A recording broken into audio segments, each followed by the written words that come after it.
Hello. Sorry. I always have to wait for the mic to pick up because whenever I unmute, it doesn't auto do it. Hello. This is another Japan purchase. Also, Anarchy got her sweatshirt yesterday. The Powerpuff Girls one. I got her a pink Powerpuff Girls sweatshirt that matched my green one. I told Chris, I was like, I was gonna buy you the blue one, but I thought that would lean a little bit too much into the joke of me being their third. And also money. And he was like, that's fair. So maybe in the future. It is available online. I could always get it. It is from the brand Double Name, which was much more affordable in Japan than it would be here, obviously. I don't know if they ship to America. But hi. You guys, I slept in today. I don't do that. Like, even when I was in Japan, like the first day, like I didn't sleep in. I woke up to my alarm at 7:50, okay? And then Hermes was like here on me, because he does that. And I was like, hi, Bubba's, do you want to lay down for a little bit? We sleep for 5 more minutes? And so he like laid down, I was like, great. And I like tucked back in. And then I slept through my 8 a.m. alarm. And then I got woken up by my 9 a.m. alarm. So thankfully I had multiple alarms set, because I do think I would have slept till noon. Which is not a thing that I do. I don't sleep in like that anymore. I'm definitely jet lagged. We know that. I've been adapting really well, I think. I took melatonin last night. I went to bed before 11, which was good. But sometimes, you know, it gets you. But normally, like, I'll wake up, like Hermes on the average will wake me up at 6:30 a.m. So like, that's crazy. Good long sleep either way. I went to an event today. I went to YFCon. The badge is back there. I was supposed to go yesterday too, and I was like, no, I'm not going to pick up Hermes and then immediately go to a convention. I'm just not going to do it. So instead, I went today. And I'm glad I only went one day. I was only there for like 2 hours and I left because I was bored. YFCon is the, quote, largest e-commerce collection for affiliates and e-commerce sellers and content creators. Basically, it was a TikTok Shop affiliate show, essentially. It was not only TikTok Shop, but there was multiple TikTok Shop booths. And I went because I was like, maybe there'll be free product. And then everyone told me like, yeah, most of the good free product was gone yesterday. And every other booth was like, yeah, if you post a 1-minute video praising us, then you can get something. And I was like, no. So I walked out with only the free Ferrero Rocher chocolate that were in my goodie bag. But I did get to see my friend Tim. My friend Tim, who I know from YouTube stuff, from like LA. He doesn't live in LA anymore. He moved back. He's one of those people that wanted real friends and like left the space. And I was like, dude, I've been lucky. I've gotten real friends. Like I've been, that's the thing. So many transplants. This was just a debate on Twitter. Because I think it was Jake Paul calling LA evil or something. I've been very fortunate, but I'm also not, can I be totally frank? I'm not a party person. Like, I'll go to parties, but like when I moved to LA, I wasn't like, fuck yeah, I'm gonna go join the party scene, you know? So I've been very fortunate that I have made a lot of friends outside of like the influencer party space. So I've made a lot of good friends. Have I met psychopaths? Yes. Okay. But those are normal psychopaths, you know? From the animation industry and music. Like not all of them are, you know, like they're not all doing cocaine. Do I have friends that do cocaine? Sure. You know, but like, like it really is like your environment. Like if you choose to go and be in like the LA party scene or like the influencer scene, you're gonna meet a lot of people that are just here to get famous and are just gonna try and use you for fame. Whereas, you know, most people in the YouTube space I've met have been really fucking chill. So that was one thing. But I was talking with him because he saw me on the phone with Anarchy, actually, because we were talking. And he was like, are you talking shit on my people? As he was like walking up. And I was like, yeah. And I was like, I gotta go. So it was good to see him because he doesn't do YouTube anymore. He hasn't done YouTube for like 3 years. And now what he does is he manages and like is like the content whisperer for these agencies and these creators in the space to get into affiliate marketing. So he was talking to me, he's working with someone that's making like $300,000 a month on TikTok Shop. He's like, the money's there. And I'm like, I don't doubt the money's there. It's not that. I like having my soul. Like I it's not about money. It's what I can reasonably handle, okay? I like making the content. Like it's not the same reason, because the reason that I don't do OnlyFans, okay? It's not like I think it's beneath me or anything like that. It's that once you show your boobs on the internet, your boobs are always on the internet. And it's like, I don't think I'm that type of person that can handle that, okay? Like, I also would like to maybe, if I ever want to teach, if I ever want to change careers, that doing adult content makes that very difficult. As soon as I just start doing affiliate content, it's the same thing. Y'all would never fucking trust me again. Like, it would totally nuke all of the goodwill that I've built with being a very, like, honest and, you know, what's it called? Well-rounded reviewer, I guess you could argue. Like, that would get nuked if I just became a TikTok shop affiliate, you know? And it's like I think it's a personal preference thing more than anything. Replicate what they see in movies, at least in my experience, yeah. True, like I grew up coming to LA. A lot of my friends are from LA, you know, things like that. So it's definitely a different vibe. He's from Texas, so it was a very different vibe for him. But sure enough, he was like, "Oh, are you still in Hollywood?" And I was like, "Oh no, I've moved." And he, like, when one of the first like real times we hung out, like years ago now, he was like, "Oh, you're in Hollywood. There's a lot of great clubs over there." He's like, "You go to those?" I was like, "No." Not at all. I've been to 0 of them because I don't want to. I got this apartment because it was a great COVID rate and it had everything I wanted. It had an in-unit washer and dryer and a parking space.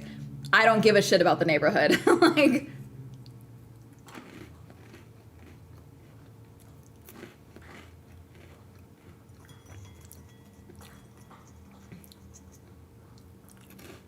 those are just the regular crazy people, exactly. On the party scene pushing 50 TBH. No, I mean, I think if you're a party person, you gotta be a lifetime party. The lifetime party people serve an important function in the real world, okay? They're the ones that have the old secrets, you know? You go talk to someone who's partying in their 50s, okay? 50s into their 60s. They know every hangover cure known to man. They know, like, the ancient ones, okay? Those are the people that you need. They're the ones that know when someone's ODing before it even starts fucking happening, okay? Those people do serve a purpose in, like, especially the gay party scene specifically. Those are like old party gays, that's who you want. Straight people, not so much. But the old, unless they're hippie style and they're like super left, okay? But like the party gays, like the old school party gays, that's who you want around you, okay? But like that's a specific purpose serving. Like someone who's like, I just want to have a party scene versus like they're part of the party lifestyle. I think those are two different things.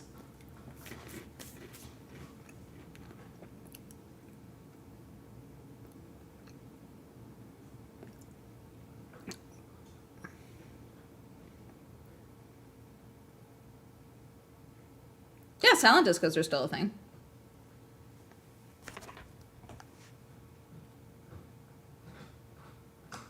Let's see.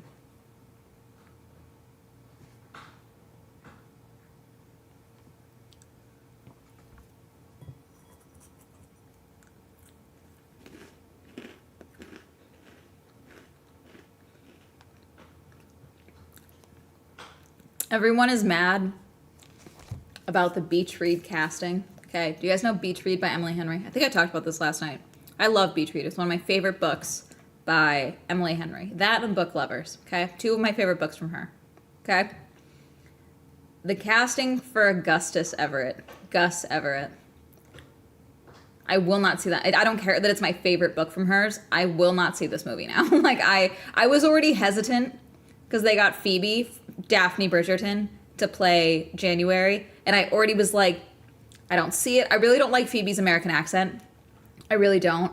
I think it sounds very stilted and harsh, which can happen sometimes for some people that are British when they try and do an American accent if it's not like well practiced. Some people have a very good one, obviously, but Phoebe's I just find very stilted and awkward, and I never forget that I'm watching someone trying to do an English accent, American accent, unfortunately. And so I was already like, "Ugh, I don't know how I feel about that, but I was like, maybe this will grow on me, okay? But then they casted Patrick Schwarzenegger as Gus Everett. No, I won't watch now. No. Also, they look related. Those two look fucking related in the face. I don't know. I'm not gonna watch it. I'm not gonna see it now. That man can't pull off the yearning, the multi-year yearning of Gus Everett. Why do you think, January? He can't I don't believe he can do that. Forget even how he looks. Olive skin. I'm really getting sick of them ignoring the line olive skin. It's too common in modern day Hollywood. Okay? That's not a white dude. It just is not. Okay? I would accept spicy white, as some people like to call it, okay? Mixed, okay? But that's not a fucking white man, okay? And yet you cast the most basic looking white man.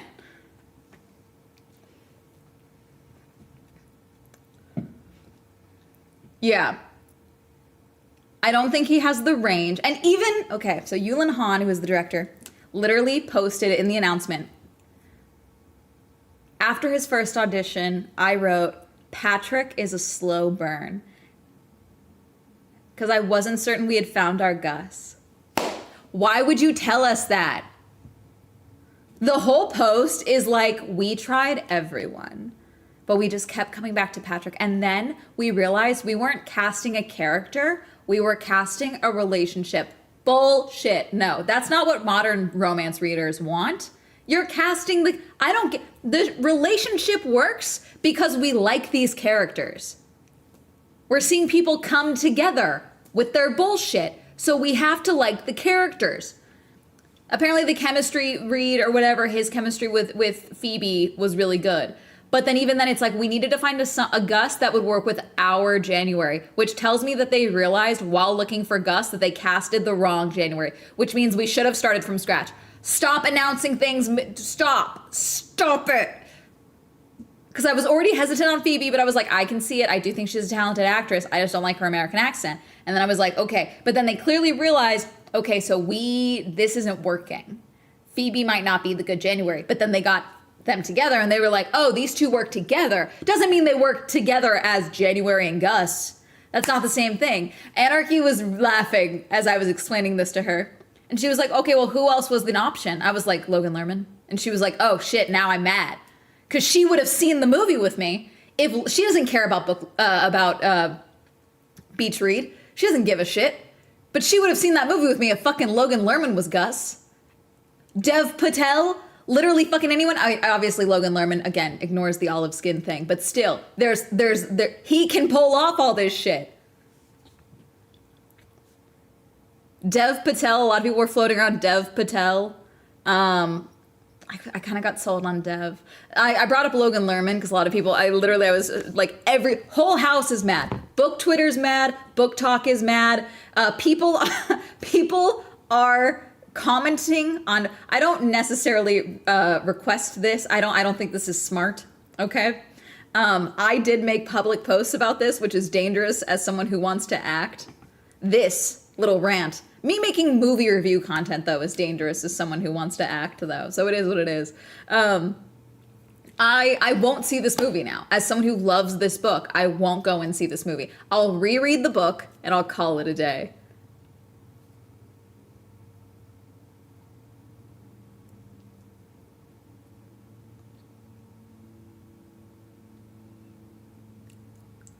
No, they're to get the plot. So the book is told from like January's perspective. Okay. So we need to see him through January's eyes. So January is an important casting, but we need to fall in love with Gus along with January. Okay. Because the premise, okay, of Beach Read is January is just broken up with her boyfriend. Okay. Well, he broke up with her. He dumped her in a hot tub. Whole thing. Okay. Fuck him. Anyways. But she's a romance. She's a literary writer. She's a romance writer, not romance necessarily, but she's been like put into chick lit basically. Okay, and her father dies. Okay, and then as her father dies, she thought she had the perfect life, okay? Father passes away, and at the funeral, her father's mistress shows up and like gives, and the mom goes, "What are you doing here?" Because her mom knew, and gives her the keys to a beach house. It's like, oh, he would have wanted you to have this or whatever, basically in a letter, okay? And it's basically like, this is her father's secret beach house that they never told her about. So her and her mom never speak about the fact that her father had like this other woman in her life that she never knew about. So she has that like, my parents aren't perfect, my life isn't perfect. Then her shitty foreign boyfriend, this is relevant because it's like this whole like, oh my God, I love him so much. She wrote him into one of her books. It's this whole thing, like very eat, pray, love, romance type of thing, okay? He breaks up with her in a hot tub while they're traveling together. So now she's single. So her perfect life, the man she thought she was gonna marry, gone, okay?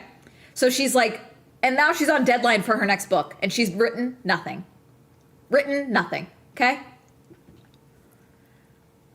No, they were in a hot tub together, like traveling, and he broke up with her while they were in the hot tub. Also, again, her and her mom barely speaking. So she doesn't even tell her that like the love of her life, that they broke up. So she goes to this, she's like, I guess I have no fucking money. I might as well go stay at this beach house that my father apparently left me from his love shack, you know? And so she's like, okay, I'm gonna start selling it or whatever while she's working on this book. She's like, I can lock in. So she gets invited because she goes to like a bookstore, okay? This is like the first couple of chapters. Goes to a local bookstore and they're like, oh my God, you're January Andrews. We love your book. Can you sign a couple of copies? Actually, you know what? We have a book club. We would be honored if you could come to our book club. So she goes to this book club and guess who shows up? Gus Everett, her arch nemesis from college. Okay? Why is he her arch nemesis? Why? Well, because she had a perfect sheltered life and he's had a hard, horrible life. And so his writing often, in her view, outshined hers because he wrote from a real raw place of like, he dropped out of high school to work a graveyard shift to take care of his abusive dying dad. Like hard shit like that he has been through. And he writes from that place and he writes like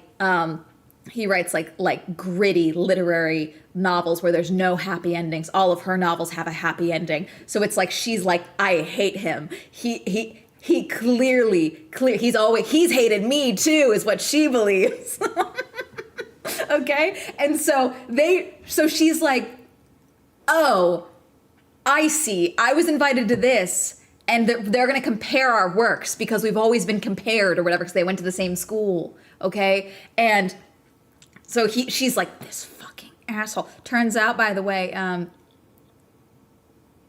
he's rented the house next door.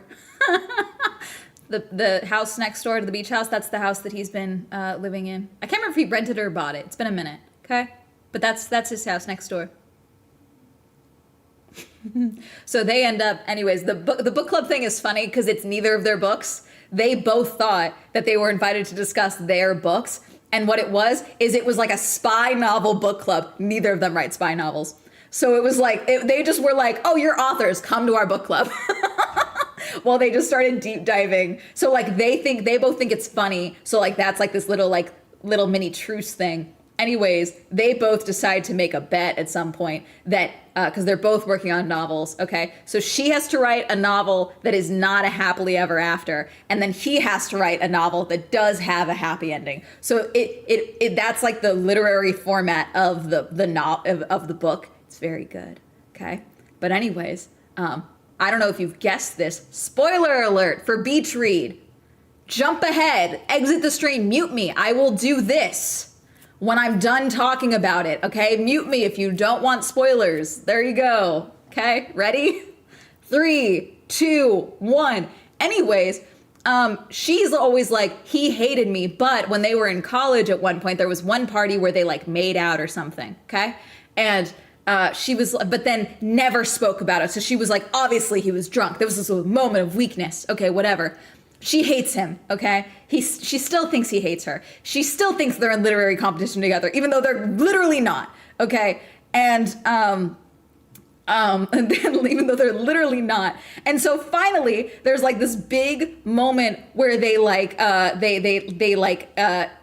she's kind of like trying to get him to go on happy dates and stuff like that. She starts like being like, okay, well, I'm gonna show you romance. So like they're like doing like like part of the deal is like she's showing him like fun dates, and then he's taking her because he's researching a cult in the area for his novel. So he's taking her to like literal cult locations. Okay, but they start like fooling around, obviously, because of course you do, okay? And she's like, clearly this is just like a fling because I'm here. And he's like, what the fuck are you talking about? Anyways, he reveals that he has been obsessed with her basically since they were in school, and that he never let himself like go after her basically because she had such a perfect life. She was like, I will ruin you with my fuck up bullshit, okay? And it's like the make out of the party, the reason he was like glaring at her across is because his girlfriend dumped him that night of the party because he was so focused on her.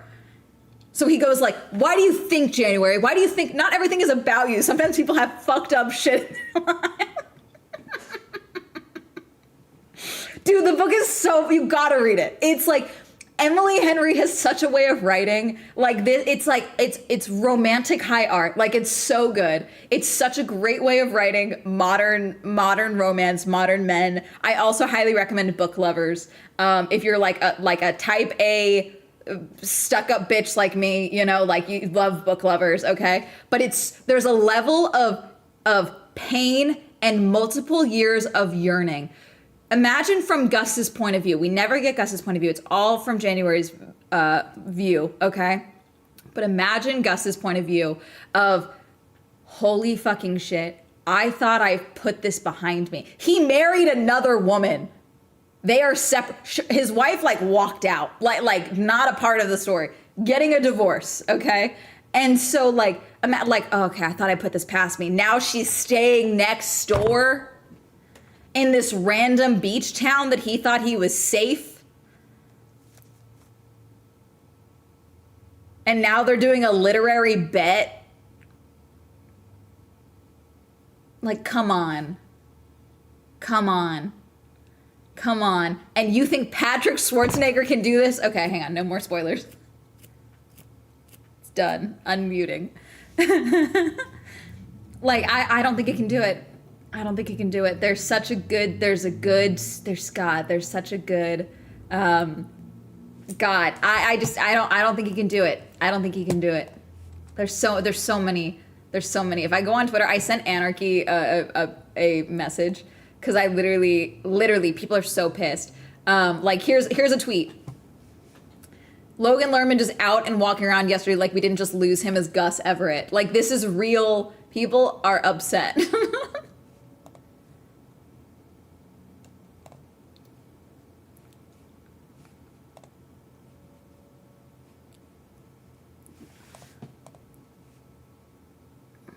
Did I reply to this? I did not reply to this. Let's see. Let me search a beach read. Because someone definitely will post like a chat, like a passage I can read you.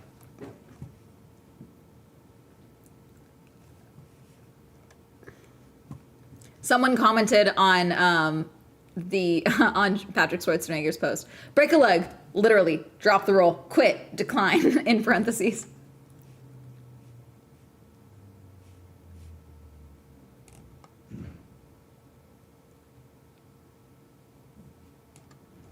They switched off comments on Yulin's.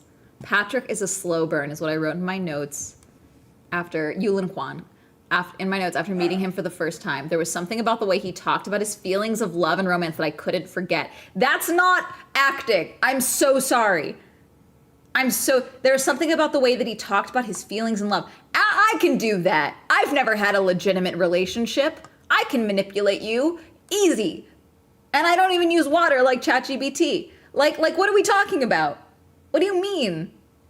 There's a whole... That's just being a fuckboy. What do you mean? There was a way he talked about love and romance. Yeah, that's called being a fuckboy. That's not acting. We saw a lot of men for this role. The way that people talked about this passage was a lot of people talking about, this was another person that they wanted. What's his name? Fabian. who plays what's his name in House of the Dragon.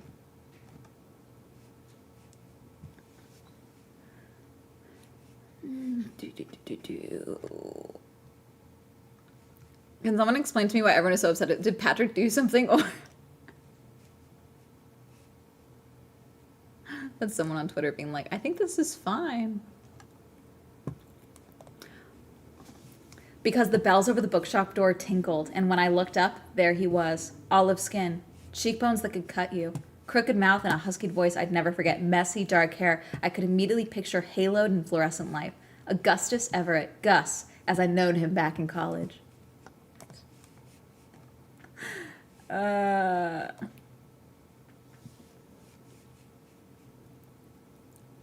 Yeah, so Fabian Frankel had a script for Beach Read, so he definitely auditioned. January, yeah, the way people zoomed in on that script. Yeah,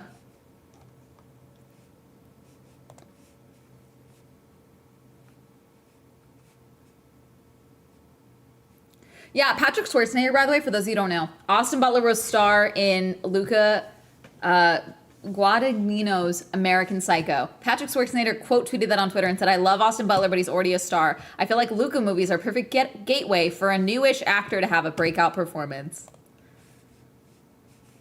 Disney reportedly wants Austin Butler to star in their new Pirates of the Caribbean film, and he quote tweeted that and said, come on, man, share a little bit, because he thinks he's in competition with Austin Butler.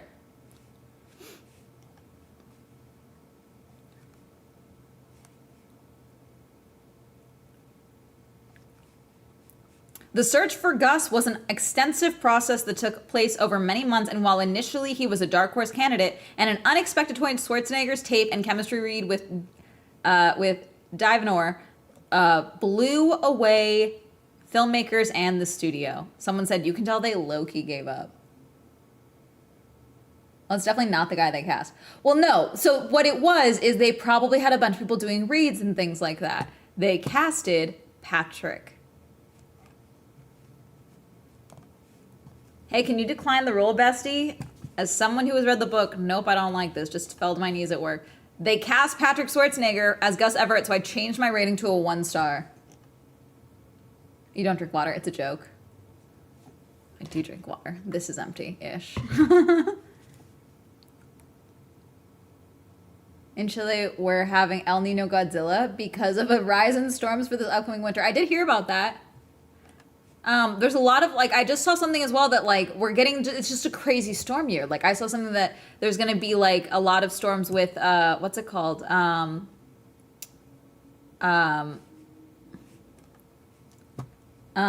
Japan and Southeast Asia and stuff as well.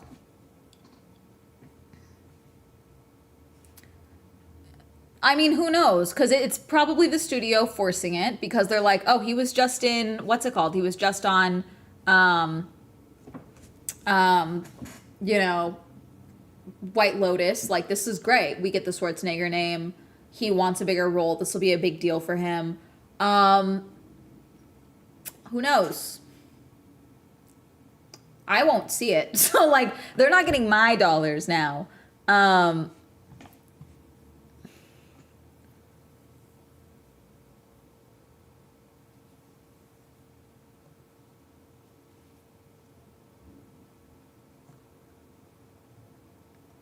There have been actors that have rejected roles because they've realized later. Like there was when they did a Hellboy, okay, the newer Hellboy. The actor that was originally cast for who was it? There was an actor that got the role and they had announced him, and then he found out from fan backlash that the character is originally Asian, and he's not. He's like a white British dude. And so he's like, I have respectfully declined the role. I do not think this is my job to take this role. Like, I would have been honored, but I can't, you know? So it's like, it would be probably Patrick being like, which there's, actors get recast all the time because of things like scheduling conflicts.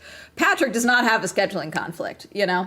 So Arnold has two sons. No, Schwarzenegger is he like the actual son? Because there's the illegitimate son who looks exactly like He's the son of Maria Shriver and Arnold Schwarzenegger. Yeah. Siblings, Joseph. Yeah, Joseph is the one that is like half sibling. So he's got two sons. Because they've got Christopher. He's got several sons. He's got a couple. God, why does he have so many fucking kids? Catherine, which is the one that's dating or married to Chris Pratt, and then Christina is let's see, Christina, God, Santa Monica producer known for Take Your Pills. She's a producer. So.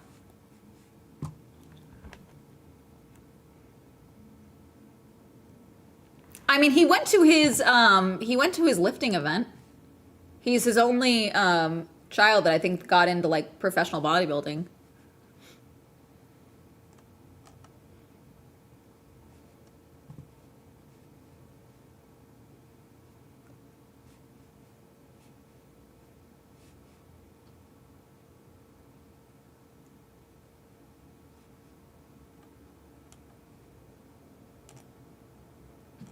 Like, people are hoping they just cancel the movie. like they're like, don't even try and get it right. Just cancel it.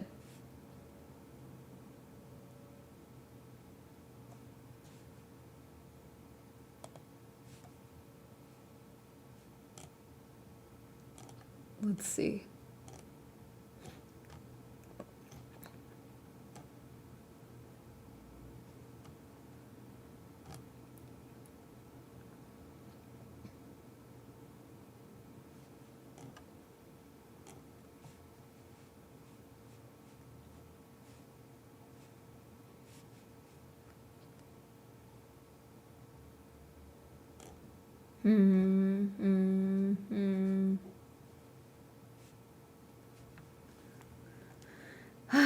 It is what it is. But alas, I just won't see the movie. Like, it really is that simple, unfortunately. You know? I've never seen it. I did not like the Artist Fowl movie, and I never read the books. But you don't watch the movie. Don't watch it. Don't watch it. You don't need to watch it. Yeah. As someone that watched it and didn't read the books, you don't need to see it. It was one of those, like, God, this is what everyone tried to sell me on with the Artemis Fowl series. You don't need it.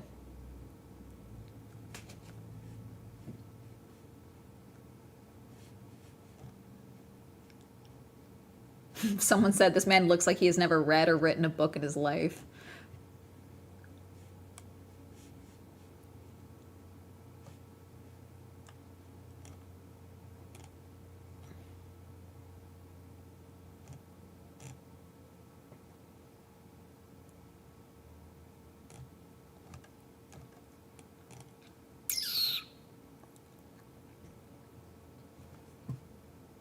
See, Book Lovers is also getting a film adaptation, and I don't think I'm gonna watch that now either. Oh yeah, AMC also sent a long ass email to announce their price raises. That pissed me off today. Fully pissed me off. Because I understand everyone's raising their prices, but don't try and sell me on the price raise. Just tell me it's happening. I love AMC A-List.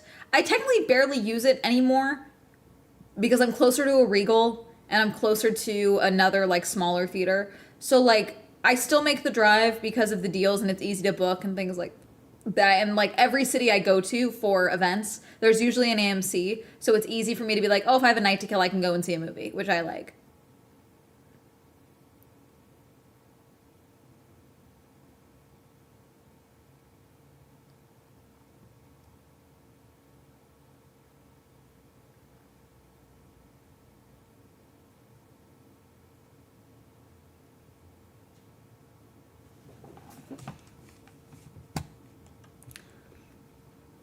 But the AMC A-List thing, like, there's this new thing. I've talked about this a lot. There's this thing currently, this current sentiment of companies.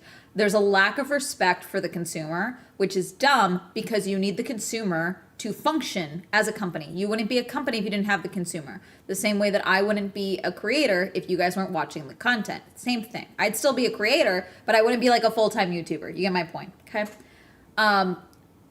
And there's just a lack of respect, and there's a lack of condescension in that email that is implied that I was really bothersome, because it's like, oh, I don't know if you know this, but like it's expensive to run a movie theater chain.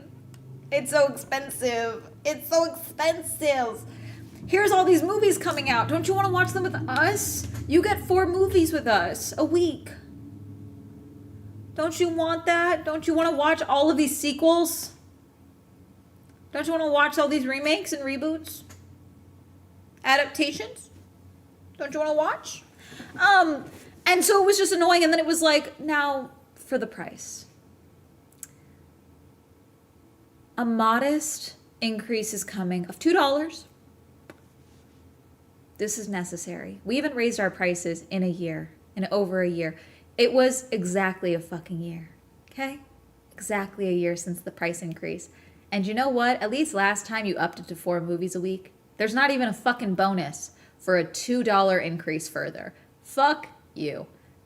And frankly, I give the CEO credit because he signed it himself and then put his at CEO Mike or whatever the fuck. I'm like, God, are your DMs closed? What type of messages are you getting? I was just irritated. I was fucking irritated. Because, like, tell me the price is raising. I'll pay it, fine. But don't try and sell me on the price raise. Unless you're telling me that you're going to pay your employees more, which you're fucking not, don't try and convince me that this is a necessary change.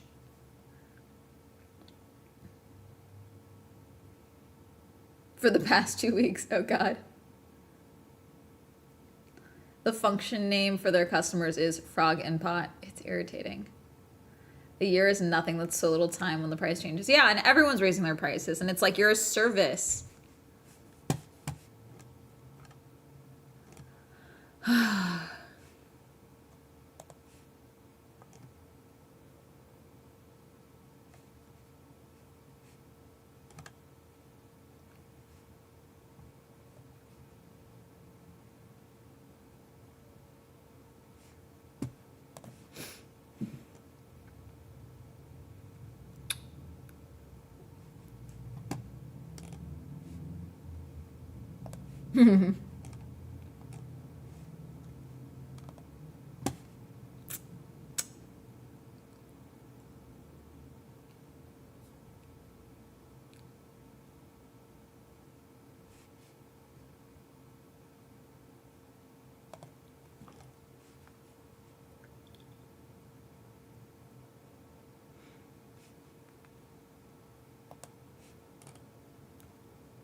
Up their prices too. Yep. Everyone's upping their prices, which sucks. You know?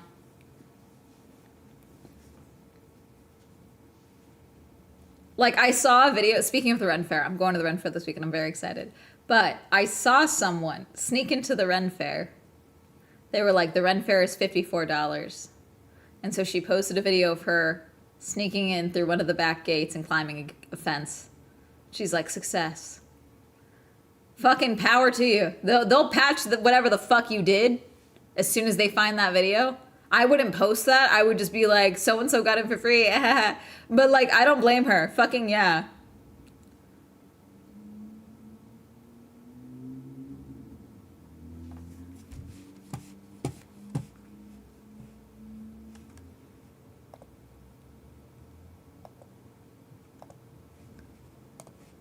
Oh, yeah. And then Lewis Hamilton and Kim Kardashian were spotted together in LA. And someone said the type of stuff that I already see when I'm overstimulated.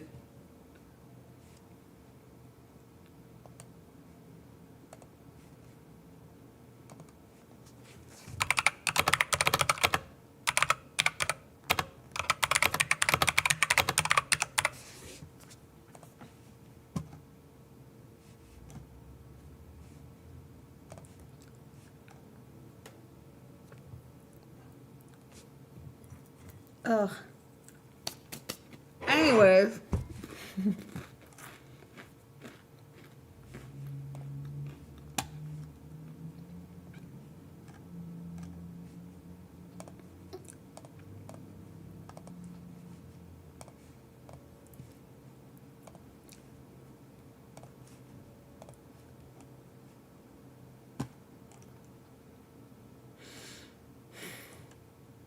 Let's see.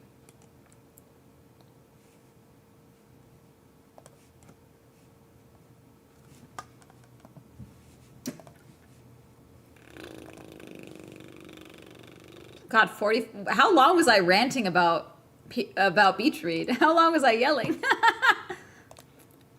I've been live for 45 minutes. Also, guys, I did not mean to go live for nearly 5 hours yesterday. I just got really on a roll yelling about Chad. Also, I'm still thinking about Chad. I don't think he should be allowed to like roam free in other countries. I think he's a danger to society. It was a good 30 minutes? Okay. It happens. It happens.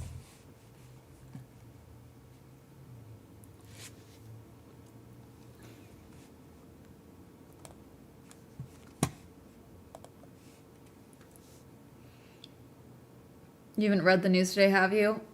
What new? I'm sure there's something I saw and I'm just like it blended together. Oh, I did see the Disney layoffs. That one was fucked up. The Disney lays off 1,000 employees, including key Marvel artists. One person that was laid off in a private meeting in front of the mural, the Loki art mural that they painted. So you're in a room with art that you created for your work, and that's where they lay you off.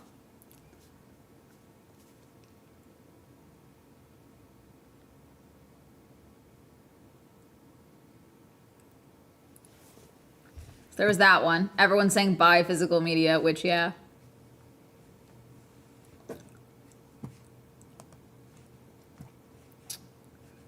What else?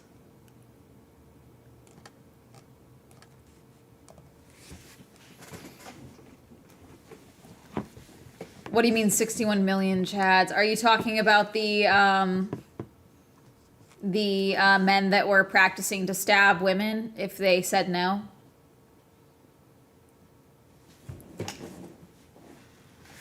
It's too raw for chat. CNN's As Equal series. Oh, God.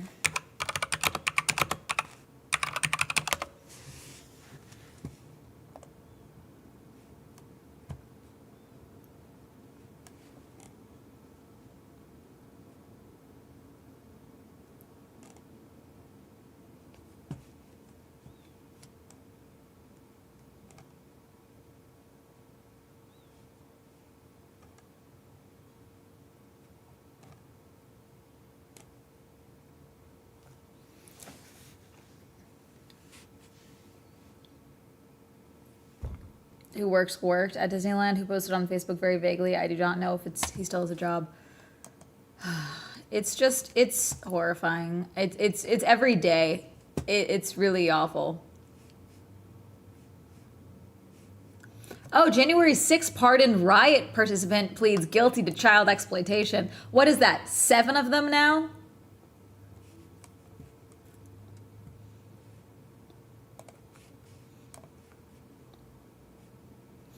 In good news, jury finds Live Nation and Ticketmaster guilty of monopoly and ticketing. What will come of that, we don't know.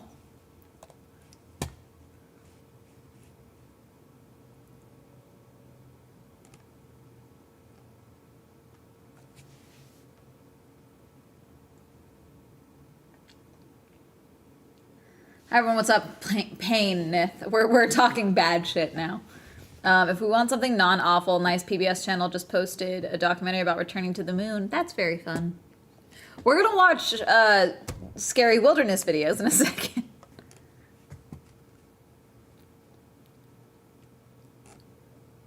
Let's see.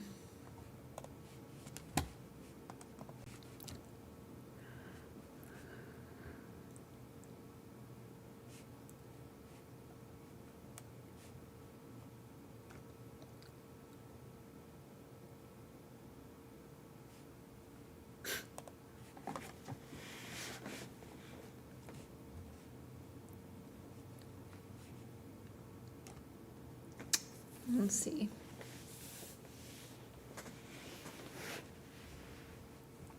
My soul needs veg time with silly horror videos.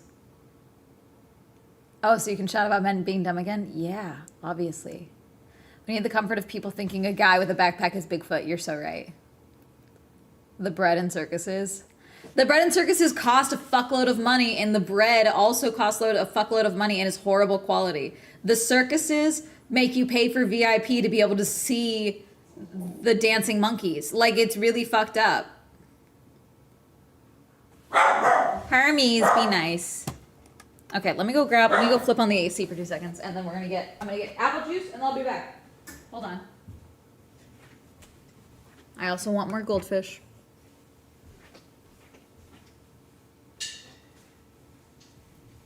Oh my god, my legs. My legs. Why are we barking at people, huh? Why are we being in the mini pants? Hello, City Baby.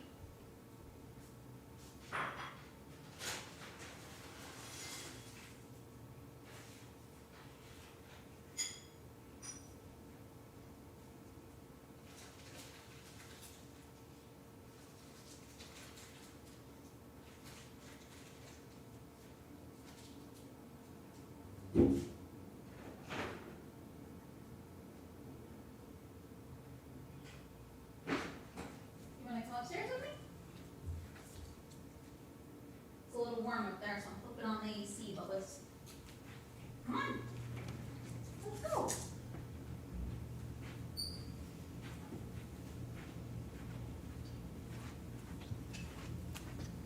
Okie dokie. And I have a mochi for after. Hi, bubbies. Enrichment time for the enclosure, yes.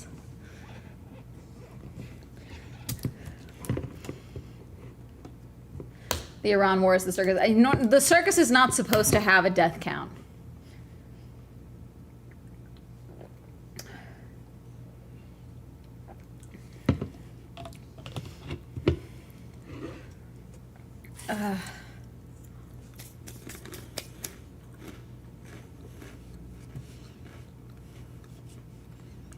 Okay.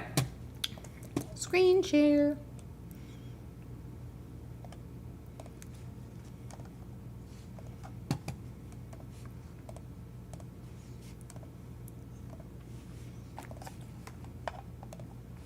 Huzzah. Under the Weather is a channel focused on the outdoors. The creator, James, loves hiking, wild camping, and trekking throughout Scotland, often recording his adventures to show what it's really like to be out in nature. But in this particular video, something happened that genuinely scared him, and things started to get really strange. He had planned a hike in search of the 5,000-year-old Machar stones in Stirlingshire, Scotland.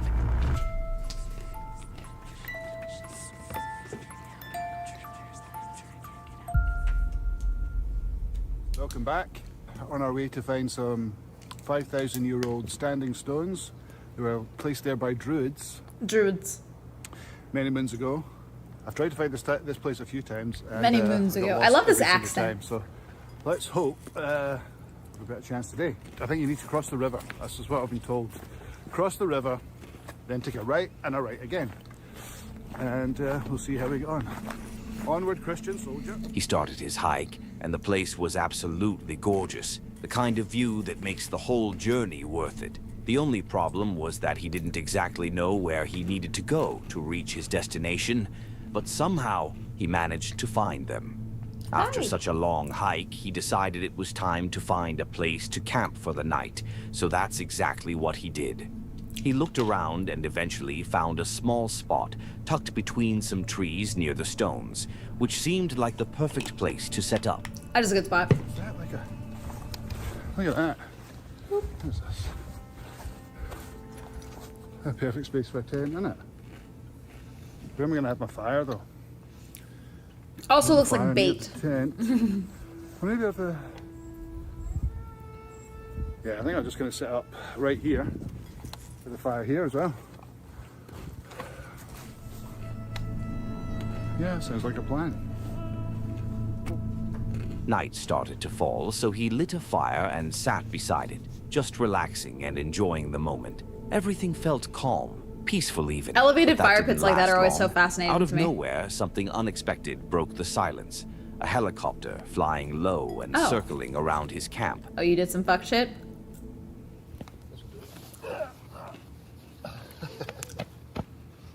Just wipe your hands on the grass.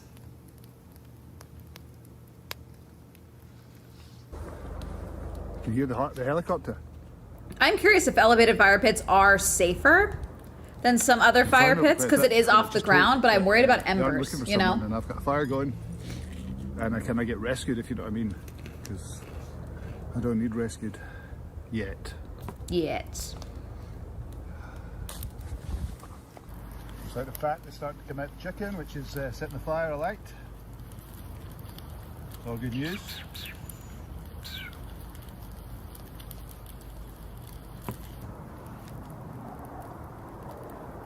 Helicopter is still there.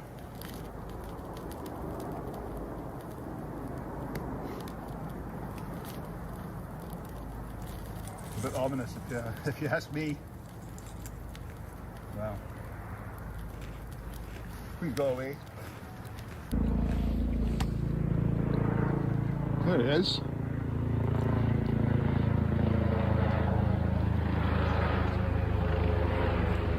You see him flying over ahead?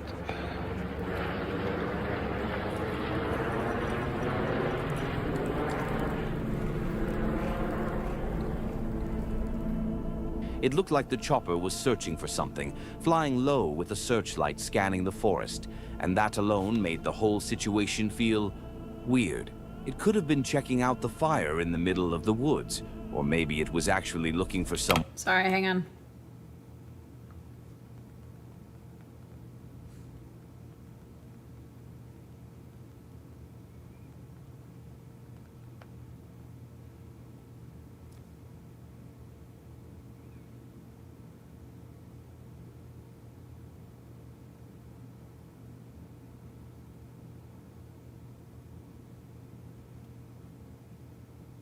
Sorry, reading emails.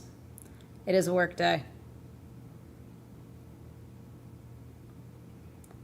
Okay, I don't think there's anything else.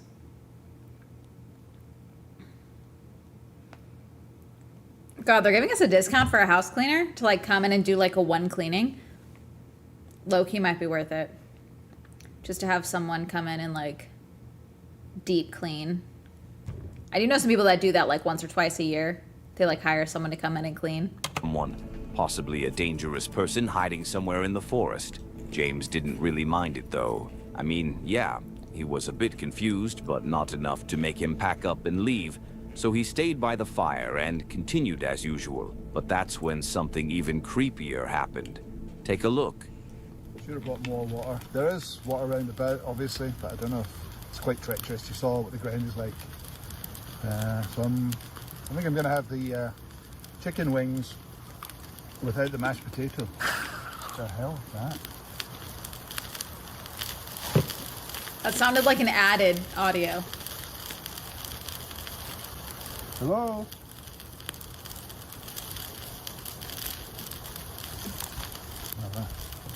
Dead ass, I thought that was the Wilderness Whispers AI laughing, like adding in like a like sound effect or something. Like that's what it sounded like in my headphones. That sounded weird. Hope it's not one of those nights. What does that mean? I got a plate.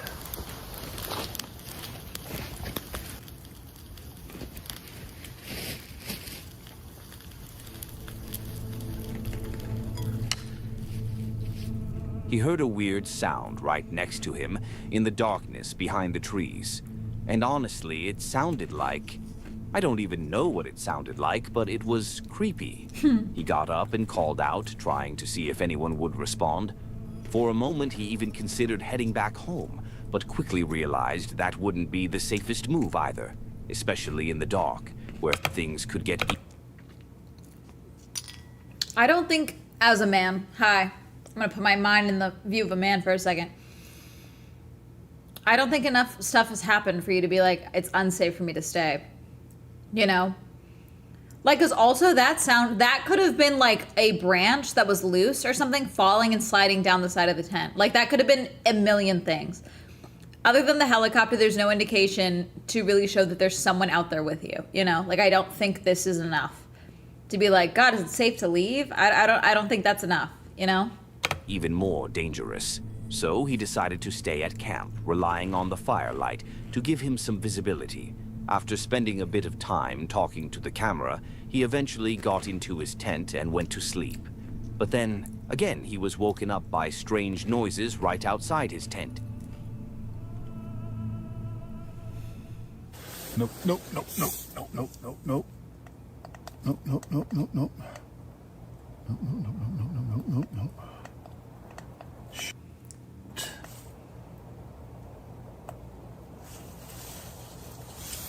I just heard laughing there.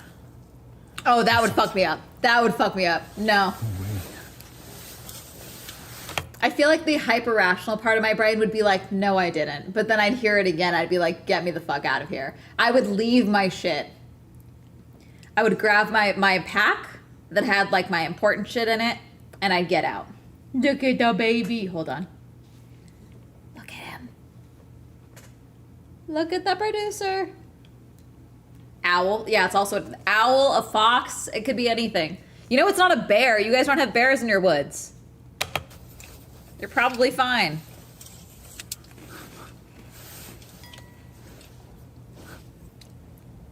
Hello? It's probably not a druid because climate change, obviously. Hello?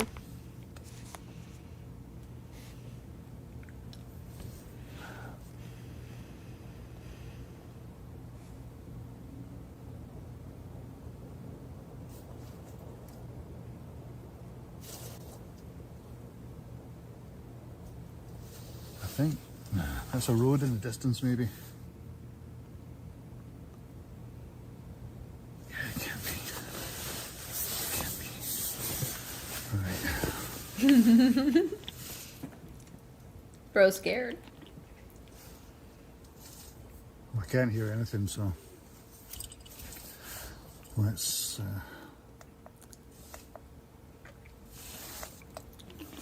turn this off.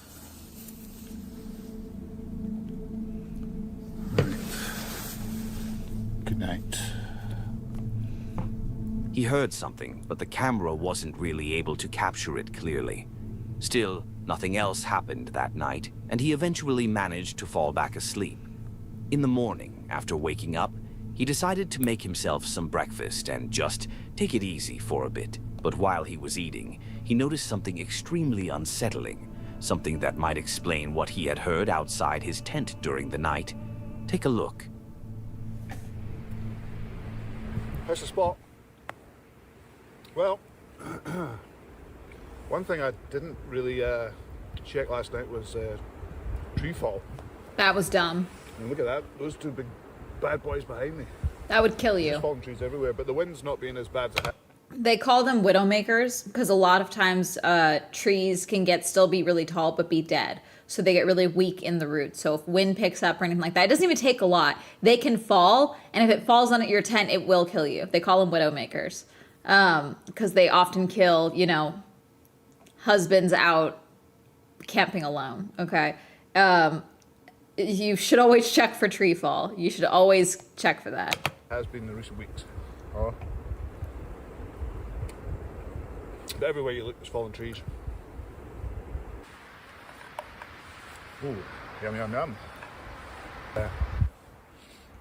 Time for me. I'm going to finish up here and then start packing up. Widowmakers are also like widowmaker heart attacks, I believe they're also called. It's a heart condition, but also sometimes like it can be like shockingly sudden. Same thing goes with widowmakers for trees. But I feel like there's a lot of references to widowmaker or some semblance of that in various cultures and various like subcultures.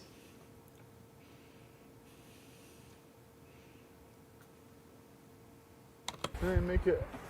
What the hell? Not the what the hell. What do you mean? Look at that. What is it? What the hell is it? What is it? Oh.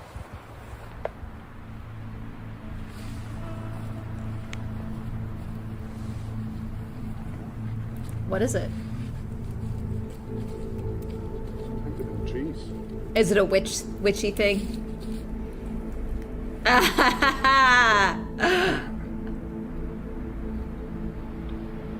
That is a pentagon. A weird symbol had been left hanging above him, and it was clear it wasn't there when he went to sleep. You're so full of shit. This fucker didn't check for tree fall.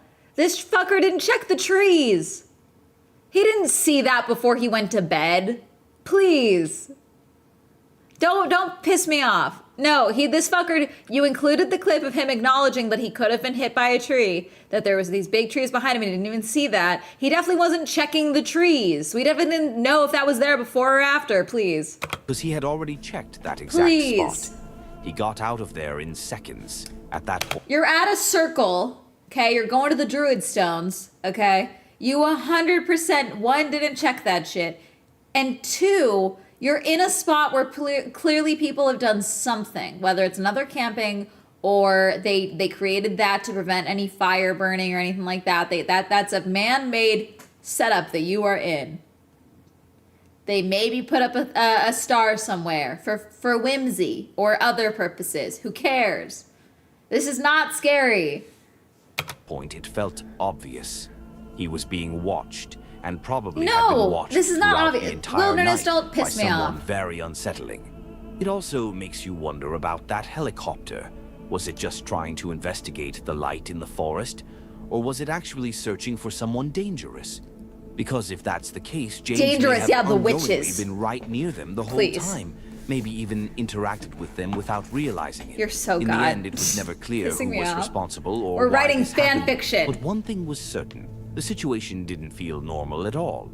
It was a good decision that James This is left normal. when he did. Things could have gone a lot worse, and in the end, he was lucky to have made it through the night safely. Huge Nooge Outdoor Adventures is a channel focused on hunting. Though, don't worry, no animals are harmed in this video. He's known for adrenaline-filled content, but this particular one might be one of the most intense. He was out in the forest and had climbed up a tree to stay out of harm's way. But with certain animals, Yeah. that kind So of I'll be, like, strategy making fun doesn't of, always work. He Wilderness stayed up there Whispers. for a while, staying still and keeping quiet A until bear. something eventually showed up. Well, yeah, it's a And bear. unfortunately, it picked up his scent. Take a look. Is this man being dumb because he forgets bears or bearing? Did he forget bears bear?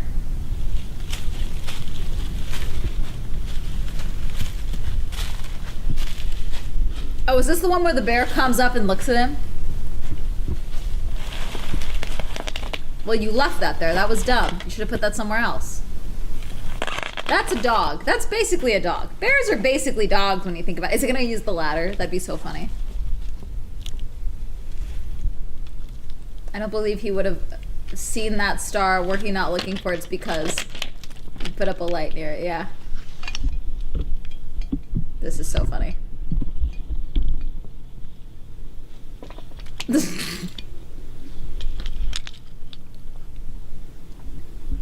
I'm sorry, I can't find this scary because I'm like, you knew this was a possibility.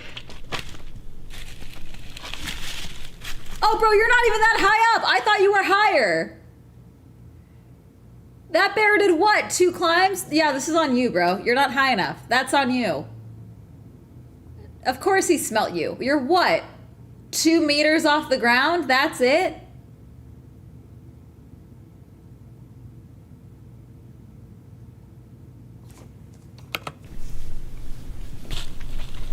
This isn't scary. You did that shit.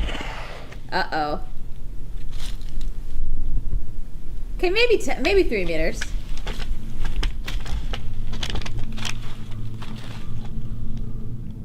That's a really big brown bear, and it's terrifying to see how it just looks up at him like that. Not really. Fully aware of his presence. I mean, it's terrifying in the knowing it sense of could it's reach like, him it's in a bear, seconds. you know? The But bear it's like, started to intimidate him by violently hitting the tree and even bluff charging, trying to pressure him into reacting. how is it bluff Eventually, charging? it moved away for a moment. It literally did not but bluff after charge. circling the area for a bit, it came It's a brown back. bear. And this time, it decided to climb again, getting Oh no, much that would be a closer black than bear, before. yes? Yeah, it would be a black bear. Just looks brown. Is it actually gonna bluff charge? Because you have not shown it bluff charging.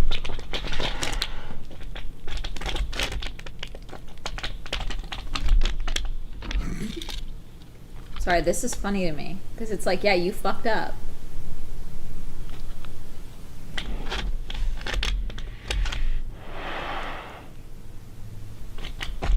bear.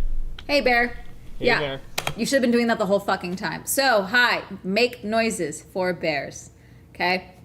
In Japan, there's some people that carry bells because they've been having a bear problem. When you're backpacking alone, etc., you're supposed to talk or sing, supposed to make noises when you're in bear country, because bears will leave you alone, but they do know that you're a human. You know, you need to sound human. So he should have been talking the whole fucking time, frankly. As soon as it acknowledged him, he should have started Down bear. talking. Did you say down, Get bear? down. That's not how that works. Down.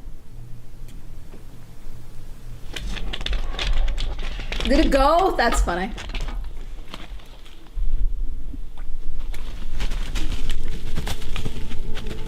He didn't like your vibes. It's fine. The bear eventually Oh, ran yeah, off bears and want that stopped for a smoke. moment, giving him a look Polar like, bears- "If I polar wanted bears to, will I hunt could." humans for And for funsies. some reason, that part almost feels a bit funny to me. It sniffed him a bit and then left him alone. But in reality, the hunter was extremely lucky. That bear seemed more curious than anything else, because a bear of that size, if it were truly motivated, could end things in seconds, almost like it's toying with something. That's the unsettling thing about bears. If one decides to go after you, there's very little you can realistically do. You can't outrun them, you can't outclimb them, and hiding isn't really an option either. They are incredibly powerful and capable animals, often far better hunters than people realize. So, if you ever find yourself in that situation, honestly, start praying. Or better yet, use bear spray. That's one of the few things that can actually make a difference. But most importantly, avoid putting yourself in a situation where you might encounter a bear in the first place.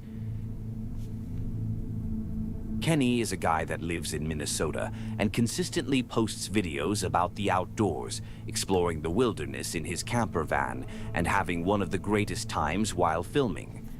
His videos are genuine and helpful. See, there's times where it's like you can't ignore that the voice is AI, and having one of the greatest times when filming.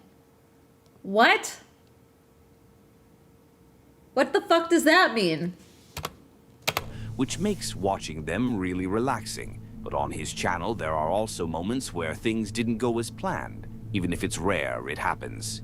In this particular video, something occurred that made him feel a bit uneasy. He took his camper and drove into the forest for a peaceful camping trip with his dog.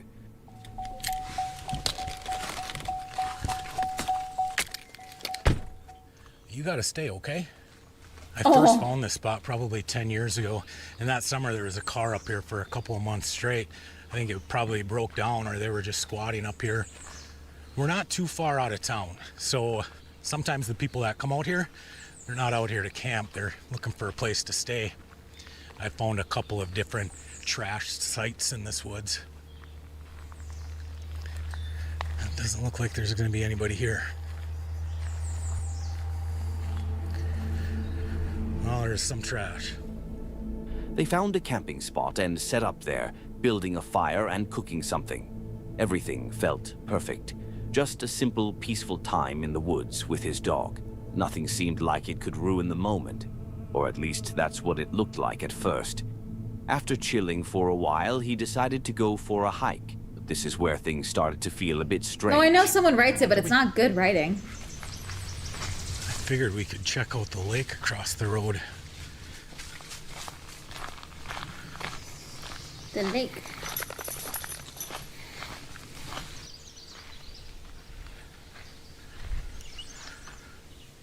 No. What is it? Hermes does this from What, time to time and Toby? scares the shit out of me. So I'm like, what the fuck you gotta tell me these things. But he can't. He's a dog. Come on. I got no clue what he sees, but something up the road has got his attention. No, that's not attention. That something scares the shit out of him. He's like, hey, don't go there. Can you stop? What's going on, Toby? You guys, okay, Scootish asked about, I don't know what the fuck this is. Someone else asked, Scootish asked me and he tried to explain it to me and I was like, what is that?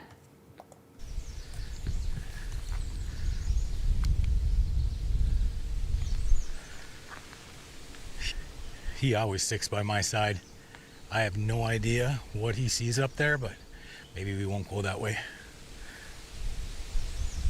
We'll go back. Come on, Toby. Yeah, he don't like it over there. Okay, we're not going that way.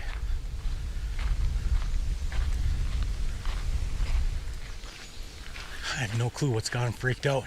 I'm not gonna go over there with the bike either. Not after that.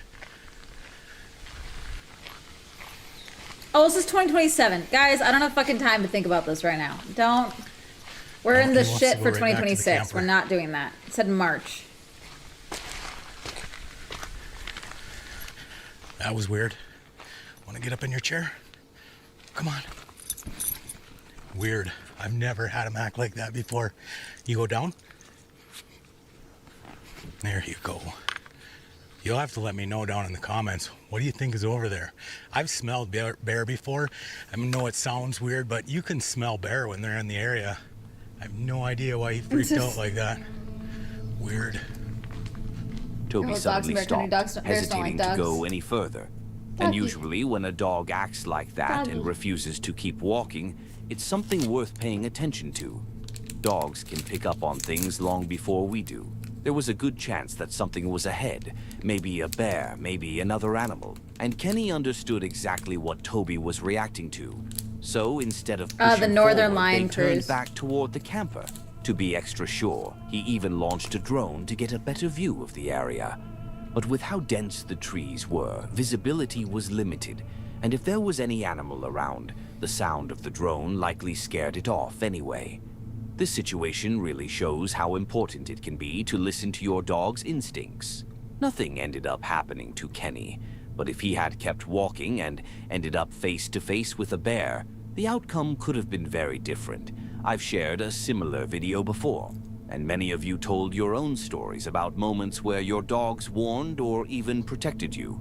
Feel free to share those here as well. I'm sure people would appreciate reading For a them. drone ad. Stephanie is a girl who doesn't really do social media That one wasn't really disturbing. for fame. She just posts from time to time, sharing her holidays, her lifestyle, Yeah, that's what TikTok and used to moments be. from her life. But this video was one of the most uncomfortable ones I've seen, mainly because of how unpredictable it was. She was in Gatlinburg, enjoying a ride on an alpine coaster, just having a good time, when all of a sudden she noticed something right in front of her. And the worst part was, she couldn't do anything to stop it.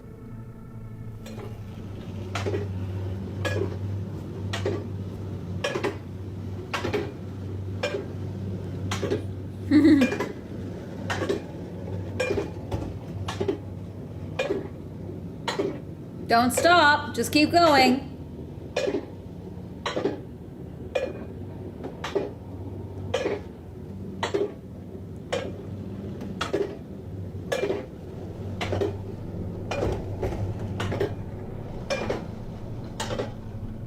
She said she had no control over the speed of the cart and couldn't stop it either. It was like she was just being carried straight into that situation with no way out. So she made the decision to stay completely silent, trying not to startle the bears. And honestly, that's terrifying. Yeah, it could have been bad, but she Slowly just, moving yeah, towards do something not. that could easily I would kill try you, and speed knowing up there's just a real slightly. chance it could go wrong at any second. That's not something anyone would want to experience. Fortunately, the bears didn't react and eventually went back into the woods. But still, that's the kind of moment that stays with you. I just hope they have some kind of safety measures in place for situations like that. Because yeah, something like bear spray wouldn't sound like a bad idea at all. Gary and Amika are a father and daughter from Scotland who love traveling around Europe in their camper van, filming their journeys along the way. Their videos are usually very wholesome and enjoyable to watch, but in this particular one, things took a pretty disturbing turn. This footage was uploaded back in March 2023 during a trip to Tentsmuir Forest in North Scotland. While they were walking through the woods, Amika suddenly told her dad that she could hear voices somewhere nearby. So they started looking around. And after searching for a bit, this is what they found. We just stopped to have a look in these woods. Oh, I've seen this. This is an old How clip. scary They've that showed us is. Put the this. torch on. Is that all? This is Like not that button weird. And subscribe for more. You It's can just like a bunch of mannequins and stuff at the house. It's not that big of a deal. Lisa is a woman who regularly posts outdoor content, off-the-grid living, solo camping in the woods, hiking, and all that good stuff. Most of the time, she's completely alone with just a camera in her hand, exploring different forests. Her videos are actually really enjoyable to watch. She has a great vibe and makes everything feel calm and natural. But in this particular video, something changed. It was a beautiful day, and she had planned a simple solo hike, Snoopy just British showing her AI, man. subscribers how amazing the area is. But it ended up becoming much more uncomfortable than she expected.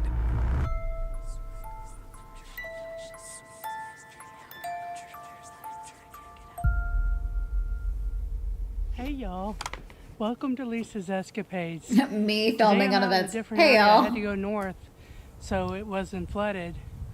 But let's go see what we see. It's a beautiful day for a hike. Well, how beautiful is this place? You can ride bikes here. No, Maybe he I'll does come not back with whisper. my bike. I need to get in shape. There are people that think that this is a sign of Bigfoot. If I bring a bike out here, then I can go further. Let's go check this out.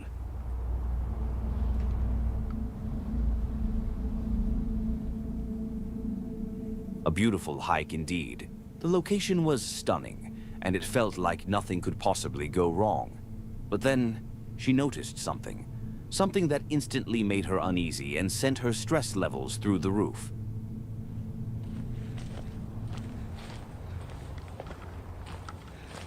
So I noticed when I came in the parking lot, there was a guy in his truck just sitting there. And he wasn't doing anything. Now all of a sudden I notice he's behind me. So hopefully I don't have a problem. But I just was going off this trail and saw him. Me. Hopefully I don't have a And he went on problem. another trail, But but then I saw he stopped. So we'll see. Hopefully we don't have somebody following me. So now I'm on this road, and he was behind me, just off this road, so hopefully I don't have a problem. I got you, girl. We're I good. thought it was kind of weird that he was just sitting there.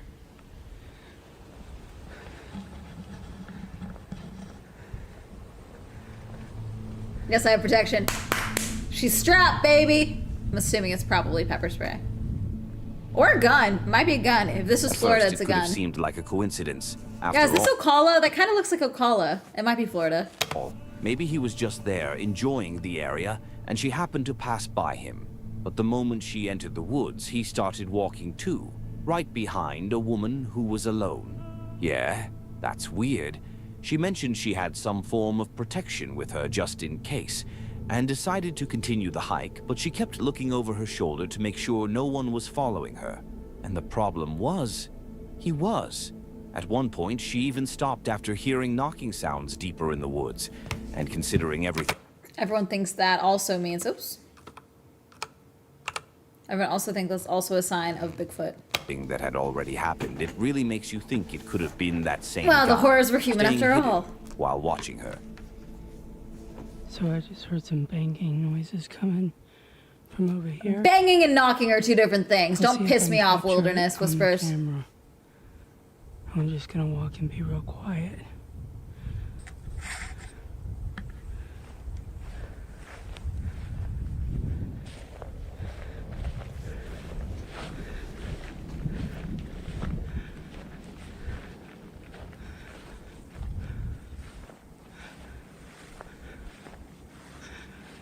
She sounds scared.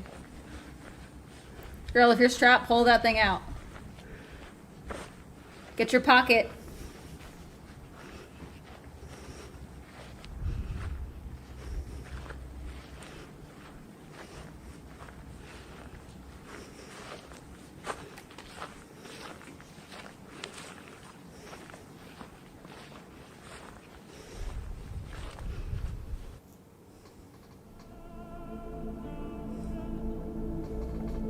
Someone's fucking with her. She decided to begin her hike back to her car, knowing she could be heading into a potentially dangerous situation, so she didn't want to take any risks. But this is when she made direct visual contact with the man. And guess what? He was heading back too. So, here's the guy with the white shirt.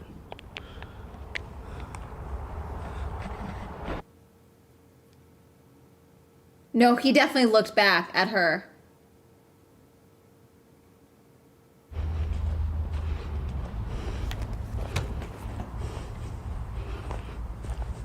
Kind of weird. Yeah, girl. Is he crouching? Is he like hunched over? I can't tell.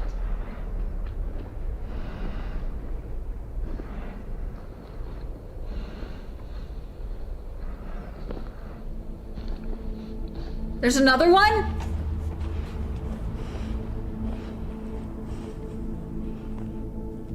She increased her pace and eventually made it to her car.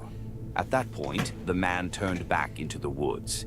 That strongly suggests I don't like he was it. indeed following her, but for what reason? Honestly, it's unclear. I don't like and it. it's yet another reminder. This is the type of thing that, like, I am afraid, like, when I do hikes on occasion, I am afraid to, like, post videos of vlogs of me hiking, because I am afraid, not that someone's going to figure out where I hike, there is also that, but also that one of you will be like, Amanda, please check timestamp 523. There is someone behind you in the bushes. Like, shit like that, stress. The concept of that happening, and I didn't realize, that's more horrifying to me. Like, someone was watching me and I didn't realize that. That's upsetting. That being alone in the woods isn't always as safe as it seems, and having some form of protection can be important. Now, speaking to the men watching this, even if your intention... Like, who knows what the fuck the intention was? Who gives a shit? It's creepy and fucking weird. Why are you following a lone woman alone? She's talking. Oh, who is she talking to? Is she talking with someone? Doesn't fucking matter. Hey, sorry, I'm looking for my friend. Have you seen him? Unless you do that, leave me the fuck alone. Intentions are good, always keep your distance, and never make someone feel like they're being followed. If you happen to be on a trail and a woman passes by you and you were just about to start your hike, it's better to wait a bit or acknowledge them so they don't feel uncomfortable or unsafe. In this case, it really appeared that he was following her, and whatever the reason, it came across as very concerning. Thankfully, it was still daylight and she was able to reach her car safely in time. In central Greece, within the municipality of Paranesti, lies a remote and untouched woodland, widely referred to as the Fractose Virgin Forest. In early June 2025, on a Monday afternoon, two climbers set out on a bold excursion. Their goal was to navigate through the thick forest in search of the wreckage of a military aircraft that had crashed there 77 years before. Yeah, At that's one point, thing. Like, Christos that's, but Stavrianidis, it's one thing to set up camp and watch someone hike past. It's another thing to, like, hey, there's a tree line and someone is clearly standing in the tree line watching you. That's creepy. age 61, was walking a short distance ahead of his companion. Near the edge of a cliff, he stepped forward to take in the view of the valley and capture some footage using his body camera. His friend followed behind on a nearby parallel trail. Everything appeared normal until Christos noticed unusual movement in the bushes that drew his attention. The second climber attempted to approach but did not see anything. Then, suddenly, Weird just man, a few yep. meters away, a large, dark figure emerged from the vegetation, a massive brown bear. Intrigued by the unexpected encounter, Christos tried to interact with the animal, unaware that this dangerous moment would ultimately lead to a tragic outcome. Oh, God. Bro. Έλα κοντά μου. Oh, God. That's a grizzly, no? Πού είσαι, εδώ κοντά μου έλα. Κοντά μου έλα, λέω. Oh, no, it's amped up. It's amped up. It's amped up. Ρίξε, Oh, God. ρίξε Δημήτρη. Not the dog. Where the fuck is the dog?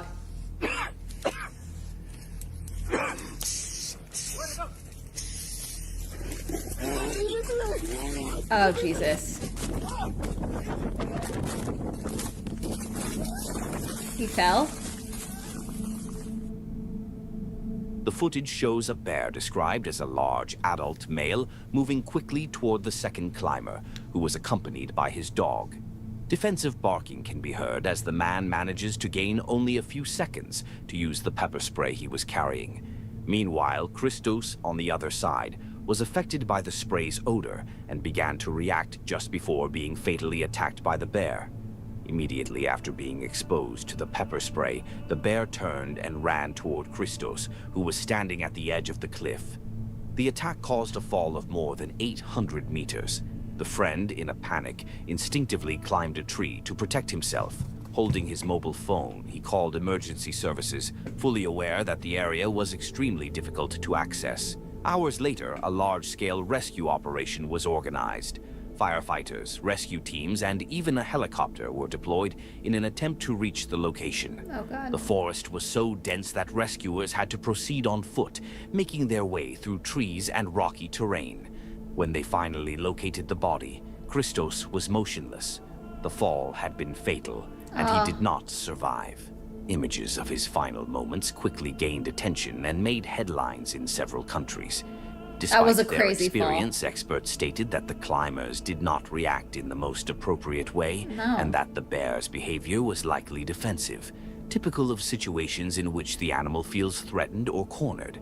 Today, Greece is home to between 400 and 500 brown bears, mostly concentrated in mountainous regions, and occasional encounters with humans have become more frequent. Environmental authorities emphasize that in areas where these animals are present, it is essential to follow safety measures, avoid approaching them, maintain a safe distance, refrain from provoking contact, and carry emergency equipment.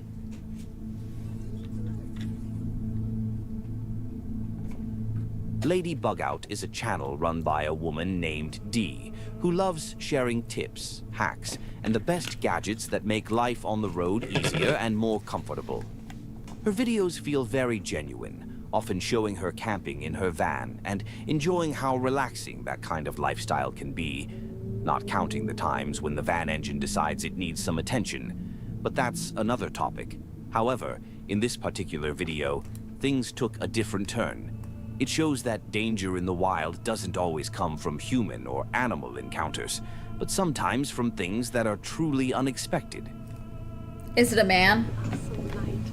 I'm here for a couple nights, heading up north again. It's cooler by the lake here. I'm in What Oklahoma, freak weather event? and just wanted to show you guys what I get to enjoy for the next couple days. If I could park right up inside something like this, it's my favorite. I love when pine creates this little bed and no brush, but it's very soft. I would make this the spot for my little cabin in the woods. Amazing location that she's in. She hikes around and has a bit of fun for a while, but after some time, the sun goes down and it gets dark, at which point she heads back into her van and gets ready to go to sleep. So while the wind is howling outside, I am snug as a bug in a rug. Yeah, in freak my wind event. little cabin on wheels.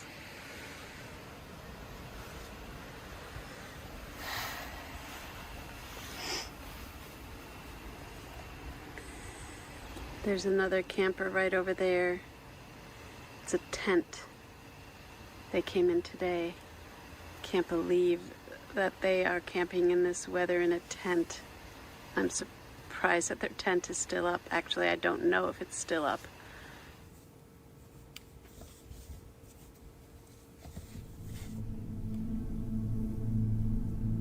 But she wasn't prepared for what was about to happen in the middle of the night. And trust me, if something like this ever happens and you get randomly woken up, the panic can be absolutely overwhelming.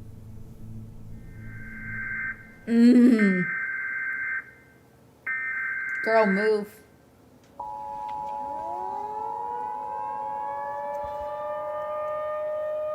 Oh, shit.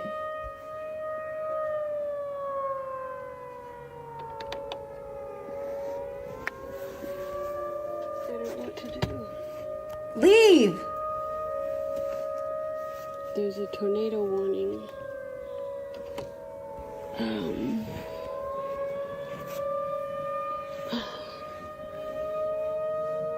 Fuck.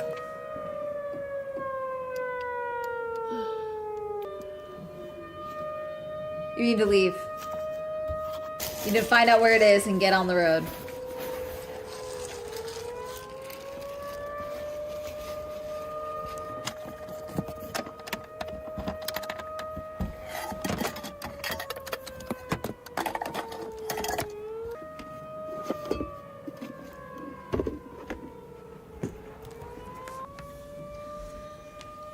So there was a severe thunderstorm We're past that. warning, tornado warning issued just a minute ago.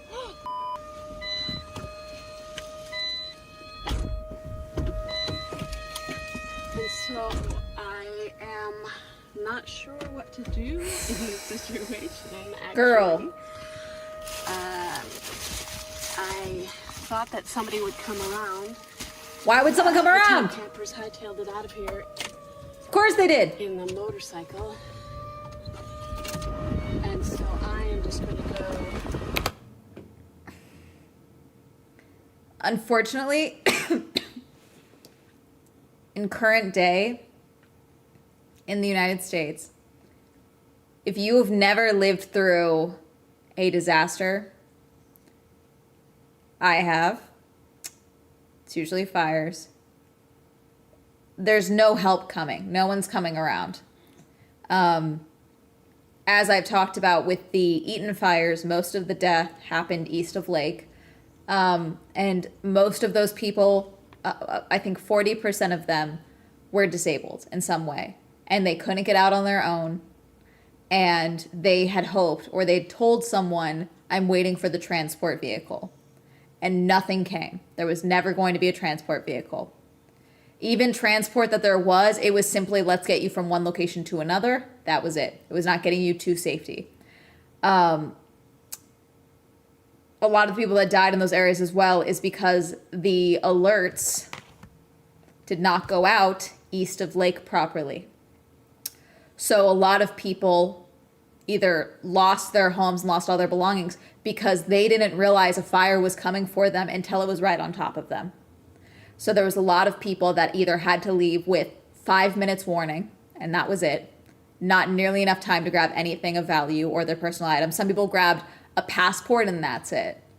And many people died, okay? But unfortunately, if you've never lived through something like that, the logical thing is, oh, someone's gonna come tell me what to do.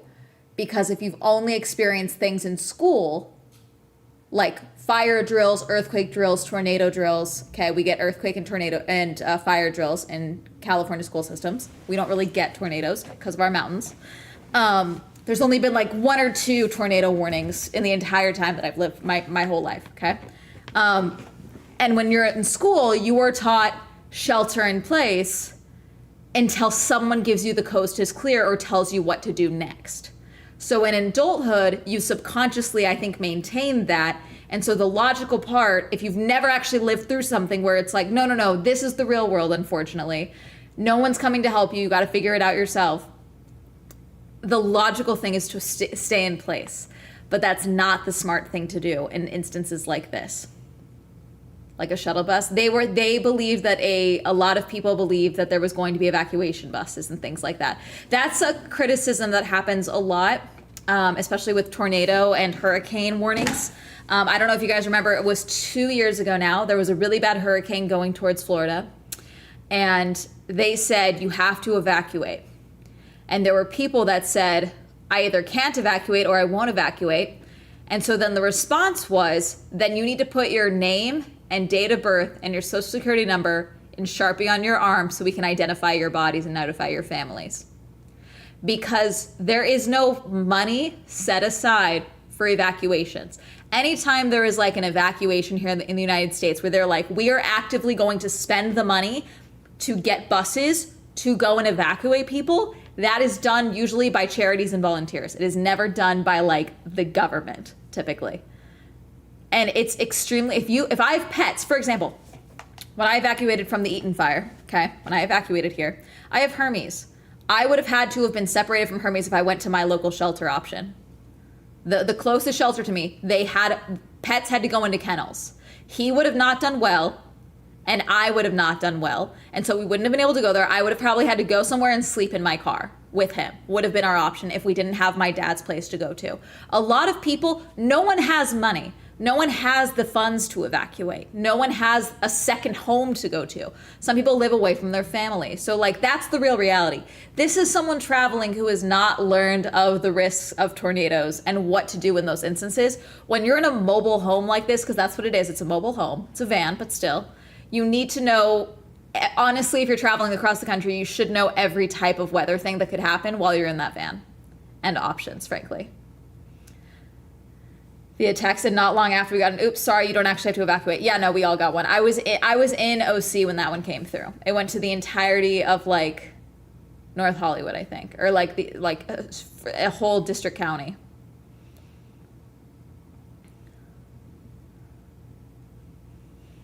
Like, people make fun of preppers, especially like in the 2000s, people make fun of preppers. I feel like now with all of the like wild weather events we've had and COVID, a lot more people are much more like, okay, we really are drastically unprepared for these things. But when you are in a van like this, you also need a bug out bag for something like this, because there's going to be times, if like, for example, if her van caught fire right now, what's the plan? You need to have a plan like that if you live in your van. When I'm traveling, I don't detail this, but I always have options. I know of my options. Obviously, I was traveling out of the country during our president, the United States president, enacting a war in the Middle East. So even though Japan is one of our allies, okay, I was prepared and I had options mapped out for if sentiment changed immediately. For if it was, hey, you have 12 hours to get out of the country. You have 3 hours to get out of the country. I had things decided and sorted out. Would they have cost money? Would it have been a scary situation? Yes. But I was going to do it, and it was something I had already sorted out. It's not it'll be fine. This doesn't affect me. I'm in Japan. No.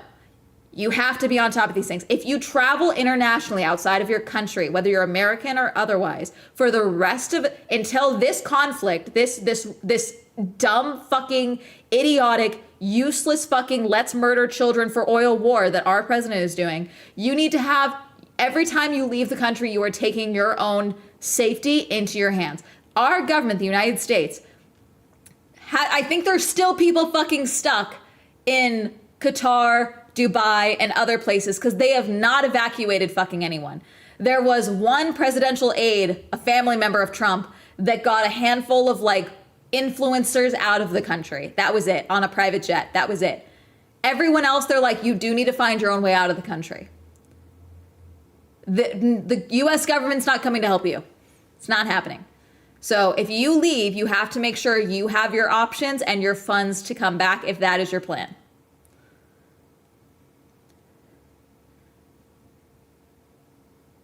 I went to Japan after it had started, which is why I knew that I had plans in place. I was in Japan for 3 weeks and I was prepared from the jump. I was like, until I was on the plane, I was like, I might have to cancel. I might cancel. I made the decision to still go and take that risk. I was like, I don't plan to travel. I want to do Cannes Lions this year. I probably am not going to do it just out of safety concerns. I might just not do it. I don't think I'm going to do any other international travel.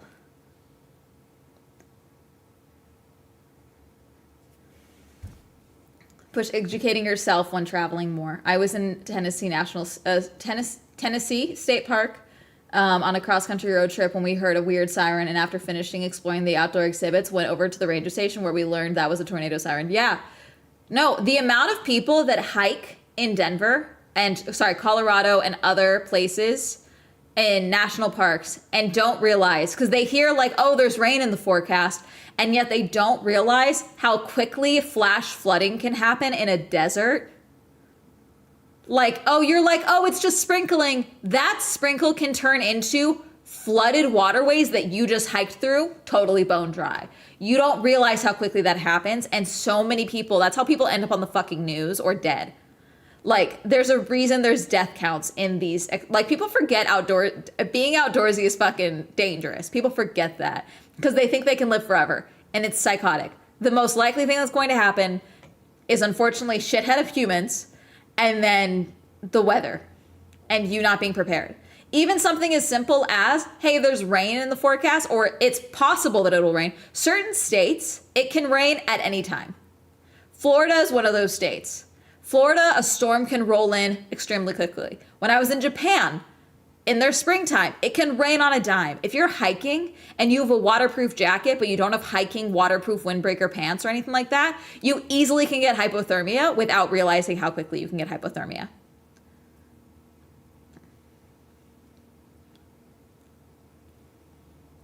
Born there and married, and then they don't have an embassy anymore, as far as I know. It's horrifying. I was fully prepared, especially because, even as I said, Japan is an ally of the United States.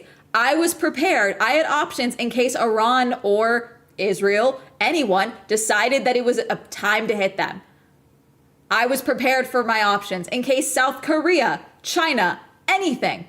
I was aware of my options, and that's something you always should be aware. You can't ignore global conflicts if you're going to internationally travel. Regardless, some people think that the American passport, this is a strong passport. No, it's also a target. You do also have to think about that. You have to think about global conflicts. You have to think about the fact that our president is loud and stupid. You have to think about these things. So I'm getting worked up, but I'm dead serious. Like, I'm getting worked up, but I'm serious.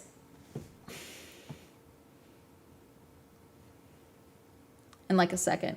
Yeah, the whole San Antonio area, Texas is a huge flash flood zone. Drivers encounter bridges with water running over them, and some of them always try to drive over the bridge. Anyway, it's insane. To a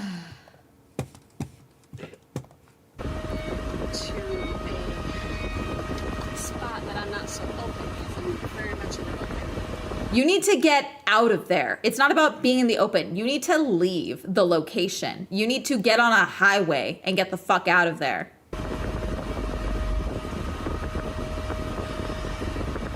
I honestly, God, is it safer? It's probably not safer for her to stay in the vehicle, is it?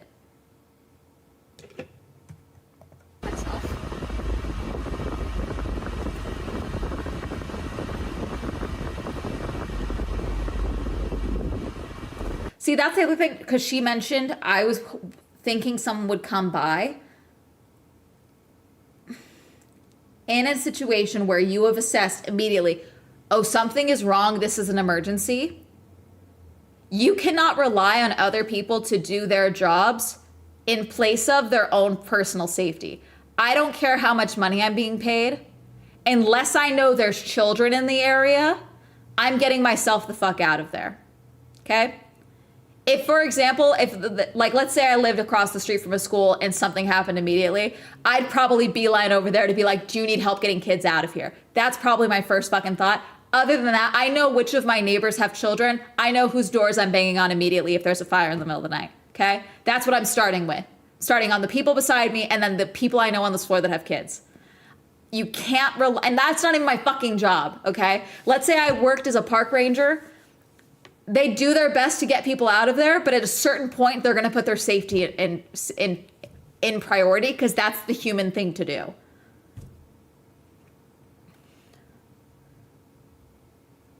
No, I know not to go over to the underpass, but do you stay in your car?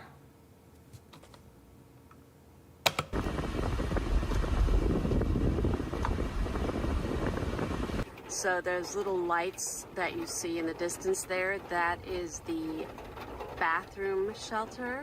I was outside of a clearing of trees that was near the water, which was a beautiful place to be, but I literally was the only thing out in this clearing and it did not feel safe. So I wanted to get to if you're dead or injured, exactly. You put your mask on before you help others around you. It's what they tell you when the plane is going down. I can't put your mask on if I'm dying. Sheltered, and now I feel fine. But that was, if you want to talk about what was the scariest I've ever been in my van, was this right now. Yeah, that's thunder. She's moving again? Why is she still moving? She changed spots and fortunately wasn't hit directly by the tornado, but the panic that comes from hearing those sirens is unimaginable. There's a terrifying... That looks like a cement structure. Would that be safe to get into? Because my brain, I'm like, that looks probably fine. Flying debris, and you're less likely to get picked up, pushed around by wind. There's one lie flat in the ground. Don't stay in the car. Okay. Staying in the car or leaving and heading for a ditch is a judgment call. If you're directly in the path of an oncoming tornado, you might want to go to the ditch. If not, staying in the car might protect you from hail and lightning. Defo more safe. Even the bathroom of a home, more safe. This is the difference. We're more likely to be picked up by the wind in a car. Feeling those sounds create in like your body. if she can't go you anywhere, just know you need to get to safety as imagine quickly as concrete would be better possible. than nothing. Yeah. She looked around and found a structure that could... I admit I'm just picturing like that one scene in Twisters where they get into the empty pool of the motel and they hold on to like the piping in the bottom. serve as shelter in case the tornado came closer. In the end, she was safe. I also went through the comments on her video and came across something shared by a tornado survivor that I think could be useful and interesting to some of you. He explained how to get an idea if a tornado might be nearby. Get the cheapest AM radio you can buy, tune it to the lowest frequency. Lightning will make occasional static, but a tornado will produce a continuous static noise if it's within about 25 miles. It's absolutely necessary to be on personal terms with your guardian angel. It's something that could genuinely help people, especially if you live in areas where tornadoes are known to form. Kriko is a woman who lives for motorcycles, Flying the great hubcap, outdoors, and the thrill of exploring nature, camping, and chasing freedom on two wheels. She wants to inspire everyone to step out of their comfort zones, face new challenges, and pursue their dreams. Her videos are genuinely fun to watch, especially if you enjoy forest environments. But in this particular video, something felt off. She was trying to camp deep in the forest, and she had a really bad feeling about the place from the very beginning. Hello, all the beautiful people. I hope you're doing well. Another day, another opportunity. I'm looking for a place to stay. I'm just here deep into the forest, and I'm gonna stay somewhere and sleep next to my motorcycle. So I'm gonna continue and see if I can find a good spot. And as you see, we don't have that much snow left. It's almost gone. The roads are clear, which is nice though for me because I can speed a little bit more. What I'm looking for is a place where I can park my motorcycle a little bit in the forest, maybe just on the side of the road, and I'll make a fire and stuff like that. And then we take my bivy bag and we sleep in there. After a bit of searching around, she eventually found a perfect spot to camp and started setting up.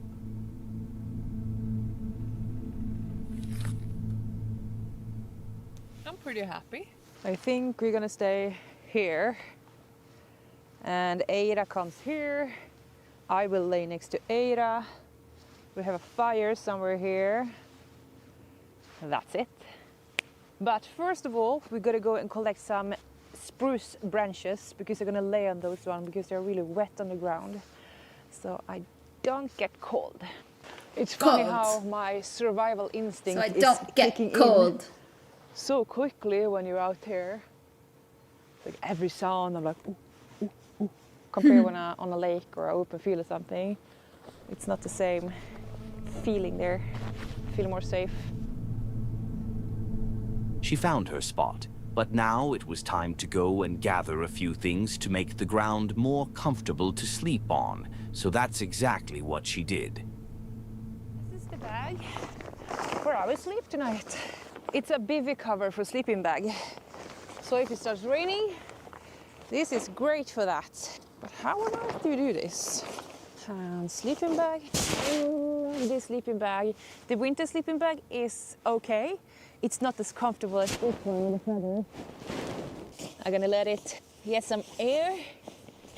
And then I'm gonna make the fire, and then I can just jump in and feel it a little bit. Okay. The fire was finally going, and it was time to cook something. Because after all that work, your body needs energy, right? But while she was eating, something shifted. She started to feel uneasy. Not in a clear, obvious way, but that kind of feeling you can't really explain. Like something wasn't right. Like she wasn't alone anymore. Like something was out there, watching her.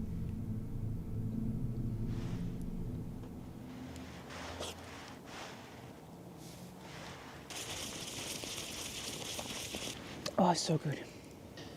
It's really weird sounds.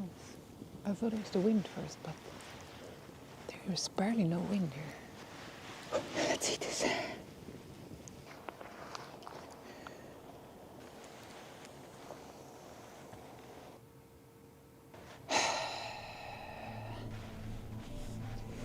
Okay, here's the thing. I can feel it in my guts. I've had that feeling when you're on. It's usually a back road. It's not normally camping, but it's like hikes, it's back road, it's something like that.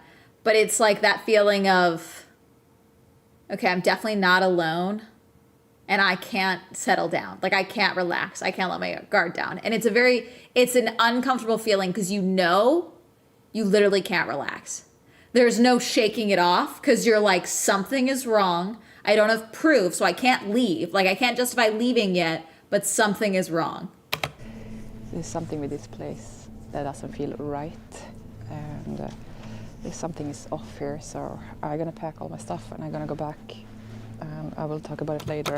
There's a lot of people that do open air camping. I don't. It stresses me out. But I'm someone like, I still like proactively like cover my neck when I sleep so I don't get my neck cut in my sleep. Is that a rational thought? No.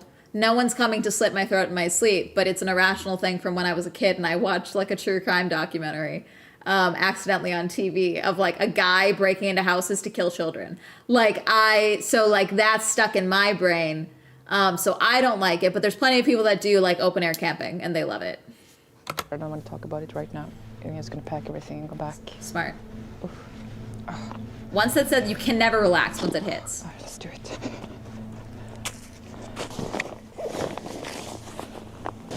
Yeah, see, she's really uncomfortable. The way she's checking over her shoulder.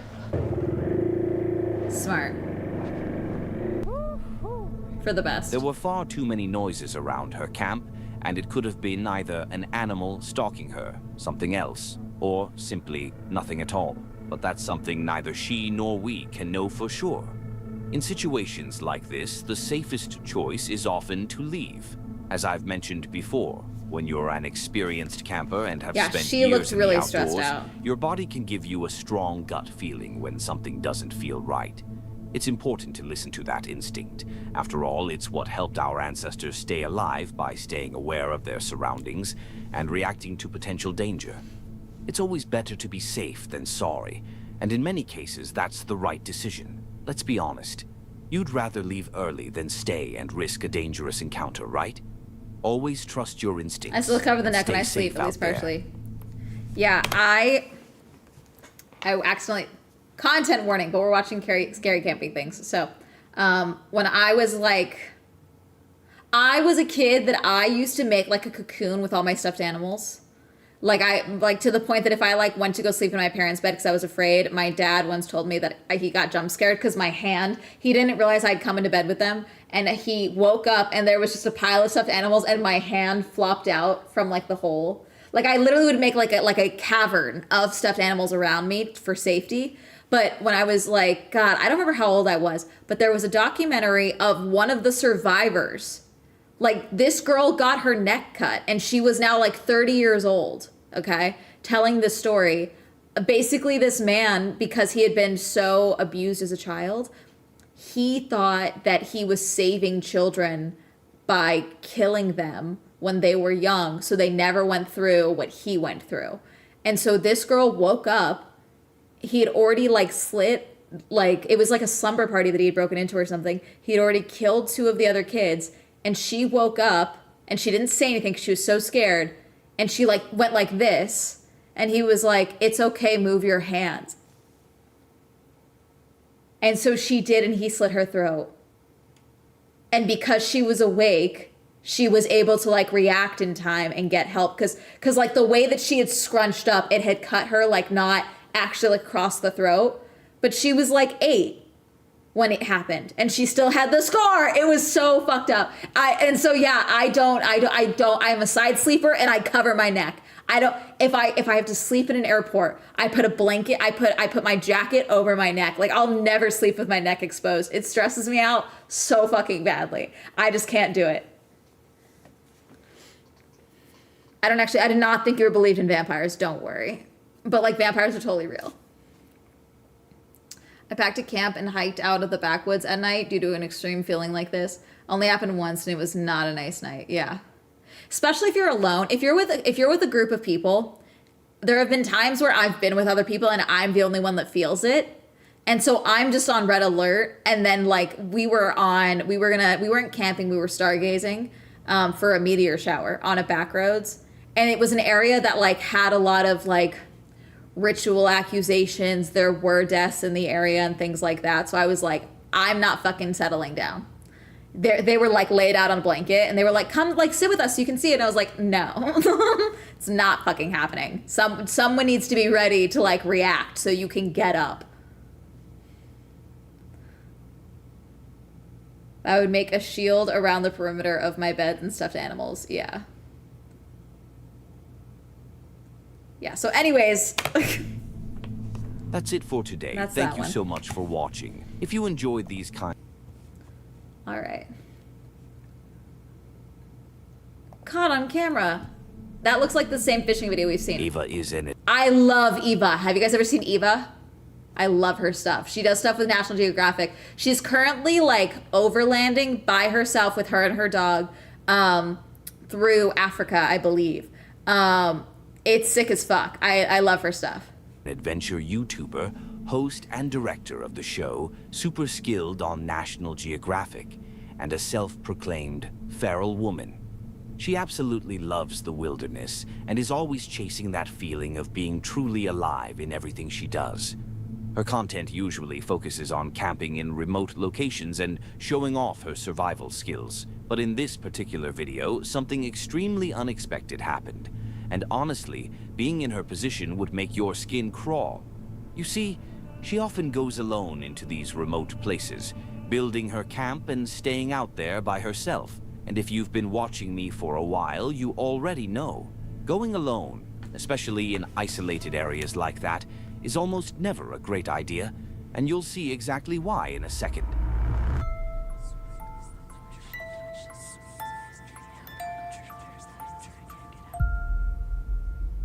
In the last few weeks, I've started to realize just how dangerous it is to do what I do. And I never had to deal with situations like this before, not on this level, but just the fact that it's all happening now is making me rethink this channel, what this channel is about, and the future of it.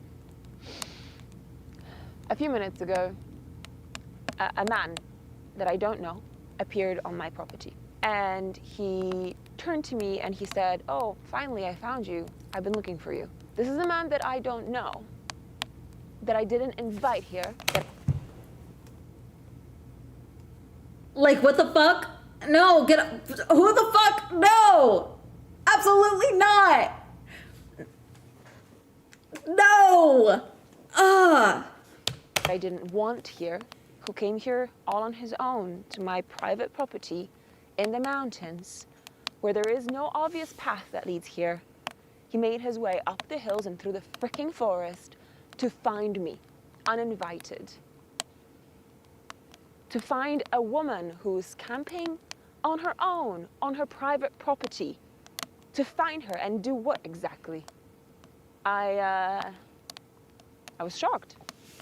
I was shocked and immediately felt so vulnerable and so scared.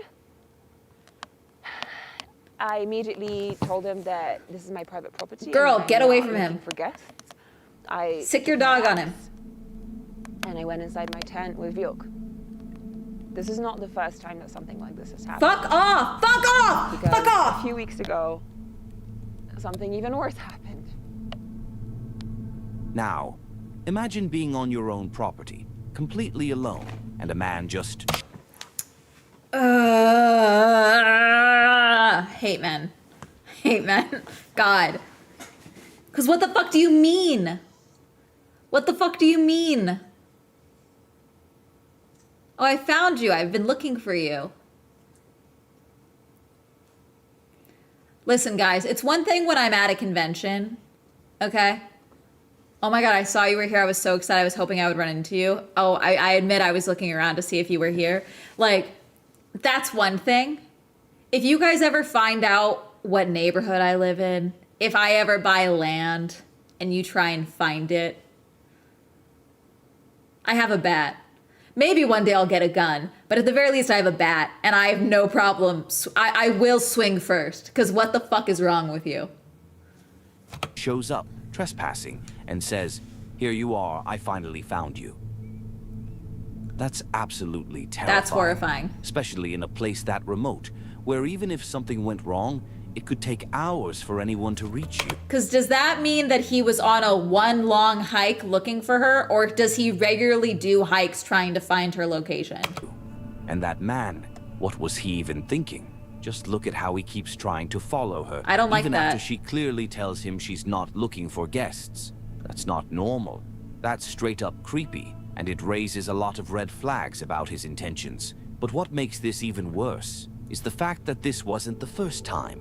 After this, Ava talked about another encounter she had just a few weeks earlier, trying to raise awareness. And this one was just messed up.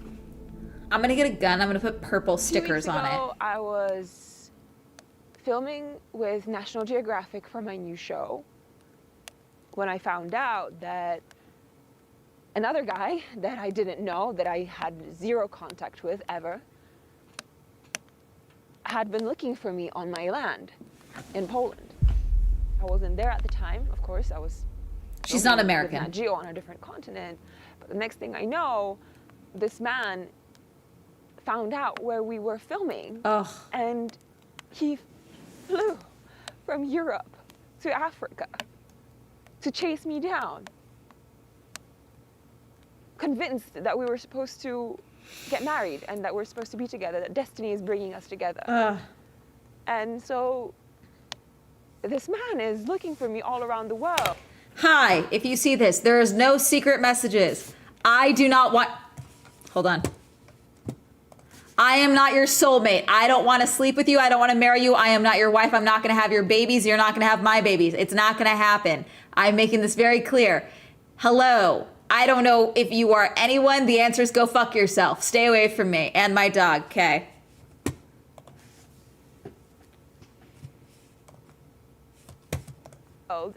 I don't know him. I don't know who he is. I don't know his intentions. I don't...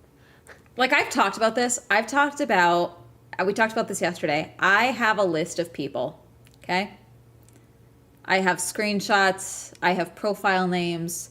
I have names that we've been able to find, so that if anything ever happens to me, we have that to hand over. If there's ever, if my home got attacked, if my car got vandalized, I'm like, this is where we need to start, okay?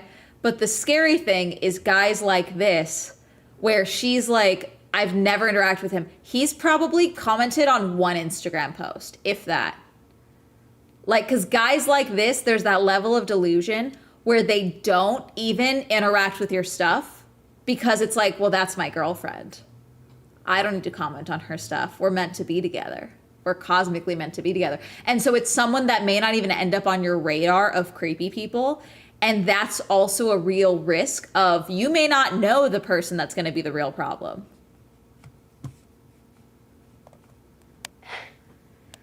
And then he found me. It's a really terrifying experience when men that you don't know seek you out. It just shows how many unpredictable people are out there, and putting yourself online doesn't really help either. It's kind of sad because something that's meant to be creative and positive can also attract the wrong kind of attention. She decided to stay for a bit, but eventually called a friend and explained the situation. He told her straight up, "It's better to leave. If there's even a chance that guy is still around, maybe waiting for it to get dark or for her to fall asleep, it's just not worth the risk." So the plan was to leave the spot and come back in the morning, when it's safer, to pack everything up. Take Coke and just fucking head down to your car. I'd drive over to your friends, just park for the night or somewhere else, go back in the morning to clean up stuff. Yeah. Yeah, that's probably wise. It's especially earlier than later. You know, it's not fun, it's fucking convenient as fuck. But like if we're just trying to play risk management with a situation where you have a bunch of unknowns, you don't know who this guy is. Yeah. You know, he says he's visiting. You know, it could be another weirdo that's coming to look for stuff. So like we just don't know. Yeah. Yeah. Comes up with beers. Yeah. So he starts drinking and thinks, I'll go back. Yeah, that's true.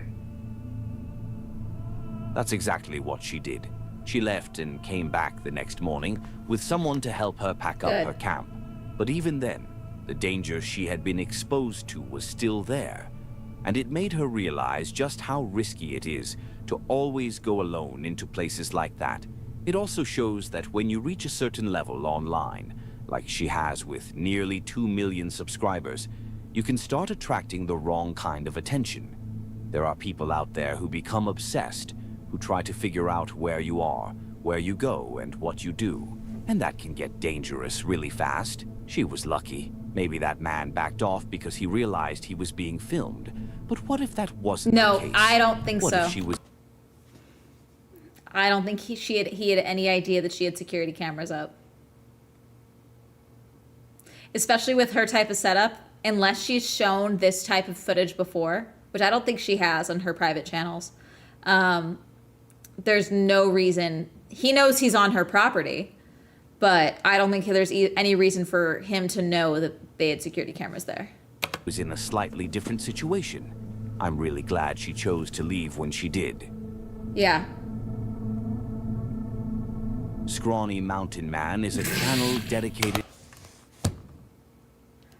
Sorry for the mood change, but Scrawny Mountain Man took me out. Have we heard of him before? I don't know. to wilderness adventures, where the creator goes on hikes, trail runs, and shares his experiences in all kinds of environments. But this particular video was very different from his usual content. It didn't feel planned, it didn't feel scripted. It felt raw, like something captured in a real moment of danger. In July Is it videos forever? 2020, So I refuse to let any man make me feel like I can't live my life. One of the first times I met a friend's, like a casual acquaintance's girlfriend one time. And I was like, oh yeah, no, I'm leaving tomorrow. Like I had just gotten back from something. I was solo traveling. And she goes, you solo travel a lot? I was like, yeah. And excuse my language, but this is exactly what she said to me on our first meeting. She was like, and how many times have you been raped? It's exactly what she said to me. And I said 0. I was like, I'm, you know, thankfully, you know. But I don't believe that you need to live your life, that it's healthy to live your life with fear like that. Like, for example, I mean, I'm very risk adverse. We've talked about this. Yeah, no, that's fucking wild. But that's how a lot of women think.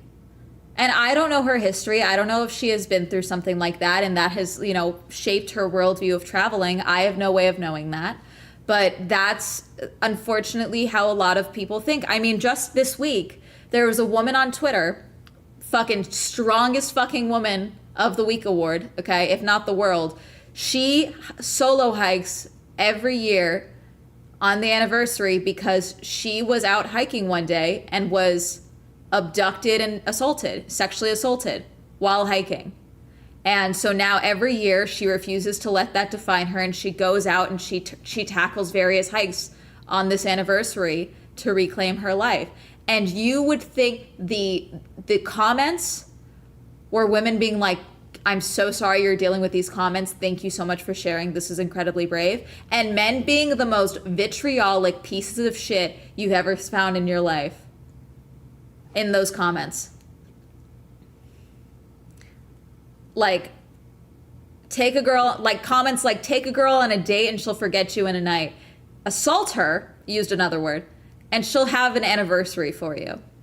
Shit like that. And it's like, you're wondering why men aren't dating. You're wondering why the birth decline is happening. It's shit like this, okay? I refuse to let pieces of shit like that dictate my life.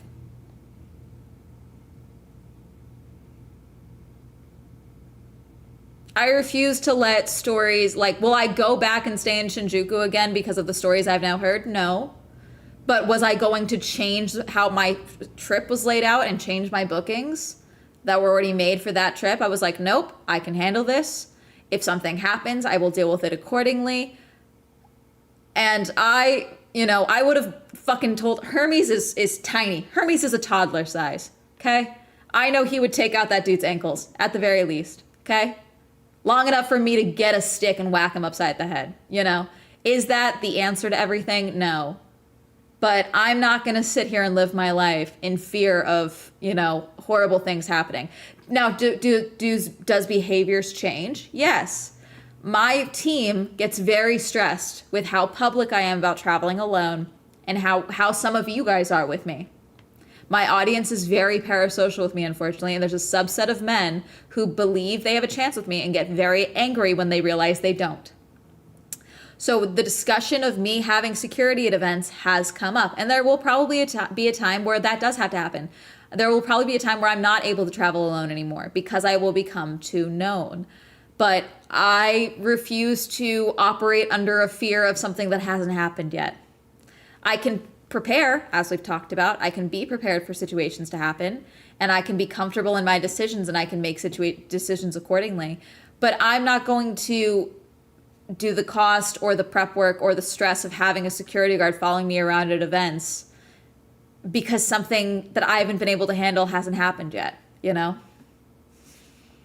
Followed by Creepy McPerson. Took me a long ass time to wear it again. Don't want to let Creepy keep me from wearing it forever, though. Became one of my favorite outfits. Exactly. Hi there. Hello.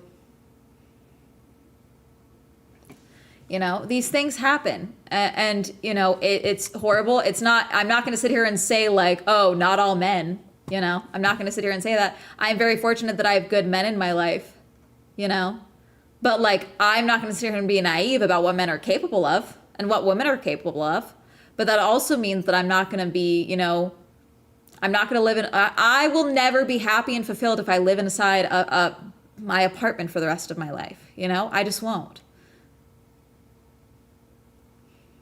My aversion is bringing someone into my life like a boyfriend and the outcome that he's possibly a loser and gets me pregnant and now I'm stuck with this man because I had a kid with him. That's what I'm afraid of. Being assaulted is not what I'm afraid of. I don't want it to happen. Okay? And the first thing I'm doing is going and getting plan B and going to get a rape kit done because you might as well kill me if this happens. Okay? Because I'm killing you immediately or I'm going to ruin your fucking life. Okay? Those are your options. It's that simple, okay? But I will not have a child with a loser, and that's something I can control. I can control dating. That's something I can control. I can control situations. But what I'm not gonna let dictate my life is fear of shitheads. That's just not going to happen with like me going and living my life. A man will most likely be statistically, the most likely person to kill me will be my male romantic partner, statistically. I'm over the age of 28.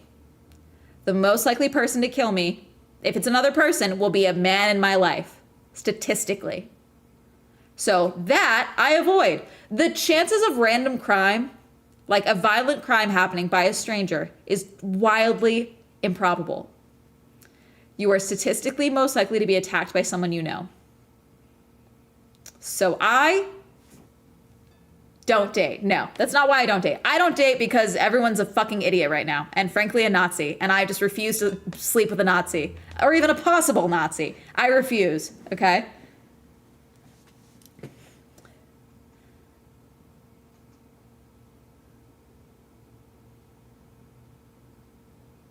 Like when I go out alone, I do plan for like something attacking me or something, but I might mainly for stuff.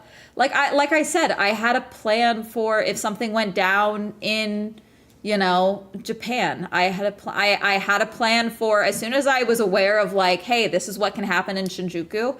This is some of you guys, that woman was killed by her ex-boyfriend who turned into her stalker while I was in Japan. The woman who was working at the Pokemon Center. That happened while I was there, but that also happens weekly here in America.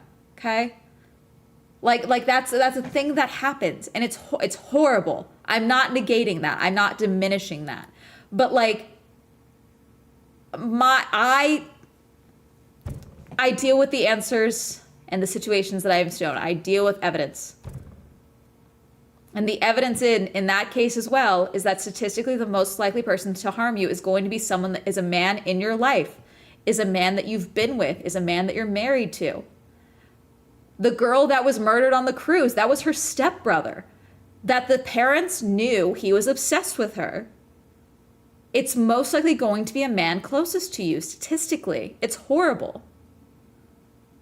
That's why you're dating Mount Fuji. Yeah, Mount Fuji would never do this to me. Never.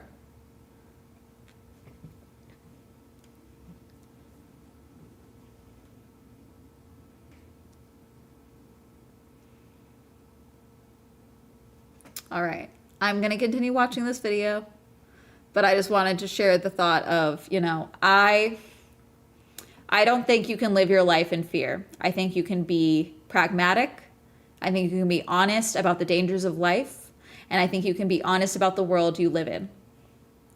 If you are at all aware of politics and the current state, if you've had a functioning brain for the last decade, you are aware of what's going on in the world. You are aware that statistically, the men in my demographic are men I need to be wary of.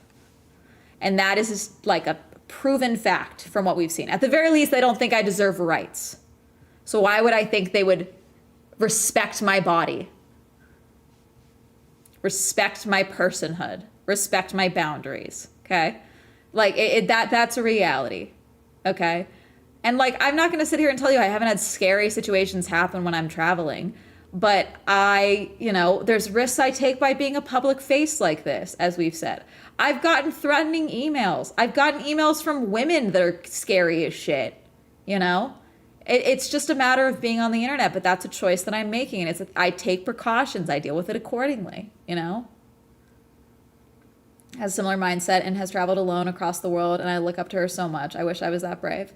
You know, it can be a learned behavior. You know, we've talked about alpine divorce. The amount of women I've now seen that are now realizing that they've been through alpine divorce and they are now finally going through the healing process of being able to do hikes alone and camp alone is incredible. Like that is something that you can work on, and like little things like day trip traveling and things like that is my video next week is about traveling alone. It's usually because I don't agree with them. The scary videos from women is not like sexual or romantic in nature. It is usually they thought that I was like a friend to them and I disagreed, or I shared an opinion on something that they don't agree with. And that's the problem.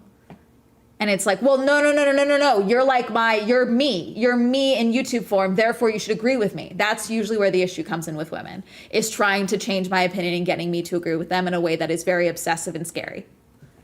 Yeah. During a long trail run in the Maroon Bells snowmass wilderness in western Colorado, he suddenly spotted two bear cubs climbing a tree right in front of him. And luckily, he noticed them before their mother noticed him. But that wasn't enough to avoid getting her attention. Oh, God.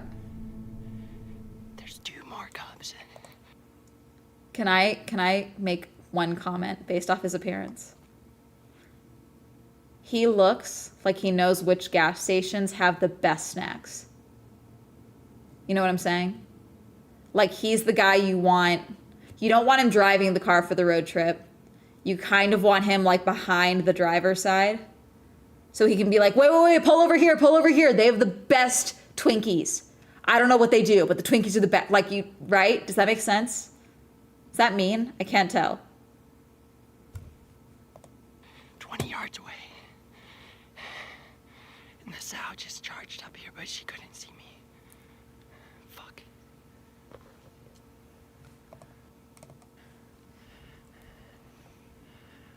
Fuck. They're going higher in the tree.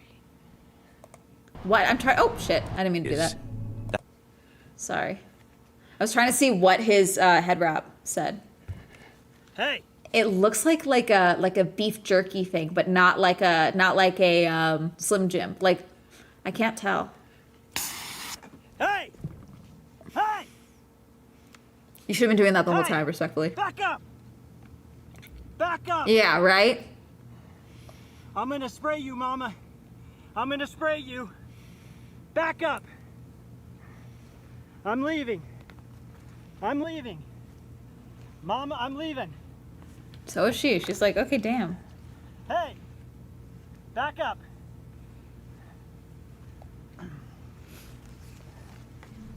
Back up, Mama! Back up!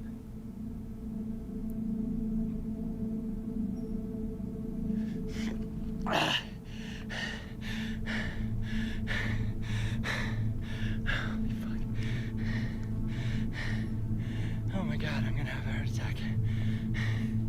Twice. Now, I can't really say he was just lucky to survive that encounter. It was mainly because he had protection on him. And this is a perfect example of how important that really is.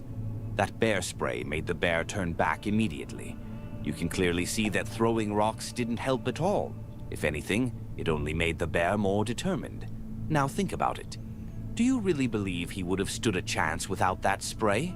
I don't think so. Well, Especially no. not That's against why you a always mother have bear bear spray if that you're in would do Bearland. absolutely anything to protect her cubs.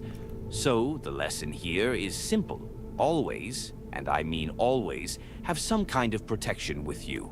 This is someone with years of experience out in the wild around animals and predators.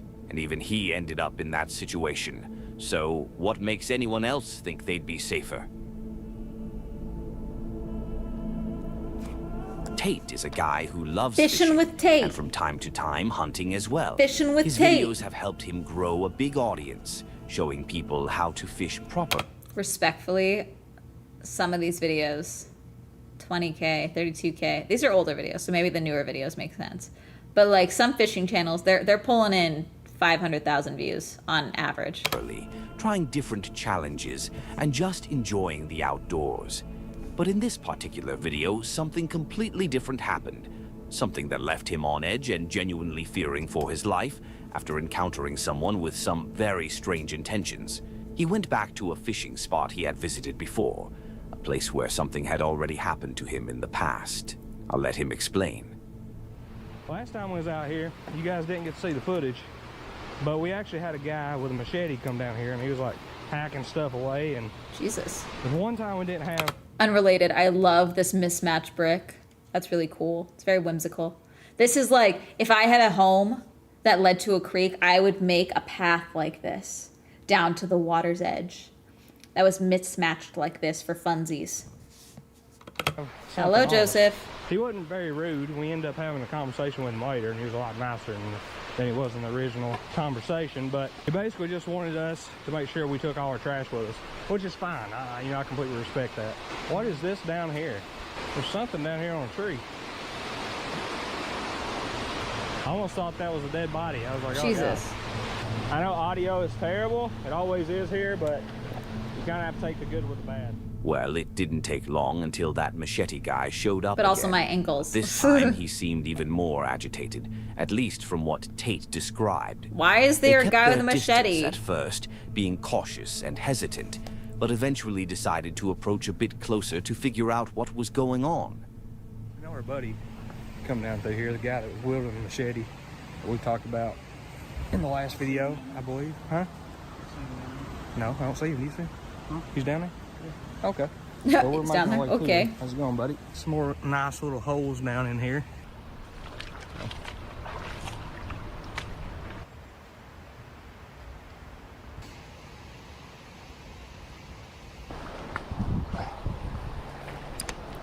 Man with machete comes back, and you're like, yeah, this is fine. Sketch Creek ecosystem, I guess. 100% tweaking right now. Yeah, no, you still avoid the tweakers if possible.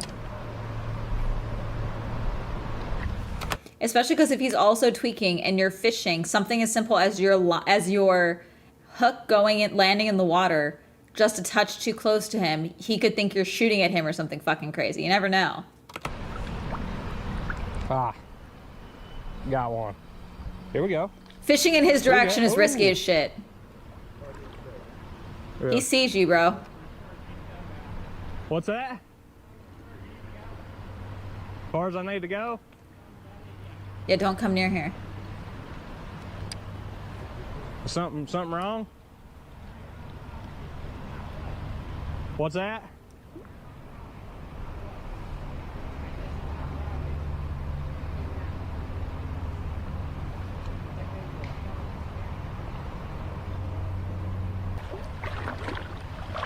Well, are you good? I am, but yeah, I only just fish. But yeah, you don't come back here. Okay. We usually fish all the way down through there. Why not?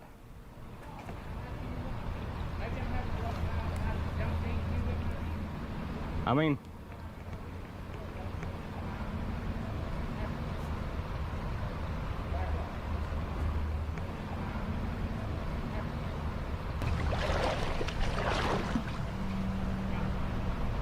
what's that?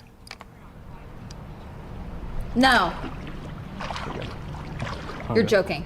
You're joking. You're fucking joking.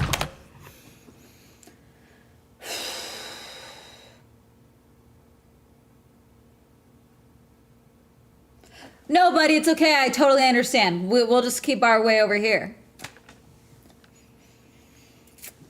Oh, God.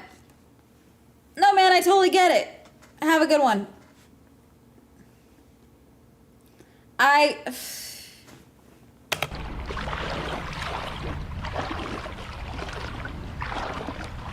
The way he's jumping would stress me the fuck out. I'll show you what. Okay, sure. I've lived here my whole life. Okay. There's certain things here, if you look close enough, Yeah. that is old. Okay. Probably before Roman Empire.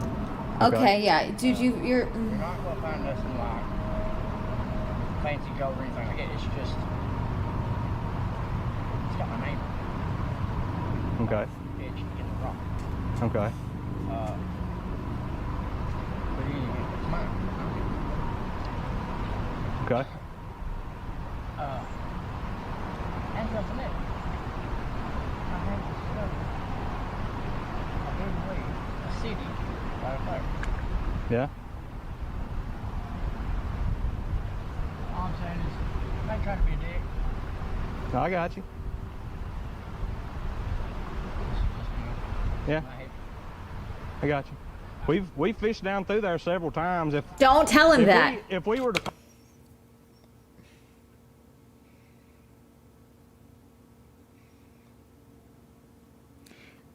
On a dime, he can decide you're not a buddy anymore. On a dime.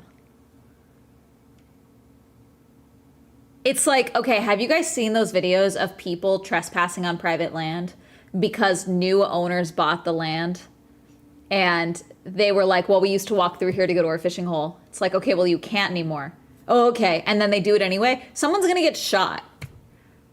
Like, they're lucky new owners don't have guns these days. Like, because why are you trespassing willfully after being told? Like, at the very least, I'm going to sue you because I'm an asshole. Like, and it's like, well, no, I have a right to go and swim in this part of the water. This has always been available to the public. And it's like, well, no, it's always been private land. No one's lived here. I live here. This is part of my land now. I own this. Now we can get into arguments about, well, things shouldn't be private. We can get into that argument as well if you would like. But the reality is that it's like, hi, you're not on that woman's property. You're now on this guy. You're trespassing now. This moves past, we're past the, well, it's always been like, it doesn't matter, you know? On a dime, this guy can flip. Well, we used to fish over there. It doesn't fucking matter what you used to do. This dude is telling you this is his Roman castle now and that his name's on things. That's now his part of the river. Move along. find something, Well, there's a lot more. we don't want to take anything. There's a lot more than, you know. He is telling you that for some reason he believes there's value here. He doesn't want you over there. Yeah. Yeah. Yeah. Like, there's a wall. Uh-huh. Sure. I mean, it's open. I'm just getting my cover now. Yeah. All right, man. Well, hey, we fish here quite often. Now, that man actually tried to act like it was his property, immediately trying to intimidate them by saying something like, "That's about as far as you'll go." Like, what? Who even is this guy? Then he started rambling about finding old things. This is it moving was pretty too clear far. he wasn't making much sense. Something was definitely off about him. And considering he had shown up before with a machete, it made the whole situation even more concerning. He seemed unpredictable. At least this time he didn't have a weapon on him, but Tate and his friends didn't take any chances and decided to call the police, just so that, if anything ever happened in that area again, there would already be a report and someone to look for. There's a guy down there. He is absolutely tweaking out. And he said that we didn't need to go any farther down the creek. Yeah. And like, he was hearing voices and stuff. He's down there chilling on a rock. So, kind of hate to call the cops because we fish here a lot and I've seen him here multiple times. And so it's going to be one of those deals when he sees us again, it's like, oh, you guys call the cops. You know what I mean? So, I don't know if you want to go down and check it out or if you just want to keep it in mind and maybe... If he's in there tweaking, I go down and take him to He's tweaking. All right, I'm gonna call from him. Okay, it's probably... He didn't look like... I know who he does have a machete that he wields a lot, so... He's called me down here before. Okay. Okay, I got you. I got you. All right, thank you. Tate talks about how he fishes in that creek quite often, and how he'd love to bring his kid there one day to enjoy the same spot. But because of the uncertainty around that man's behavior, he admits he wouldn't feel comfortable doing that, and for good reason.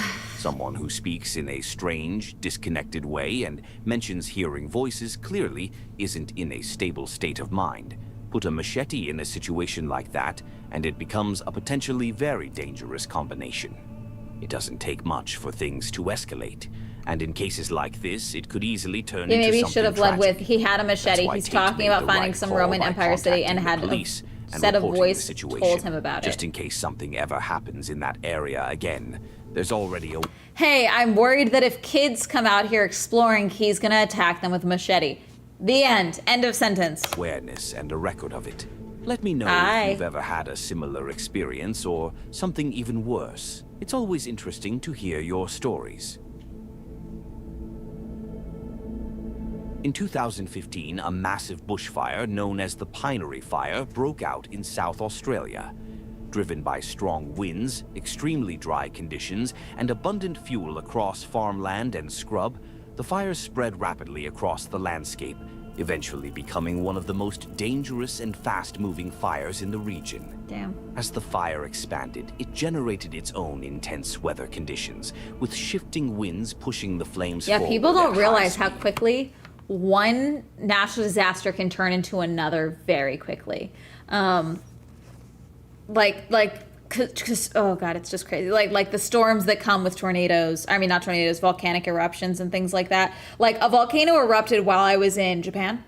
Not like the big ones. It was one of the current active volcanoes in the south part of Japan that is always active. And it's kind of like how someone told me, it's like, oh yeah, no, that's like when it's like, okay, I guess we're not putting our wash out today, you know, type of thing. Like it wasn't that big of a deal. But it did erupt again right before I left.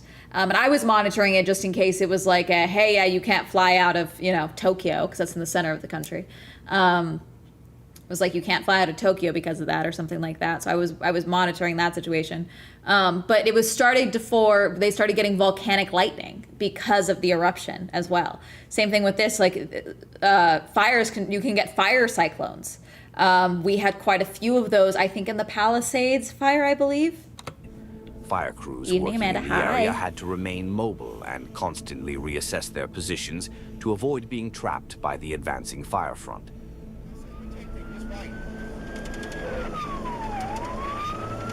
Oh, God.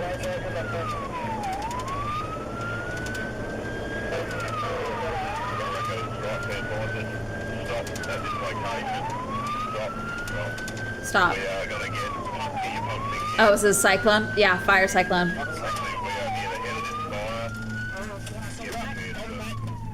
Without much warning, the main fire front begins to move in. Yeah. In bushfires like this, the leading edge can travel incredibly fast, turning a distant threat into an immediate danger in a matter of moments. When fire trucks get caught in situations like this, they may have to switch into what's known as burnover mode, a procedure designed for extreme conditions. This can involve deploying heat shields or reflective curtains over the windows and using onboard water systems to spray and cool the exterior of the vehicle, helping prevent it from igniting. The truck that was recording stopped to prepare for this as the flames began closing in faster than they could safely escape. But the truck ahead had a different idea, one that nearly put everyone in serious danger. Oh, God. They began those are reversing, fire. and due to the limited visibility caused by smoke and fire, God, something look how dangerous quickly that unfolded.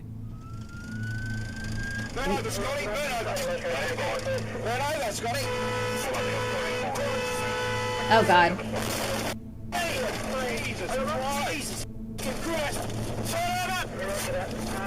Yeah, because then now the engine is right next to you. In front of the glass. That fire moves quick.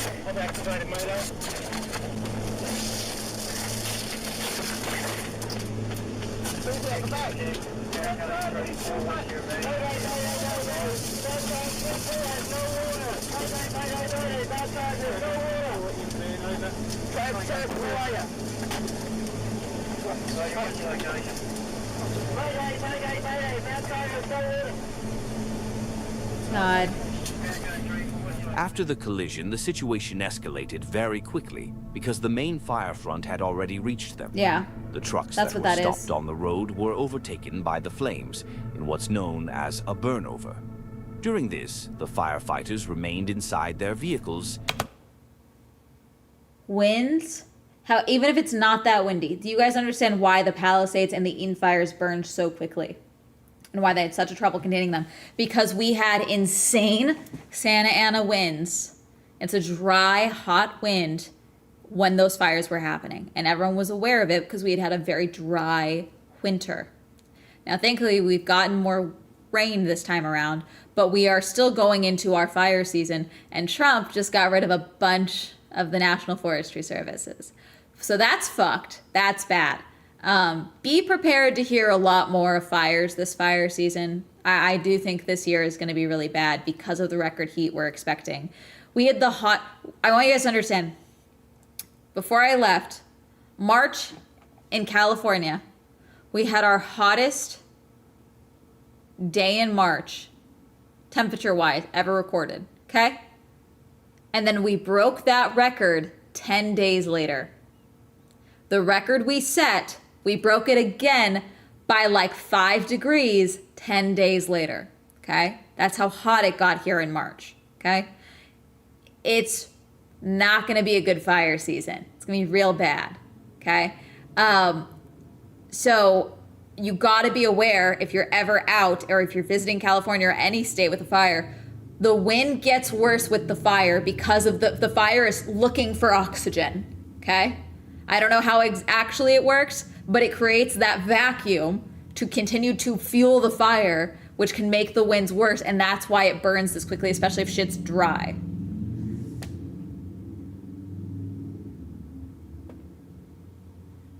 Don't we have the super fire trees that were imported to California? Yep, we've got eucalyptus trees, fuck-ass eucalyptus trees that were brought here from Australia. Why? Because some dumb fucks were like, oh, this will make good for timber. False, because they were like, oh, in Australia they mine this for timber, but those were being grown for hundreds of years. These are flimsy as fuck and bad for timber. They don't grow, they grow skinny And they don't grow quickly, okay? And they're flammable as fuck. I hate them. And relied on the truck's protective systems while the fire passed over them. Even though it looks extremely dangerous, and it absolutely was, the burnover itself lasted a relatively short time. Once the fire front moved past, the immediate threat eased, and the crews were able to regroup and continue operations. Fortunately, there were no fatalities in this incident, and all firefighters involved survived the burnover. It really shows how much these people put on the line every day, so others can stay safe, and how quickly a situation that seems under control can turn into a life-threatening one in seconds. Fire moves so fucking fast, especially if it's dry like that. And this is one of the reasons a lot of Indian reserves, okay?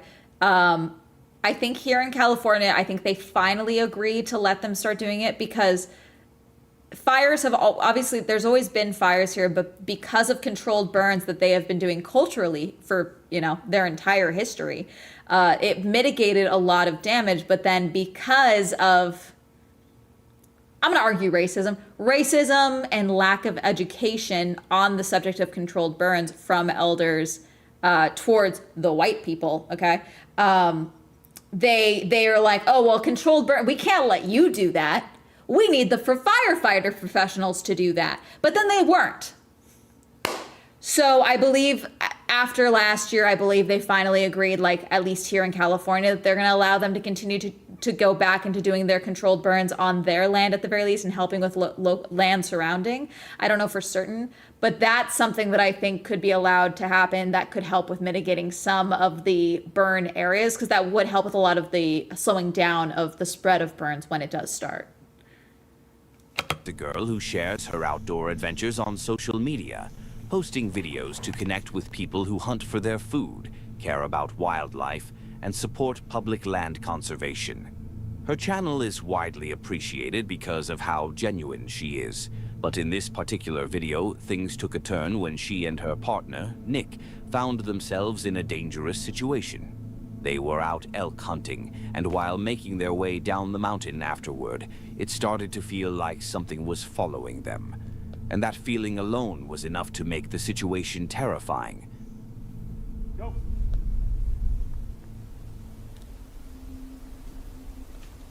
Go. Go. Get closer. Get.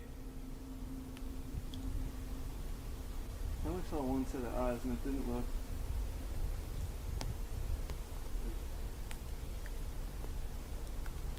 Used to be nearly entirely longleaf pine. That's now extremely rare, supplemented by loblolly and oak hickory. I could take a few steps, you could take a few steps until we get far enough away. I don't think it's gonna do anything. I don't think so either. Alright.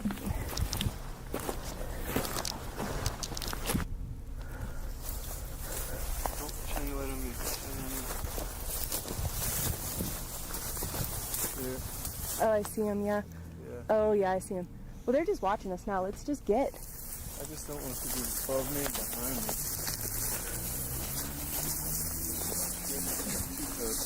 Alright, well, let's just cruise.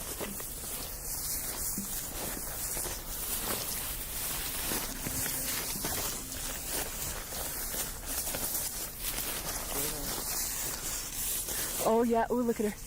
Oh, freaky.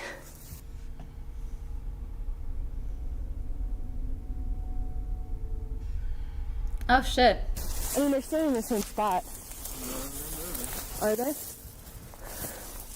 shoot a bigger light. Same. Are you sure it's a bear? Not like a cat or something? I don't know.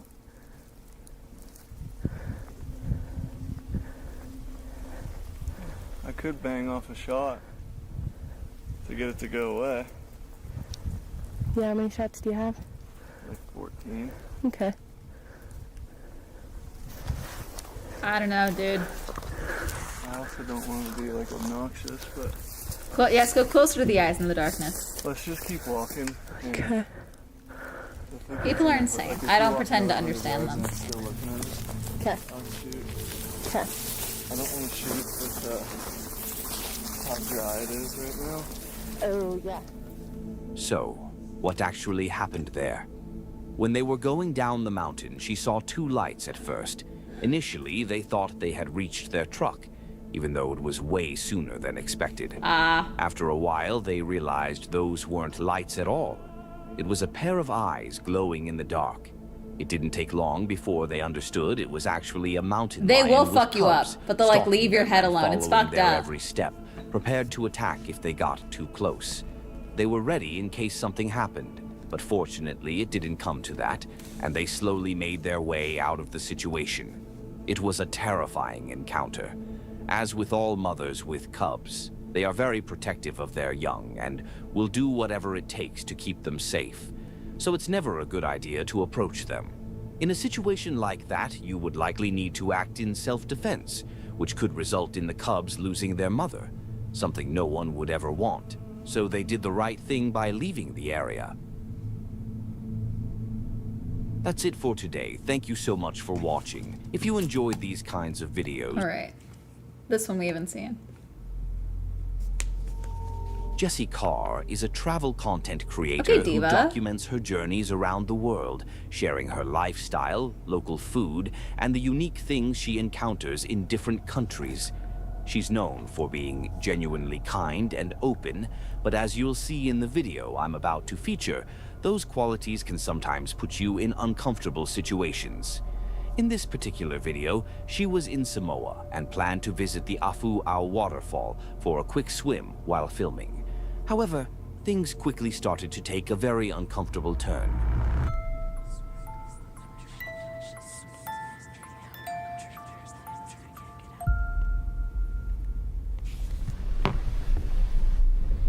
So there's a little waterfall Yeah. over here. You don't want to die. Like that. And I guess... Oh no, I wasn't saying, sorry, I'm not sure if you're responding to me or to Wilderness Whispers. I'm not saying don't approach a cougar because they won't fuck up your face. That's not what I'm saying. I'm saying they'll eat you and leave your fucking head alone is what I'm saying. Like they won't touch your head. That's what I'm saying. Like don't approach a fucking cougar. You'll die. Like they'll kill you, but like they'll like leave your head somewhere. It's fucked up.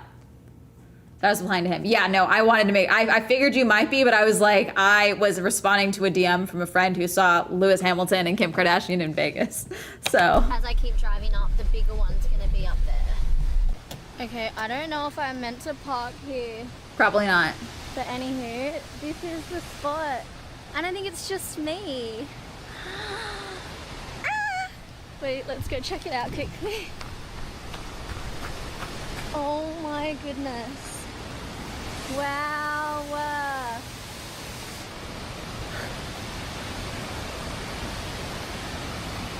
It's just me too. I'm so excited. It looks in. Yeah, see, that's a park and hike in location. That's not a drive in and park. Unreal. And I guess you can. Because the cubs will be orphaned. I missed that. Alright, I'm gonna. He's an idiot. It's fine if I leave my car here, I think.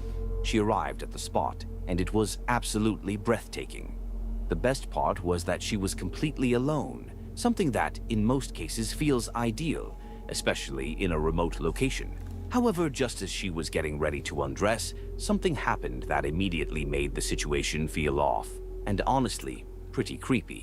I know that smile. I know that face. A man approached. Yep. I'm gonna hop in now. I took a couple photos. And now I'm ready to have a dip.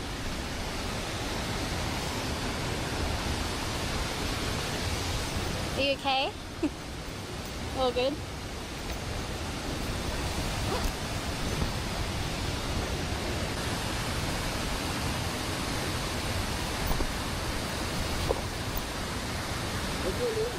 Ah! Jessie. Don't talk to her.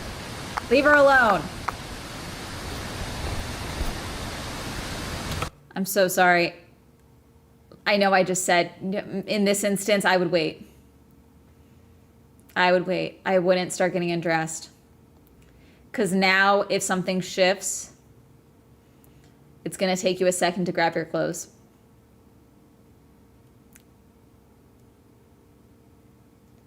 You know, I would have waited. I would have waited. I would have assessed. Yeah.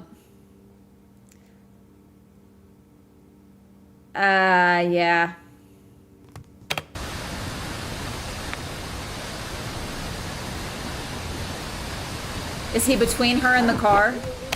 Is he between her and the car? Is he between her and the car? I can't tell because she's at the table, I think. Pardon?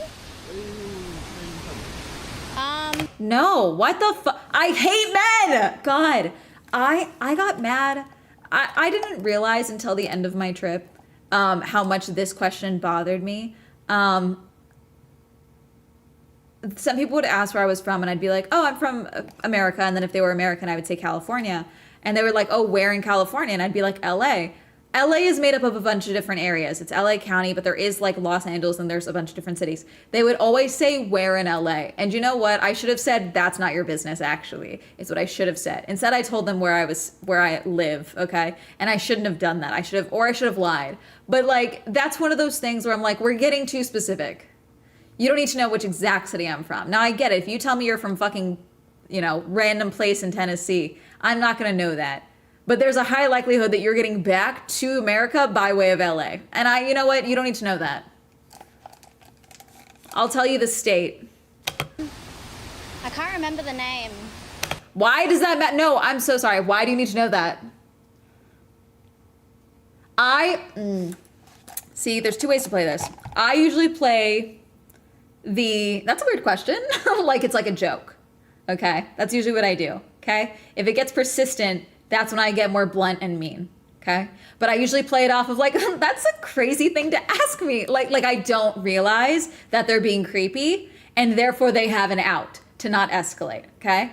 If it does persist, that's where I'm like, why the fuck are you talking to me still? That's where I switch up, okay?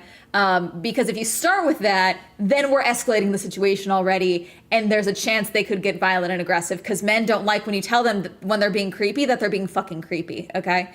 Especially when you're alone. So I don't know where I'm staying is an option, playing dumb is an option, but I would have immediately, another option is, that's a silly question. Where are you staying? My friends and I are staying here. Like in the air. Oh, my friends are on their way. I'm staying with some friends. Yeah, I'm at their place. Where? What? Okay. He doesn't need to know shit. Even if, hell, I don't care. No. Okay. I think the playing dumb option and that's weird. Why do you want to know where I'm staying? That's so silly. Wait, why does that matter? Like, playing it off like you don't get that they're being weird, I think works because it kind of throws them off a little bit. It's like, oh, they realize that something's wrong, but they think you don't realize what's wrong. And it throws them off balance a little bit versus getting immediately aggressive. It's like, whoa, why are you treating me like I'm a weird fucking dude? Why are you treating me like I'm weird and creepy and old and ugly? Because you are. Okay, but that immediately sets someone on edge. I don't like where this is going already. It's already stressing me out. It's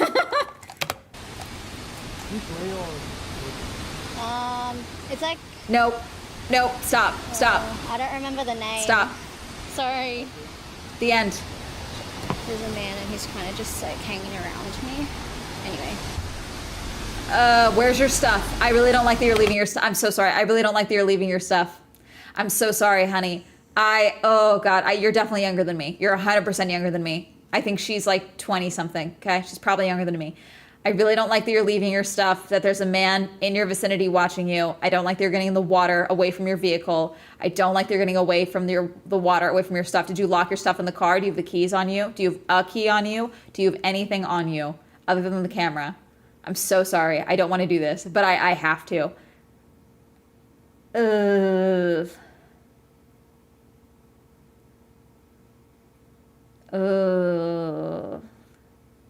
They don't want to be confronted. Yeah. Like I told the story, so many men will be shitheads, but they hate being called on being shitheads. I've told the story a few times with you guys when I was out with Marissa and we were at a premiere and there were two girls in front of us and one of them went off to go get them drinks, to go get them like coffees while we waited in line, and this guy immediately swooped on the girl that was left alone, okay? So thankfully, Marissa and I both locked eyes and immediately were like, okay, we're assessing the situation. And this guy was not getting a fucking hint that this girl was not fucking interested. So I was like, I'm so sorry. I love your nail polish. I just have to ask. And she immediately was like, oh my God, girl, yes. Like I got it like a Target. Like immediately, immediately locked in. Okay. I was like, great. This was needed. Okay, good. And he was like, yeah, that was like crazy for you to interrupt. And I was like, I'm so sorry. You know, I'm a girl. I see pretty nail polish. I see a pretty dress. I just have to comment on it. You understand? He was like, yeah, I have to comment on it too. You're really beautiful. And I was like, thanks, you know, like whatever the fuck. And he was like, yeah, it's crazy that one of you came dressed to impress and the other one didn't, insulting what Marissa was wearing. And I was like, that was really fucking rude. And he was like, no, it wasn't. I was like, yeah, it is. You're insulting what my friend is wearing. We all look hot. What the fuck are you doing here? Go away. And he got immediately irritated that I didn't immediately like, oh my God, well, thank you. Thank you for complimenting me and insulting my friend. Oh my God, I want to rip my clothes off immediately. Because that's what these fucking manosphere fucks tell these guys. Oh, if you want to get with a girl, insult her friend. No, go fuck yourself. Get the fuck away. No one here. You can leave. No, I don't need to leave. You do. No one here wants to talk to you. You don't want to talk to him. You don't want, nope. Goodbye. Go. This isn't even your spot. Go get in line before you lose your spot. I'm not going to lose my spot. I think you're going to lose your spot. Goodbye. Go. Okay. Fucking went off. So thankfully, we were all immediately locked in on what the situation was, okay? But like, as soon as I was like, that was rude as fuck, he was like, no, it wasn't. Like immediately the demeanor changed because I had called him out on negging my friend and being an asshole. Men are stupid. I'm sorry, God. This is a young girl. That guy doesn't sound like a young man, okay? She's not interested. She is uncomfortable. And the man watching her doesn't give a shit. He's either too dumb to realize, I'm sorry, I'm yelling. I'm gonna get evicted. He's either too dumb to realize that he's making her uncomfortable, or he doesn't care because he's a fuck. I don't know. Either way, evil, stupid. Pick one. Sorry. Gotta be careful not to slip. Even though the man was a bit too close for comfort, she decided to go ahead and get in the water anyway. It was a location she really wanted to experience, and she didn't want to let that moment go to waste because of one person. But as things continued... I don't like that. That's where her stuff is that table, I think. Is he just in a towel?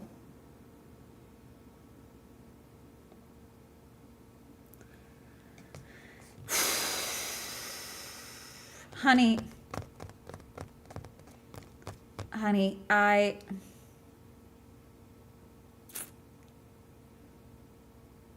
hate when things like this happen because then it sounds like I'm being the bitchy older sister that's like, well, this wouldn't have happened if. I don't want to sound like that. But it's an important part of solo traveling to be able to learn and read a situation and be able to respond accordingly. There are things that I want to do from time to time, but I realized based off the context clues, it's unsafe for me to do so, so I adjust, okay? In that moment. Doesn't mean I'm never gonna go back there. Doesn't mean that you could come back here at a different time and enjoy this, okay?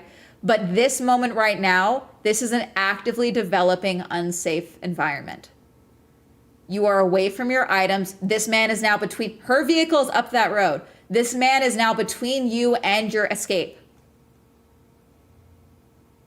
This is an unsafe situation and you should not have been in this moment. I don't think the answer is, I want to experience this, so I just decided to get in the water. I'm sorry. I don't think that's the answer here. She may have felt safer being in the water because then he couldn't see her. But also, you don't know if you get in this water and for some reason there's like a shark or something. Like you don't know I'm just saying a shark, but like you don't know. You don't know what's in this water, okay? She's in Hawaii. You don't know this. It could be there could be a reason that there's no one else there, you know, in the water. Okay. Like there's just too many bits and pieces here that I feel like this is unsafe, you know.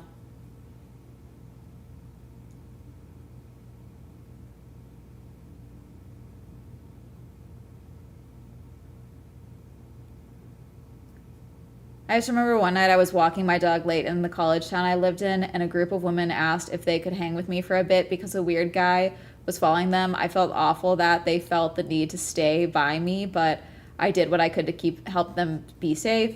I made sure they walked in the opposite direction from where he had disappeared and checked that he didn't come back around.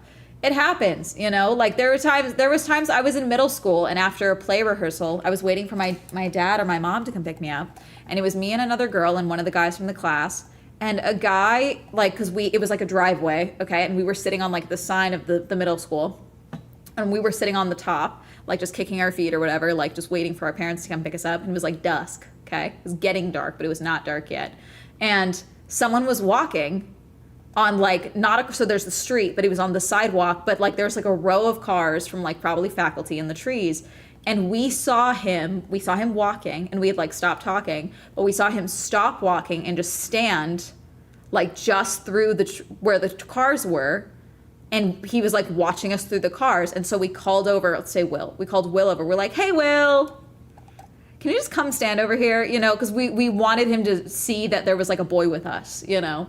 So it's like, oh, it's not just two girls alone, you know?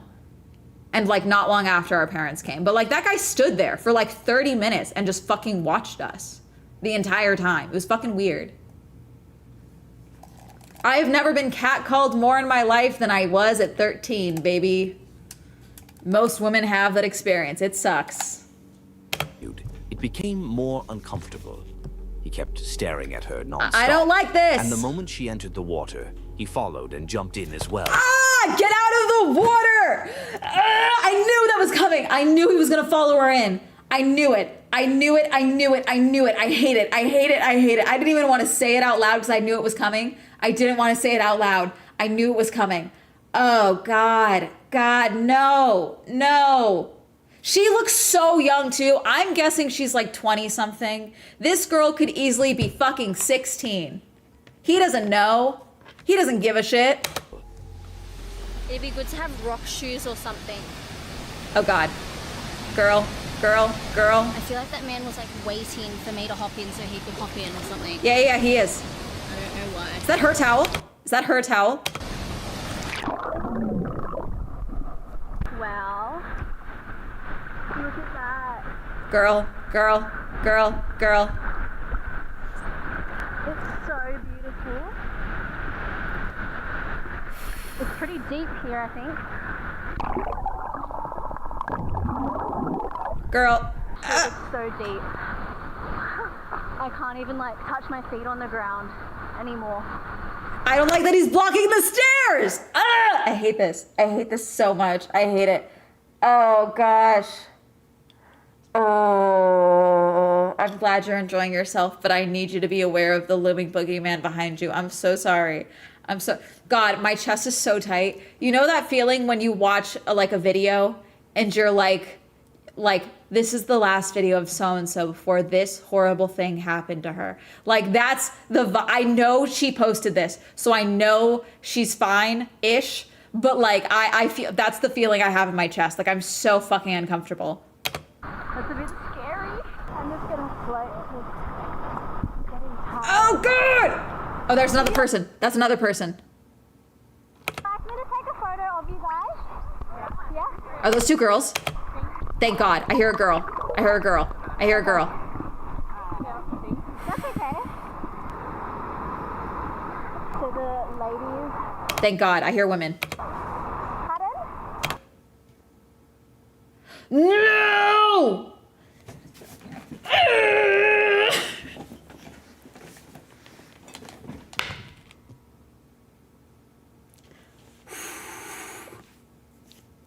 The man yelled out and told me there's a like cave area to see. He offered me help. I said no.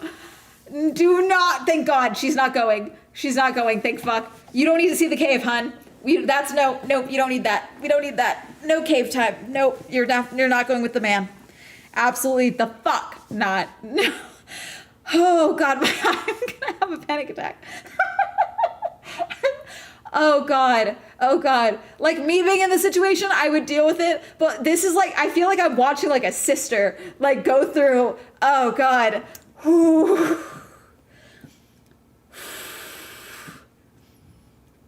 Oh my God. God. It's like that scene, you guys know the scene in Interstellar where he starts begging. No! No!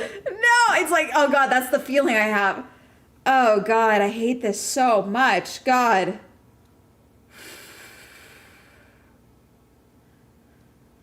Oh God. Oh God. Okay. Over there. Don't go. No, don't go, because then he's gonna come into the cave with you. Oh, honey. No, all good. How long does this go for? The man is telling me that I should go over here. Oh, this whole segment, there's more. Oh God, we're halfway through her video. Oh God, we're only halfway through her video. Oh God, there's more. I hate this so much. Oh God. Oh honey, no. I'm also finding it annoying that California has really restrictive laws on owning a firearm. She's in Hawaii. But it's an involved process, yeah.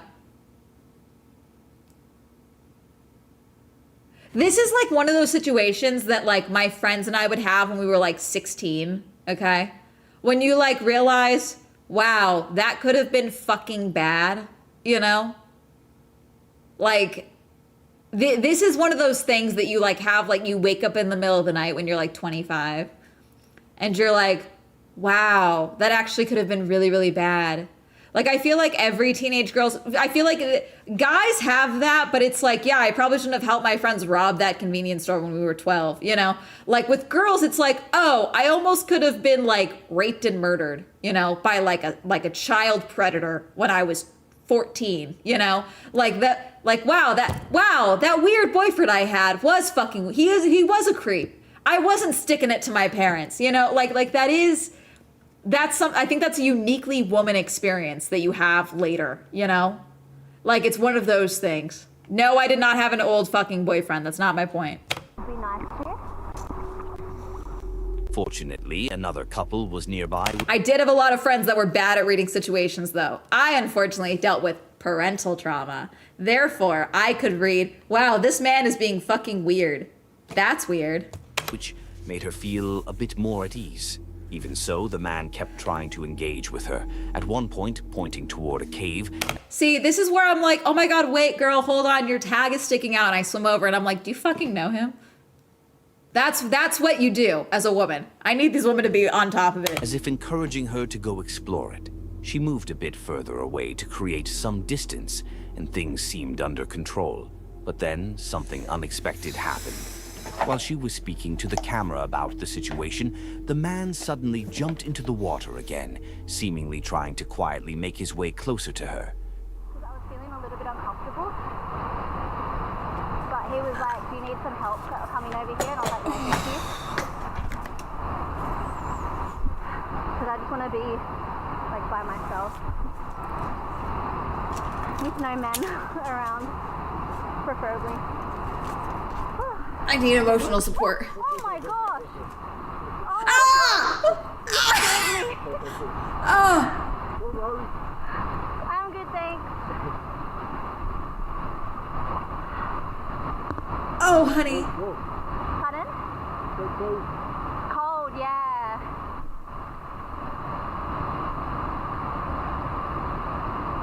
Oh God, I don't like these right there. Oh God, and he sees she's talking to a camera, so he knows he's being filmed. I'm 25. No, honey, you lie and say 16. I'm so sorry. I'm so sorry. I'm so sorry. That's when you lie.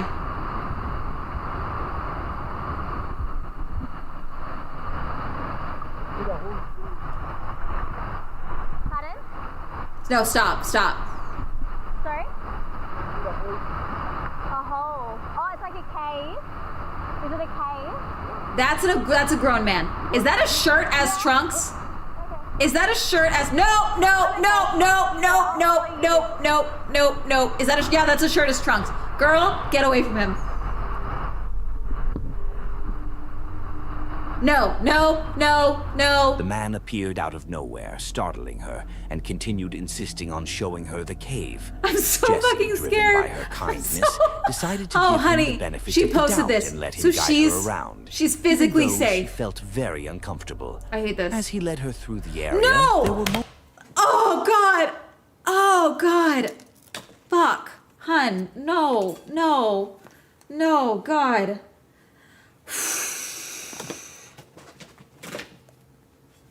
Oh, God, fuck, no, God. Honey. Hermes is like, what the fuck is going on, Mom?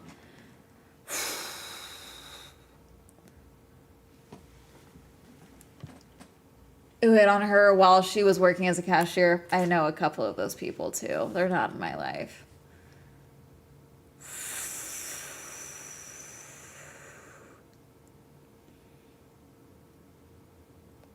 Oh God, I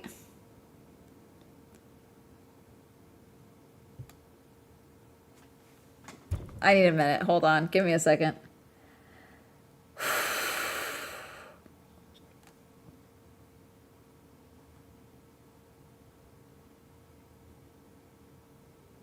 You're so right. Moments where it almost seemed like he had genuine intentions, and she briefly let her guard down. However, that changed quickly. When he offered to help her climb a rock, he began to touch her inappropriately. At that point, she had enough. She immediately decided she just wanted to get back to her car and leave the area. Unfortunately, the situation didn't end there. The man continued to follow her all the way back to her car. I don't like that he's... Oh, God. Up that way? Well, can I go this way?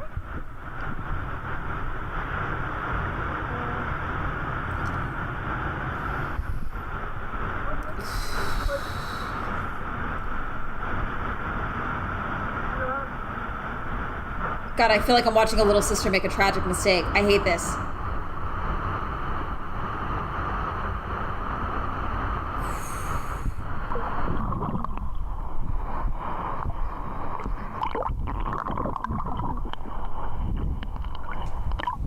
Hey, can you fuck off? This is when you pull that out. That's when I start yelling, because if those girls are still in the area. I'm 17, get away from me. Start yelling. Lie. Okay, I'm gonna go. If he follows me, like, I'll just head off, but I do want to give him a little bit of money. No! For taking the photos. Absolutely not. Nope. Honey, no. No. Nope. I don't care. Nope. Nope. Nope. Nope. Also, I'm so sorry. You let him take photos of you with your phone. So sorry. I get it. No. Absolutely not. Fuck him. Absolutely not. I don't care if I just ate a full dinner. As soon as a waiter creeps on me, no one's getting paid. No one's getting money. Get in your car, drive the fuck away. Okay? Okay? Because that was nice of him to do. No!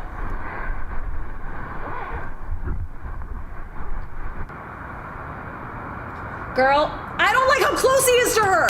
I hate this so much. I hate this so much. I hate this so much. Oh God, I'm gonna throw up. I'm so uncomfortable. Oh my God, Wilderness Whispers, you did it. You actually made me scared. You fucking did it. Holy shit. I'm so fucking uncomfortable. He did it because he was creeping on you. He did it because he was trying. Men don't do nice things for women they're not attracted to. I'm so sorry. I'm so sorry. I hate to be the one to tell you this.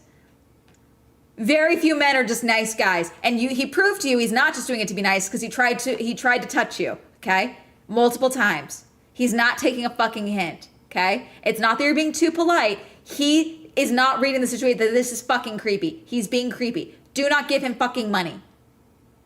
Oh my God.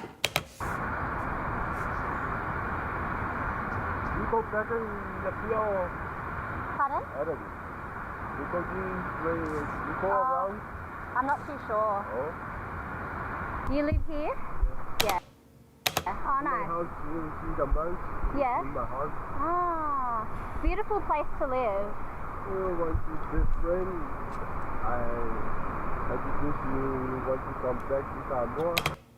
I should come back to Samoa to see him and visit his home, his best friend. No. No. Yeah. Oh, thank you. Because someone in chat's going to be like, oh, it's a language barrier. Maybe he's, has a disability or something. Doesn't matter. She is uncomfortable. Doesn't matter in that moment, okay? She needs to get out of this fucking situation. She is talking to him too much, okay? This is too much. I don't care how old he is, she does not look 25 years old, okay? She looks younger. She needs to get out of there, okay? She needs to get out. This is a fuck politeness situation, okay? He touched her inappropriately, okay? He will not leave her alone. She has made multiple attempts to get away from him and he's not reading it. Doesn't matter. Doesn't matter the circumstances, okay? Violations have happened. I'll give you a little bit of money to say thank you for your photos. Girl!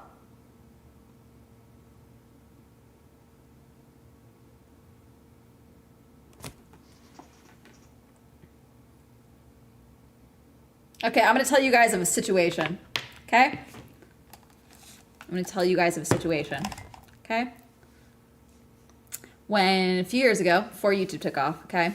My dad and I were moving to a condo, okay? My brother was living somewhere else at the time. And my dad and I, we went to Home Depot, okay? Because my dad always did when we were moving. Rather than hiring movers, he would go to Home Depot and hire the guys that were day laborers out there and be like, hey, can you help us move these items? This is what we have. So we got 4 guys. 2 came in the car with us, and then 2 others drove in their truck, okay? Very nice, no issues all day, okay? We got them lunch, all this, okay? Came time to pay them, okay? We're in the garage, outside the garage area. I'm outside, and my dad, okay, pulls out, rather than having just like money ready to go, he pulls out a wad of cash and starts taking a few bills off to hand to them. That's dumb as fuck. And I told him as much, that it was dumb as fuck, okay? Because what did these dudes immediately do? You know, there was a lot more stairs than we thought there were going to be, okay? One of them, okay, immediately, because they were all 4 dudes surrounding my dad, one of them stepped in front of me to prevent me, not like stepping in front of me, like he stepped to the side with his back to me to prevent me from lunging in if one of them did something to my father, okay? Because, of course, hey, here's more. I know we agreed on this rate, but we now see you have more money than what you said you were going to give to us. So don't you think we deserve a nice reward, okay? So my dad was dumb as fuck, okay? My dad was dumb. He later said, I had a wrench in my pocket. I was like, Dad, you're not a fighter. These were 4 fucking dudes, and you would just sue people. That's not how this works. That was dumb, okay? So they got like 300 more bucks or something like that, okay? Which I was like, yeah, that was the stupidity fee, Father, because that was fucking dumb, okay? That was stupid. You had already agreed on the amount. You should have pulled that aside in a separate fucking room and sorted it out. You were stupid, okay? So, because it was very, we weren't moving, we didn't buy this house. We were renting it. We were telling like, oh yeah, we're renting, you know, times are tough or whatever, you know, because it was, but my dad didn't like to use credit cards that much, so he just had cash, you know? So he was fucking dumb. Why do dads have cash like that? Because my dad's alert. My dad will lose a wallet, but he thinks he won't lose like a wad of cash. I'm like, that's stupid. Yeah, I've known dudes who don't realize they're being creepy. They are still being creepy. Yeah. Like I talked about this the other day about this one lone camping woman person that I found on TikTok. And I went to go scroll through her page to see if like I could find anyone linking the tent that she was using because it was cool. And I saw some 60-year-old dude saying, I hope I run into you camping someday. Like, what the fuck? No. That's horrifying to say to a woman. That's getting off light. No, exactly. No evidence of reasoning. No, my dad has, you know what my dad's physical evidence of combat is? After a baseball game, him and his friends went to a bar. I ended up picking them up, okay, him and his friend, okay? And they were like, yeah, we almost got into a fight. Basically, the bar they were at, a different fight was breaking out.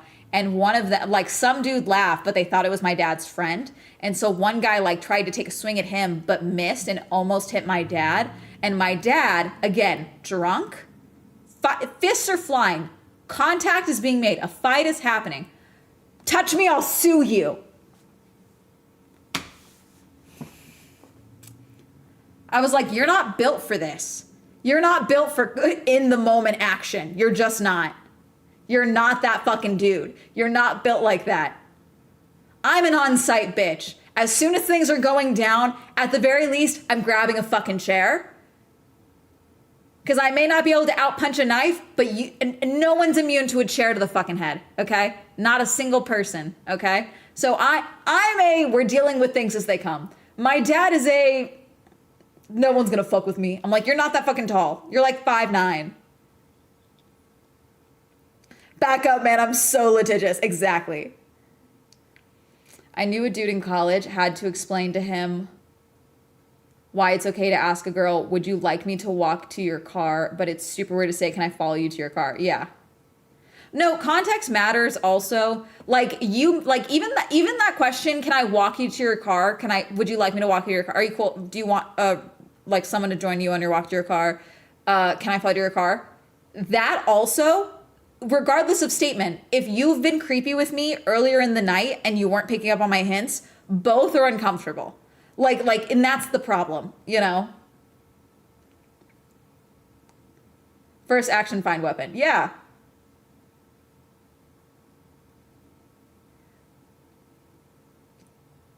I'm like, let's fucking move immediately. Like, for example, when I went to go see The Revenant, I was with my friends, 2 of my friends, okay? With 20 minutes left in the movie, okay? Lights, blackout, okay? Screen, dark. Flashing light, 1. I was in the middle. I immediately grabbed my friends by their necks and I threw them down. I lunged down because I'm thinking shooter. Immediately. I'm like, get fucking down. And then the fire alarm starts going off. What it was is some fucker was vaping in the bathroom and it set off the fire alarm. Okay?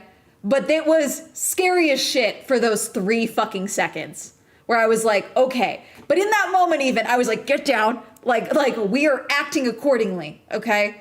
And unfortunately, that comes from years of trauma. But you know what? It's effective. Why you are litigious too? No, I'm litigious too now because don't fuck with my money. I'm litigious because don't fuck with my money. Okay. My dad's litigious because he thinks it'll solve a problem. Okay. He thinks it's like you fucked with me. You fucked with me. I'm gonna ruin your life. That's my dad. Okay. Mine is don't fuck with my money. Because I work fucking hard to make this money, okay? I worked my ass off for this. It takes a lot for me to get to the ruin your life part, okay? But don't fuck with my money. Cause I'm not one of those because they fuck with me because it's it's a woman.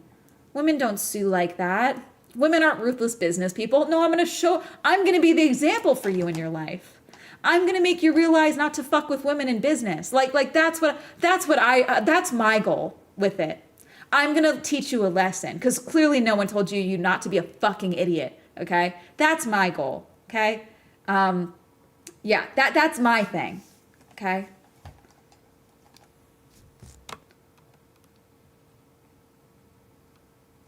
I've been No, we all immediately were like, holy fuck, it's a shooter, but neither of them moved.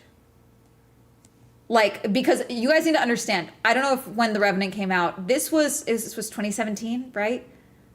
This is not particularly long after the Dark Knight Rising shooting, I believe. That was still fairly fresh in our minds. There were quite a lot of very publicized shootings at the time in movie theaters. So we were very aware of the risk of that, you know? Means different things to different people. Yeah, I'm gonna you'll still have a life. I think we're following. You'll still have a life with me. But I'm gonna be the boogeyman you tell your future board meetings about if you decide not yeah. I'm gonna be the line in your resume you have to explain to people. You know? When they do a background check, you know? It won't ruin your life, but they'll be like, what's this fraud loss? What's this fraud charge? What's that? You know, that's that. My dad'll try and take your house, you know? I won't do that, you know? Yeah, we later discussed this, you know? There you go. Thank you. I don't like that he's that close to your car. See, this is where you go to your car. If you really want to do this, you get the money, you come back, you give him the money, you get back in the car. Yeah. He even tried inviting her to his house to No. meet him and his friend. No. Yeah, that's just weird. The whole interaction felt off from the start, and it became clear that his intentions were far worse than he initially showed. It's a good thing she managed to make her way back to her car by keeping the conversation going and staying composed. But the situation itself was extremely uncomfortable. Sometimes kindness can put you in situations like this because some people misread Shark, politeness unicorn, as narwhal. interest. It has In many moments names. like these, it's often better to be firm and clearly say no to avoid any ambiguity. At the same time, having other He's people around so likely stressful. gave her some added sense of safety. But they weren't there until later.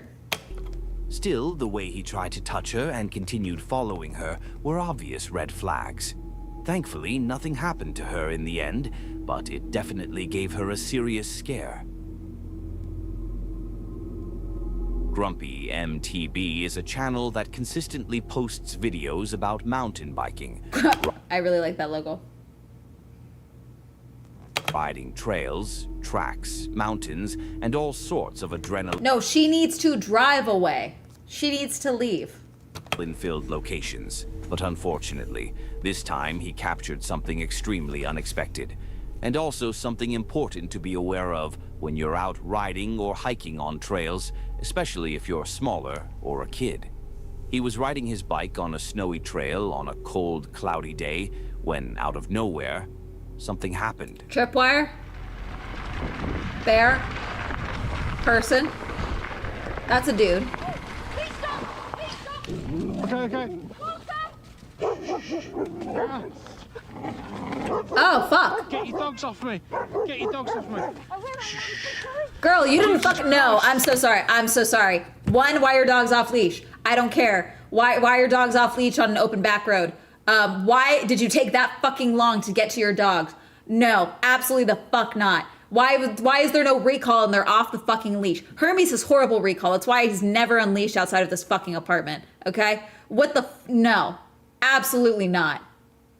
Absolutely the fuck not. I'm so sorry. This is so irresponsible on her part. Please don't. And why are your dogs off leash if they're this fucking reactive? Absolutely not.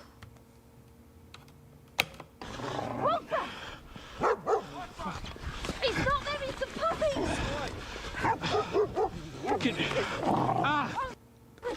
You can't. Why do you have 3 dogs if you can't grab one? You gotta get control of these dogs. He's trying not to kick them. He is trying to restrain himself. That dog, you saw them, both 2 of them had their onto his fucking leg.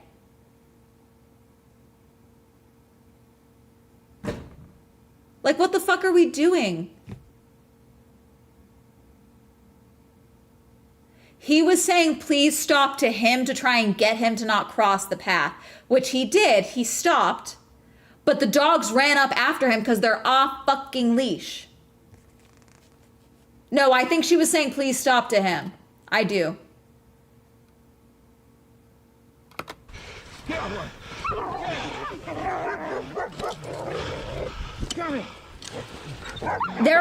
There's 3 dogs and 2 humans, and they're all grabbing onto him.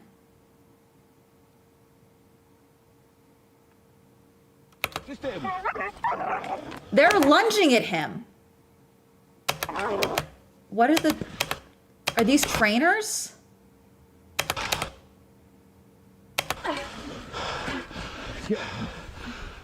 Where's the 3rd fucking dog? Stop it! Fucking hell.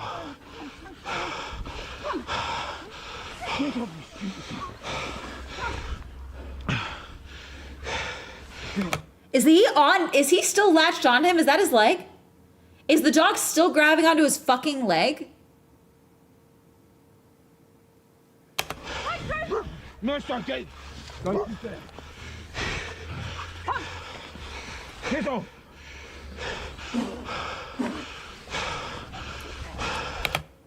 Martial arts.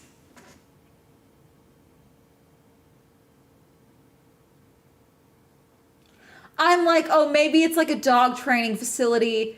They didn't think any, like I'm like, let's, like, this is horrible. This is bad. But I was like, no, it's martialarts.com. High-vis jacket.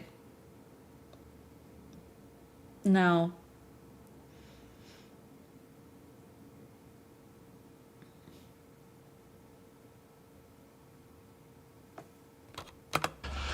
Jesus Christ, man.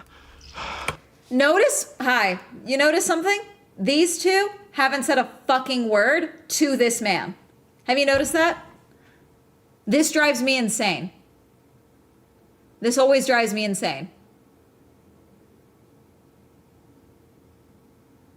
If Hermes so much as like barks at someone from across the street, I'm like, I'm so sorry, have a good night.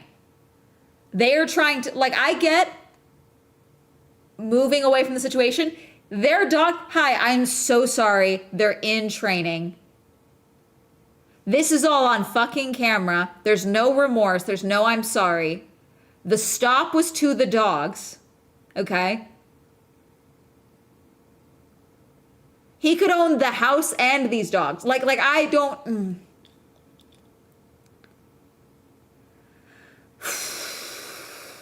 You're irresponsible dogs owners and you're kind of assholes because this man just got chewed on like he's gonna have bruised. Those bites, I don't care what type of gear he's wearing. He's gonna be bruised.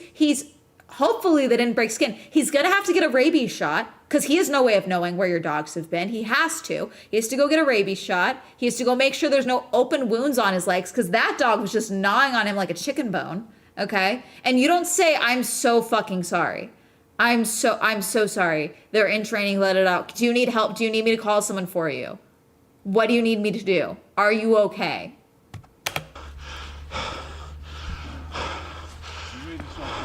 Now I'm really sorry. Sorry, I think you'll be, Is that a hole in his pants? It's gonna need me a bit more than sorry. The situation was eventually brought under control, and the owner... Brought under control. Like, are you fucking kidding me? I don't know if rabies shots are as painful as they used to be. Tetanus shots, things like that. But you need to get them. Okay? As soon as you develop symptoms, the ability for them to treat you good drops drastically. Okay? Most people that get rabies die.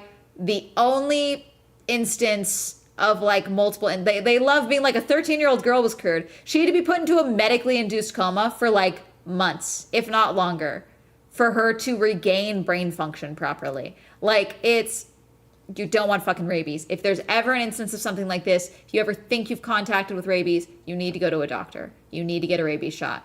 It's gonna be painful. You know what else is painful? Death. Horrific. Do you know what hydrophobia is?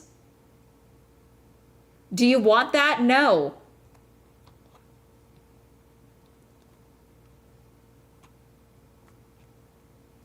Owners managed to regain control of their dogs after a few tense moments in which the bite... He's being too fucking gentle. Scruff, pull the ear. I'm dead serious. Someone's gonna be like, you're being mean to the dog. This dog is latched onto this man's leg. It depends on where it is. He could be dying. He's like barely gripping the scruff. Grab the scruff, pull, grab the ear, pull the other direction until he lets go. I'm dead fucking serious. Okay? Like this dog, he could be taking a chunk out of his leg right now. You have no fucking idea. You don't just let go. It's not a toy. It's a human being. Oh God, fuck. I'm sorry. This whole video is upsetting me. Like, oh God.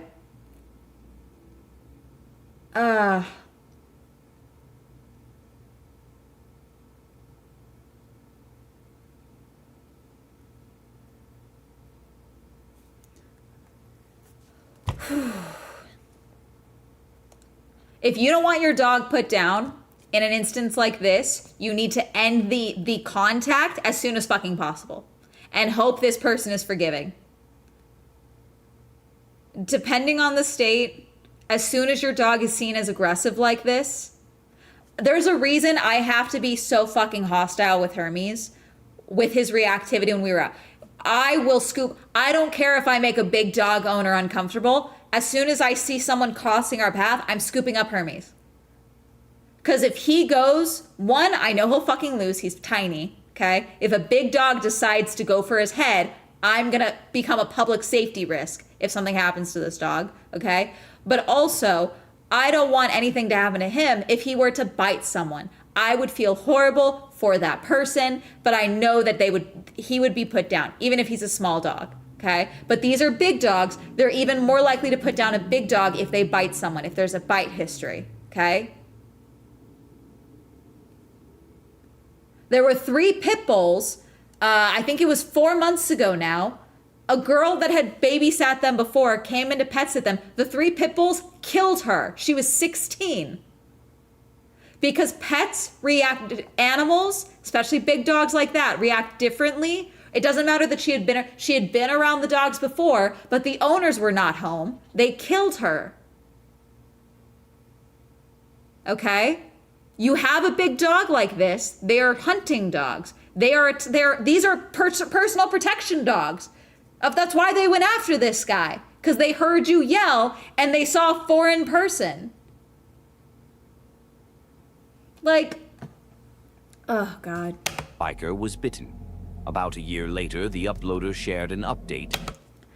The original incident happened in December of 2022, so I thought it would be a good time to provide a bit more information. I found out soon after this happened that these dogs were being fostered. They were being temporarily cared for by the people in the video, while a charity that rehomes Malinois. Of course they were Malinois. I couldn't tell from the video because it was moving so quickly. I thought God, they call them fucking Malingators. Because they bite so Malinois, when they're in a good mood, go like this. They are, God. Oh, God. I'm so sorry. Unless you are trained with fostering Malinois, I don't think you can foster a Malinois. Unless you are confident in, we need more. I do think there needs to be more laws and restrictions around fostering. I understand that shelters are overwhelmed, but we have instances like this. There was another instance, okay, with a Real Housewife of Salt Lake City, got attacked by a dog at a dog park while she was there with her dog, and it was this big ass dog, and she, literally the bruises, the wounds on her legs with how this dog attacked her, okay, horrific. Her leg looked like it was bruised from hip to ankle, okay, horrific scarring. Okay, horrific bruising from this dog. And she was like, the dog needed help. The dog was being fostered. She helped the owner get money to take care of the dog. Thank God that dog bit the nicest fucking rich lady they fucking could have found. Okay, because that is a horrible situation. These the wounds, like the way they showed it in the show was so like, oh yeah, I got bit by a dog type of thing. And then I saw the photos later. This was like a severe physical trauma. I really don't like how the show handled it, because there's no way that didn't psychologically affect her. With the way that dog attacked her, there was definitely a moment in her brain where she was like, I'm about to die, 100%. Okay, and that, again, was a fostering situation where the owner did not know how to deal with this type of dog. That can't be happening.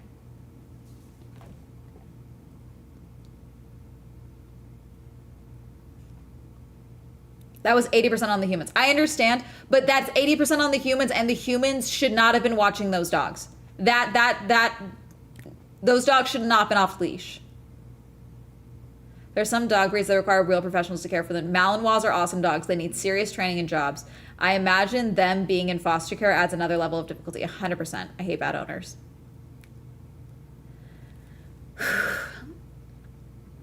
They were being temporarily cared for, looked for suitable forever homes for them. By a weird coincidence, I got to speak to the lady who runs the rehoming charity a few months ago. She was very apologetic and said these dogs were immediately taken off their foster carers after this incident. However, since then, both the Malinois have been rehomed with appropriate owners. Yeah, because there was a Malinois and then there was another dog. them properly are both doing really well. I honestly think this was just bad luck given the weather and location. I don't think the foster carers expected anyone to be, it doesn't matter. I think in hindsight, staying as calm as possible and not trying to run or ride off was the right move. It kept the handlers in close proximity so they could try and bring them under control. If I had tried to escape, the dogs would have caught up to me. They go fast. Malinois are fucking fast. And then it would have been 1 human versus 3 dogs rather than 3 humans versus 3 dogs.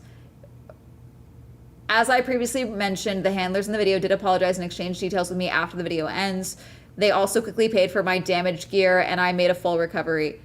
I have a couple minor scars and a healthy wariness of dogs now. Yeah, see, like, people don't realize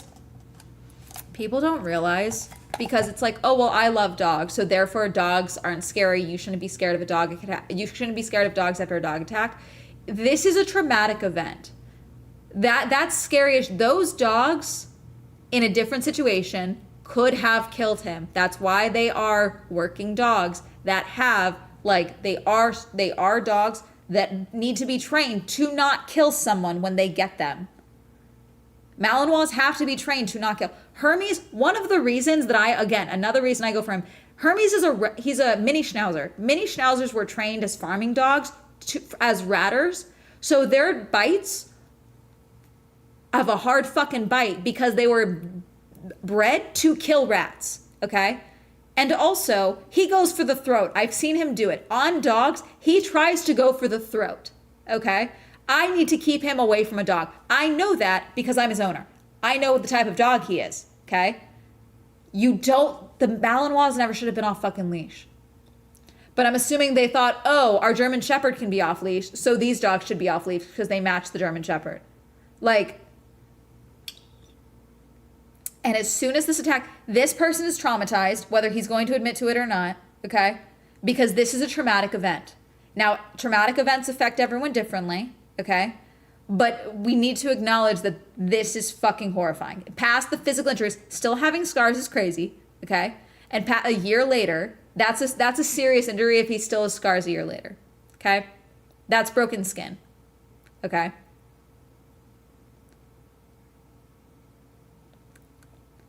Like, I've had owners, like, that's the thing that's crazy. The amount of people, at my old building, this happened a lot. This does not happen much here, okay? At my old building, the amount of times I'd be walking Hermes on leash, and another owner would put their dog down off leash, and I'd have to scoop Hermes up immediately because their dog would just sprint at us. And then they'd be like, it's okay, she's friendly. And I'd be like, mine's not. Meanwhile, their dog is actively jumping up trying to bite at my dog. I'm like, what? Get your rat away from me. No, what the fuck? My dog will eat your dog. He will try. Get him away from me. Like, what are we doing? I'm being the responsible one. Your dog's a little psycho. I don't care if he's friendly. That just means he hasn't bit anyone yet. Dog before I could remember, and I still feel fear over larger dogs this day. It's because part of our system, whether you remember it or not. 100%. Explaining what happened after the Were only pups. If they'd been adult dogs, I would have been more badly injured. Lots of people in the comments said I should sue these people. To be honest, I don't see the need to put these people into financial hardship for essentially a mistake on their part. That caused me no permanent damage. You said you have scars. It wasn't malicious. It was an accident and minor in judgment. We all make mistakes. I did discuss this with the police too, due to the circumstance. At the end of the day, though, I'm glad you went to the police because this does need to be reported in case these dogs do react this way in a different way. Because let me put it this way. Let me put it in a different context. What if you weren't the biker that day? What if it was some 12-year-old boys riding their bikes?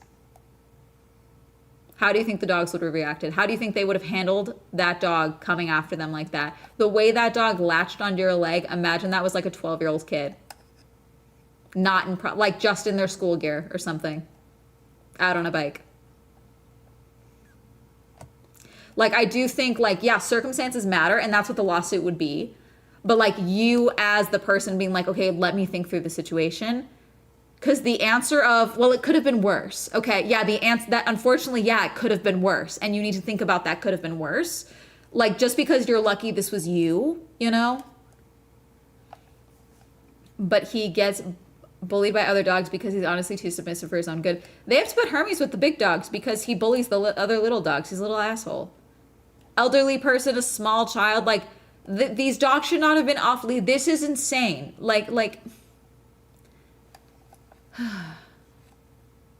Due to some circumstances, I didn't make a formal complaint, and the police also decided not to pursue this. Yeah, because you are the victim. That's. I also feel like, can I make this statement? And someone feel free. I know there's men in chat. I feel like some grown men are very against the concept of being seen as the victim. The cops didn't pursue this because you would have been the victim in this case. You know? Some people see it as the complainant, but like that's the terminology that would be like, well, you are the victim, you'd be the one that would be bitten, you know. That's the terminology used a lot of the time. And I feel like there's an aversion to that for men because of like masculinity and all of that.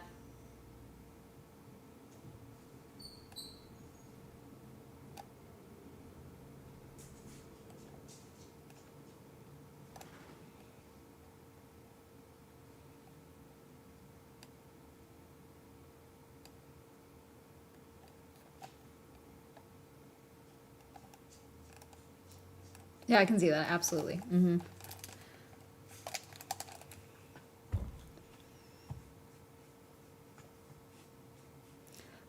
Punishing temporary owners trying to help out a charity seemed unreasonable. No, because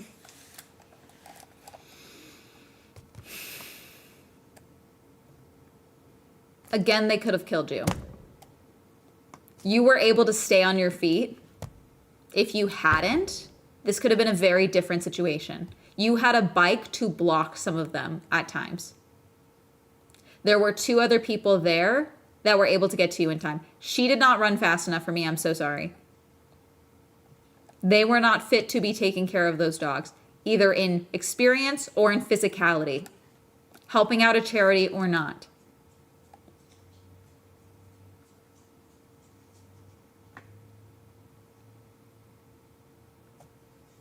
That's like saying, well, I'm not going to sue the driver because it wasn't his car.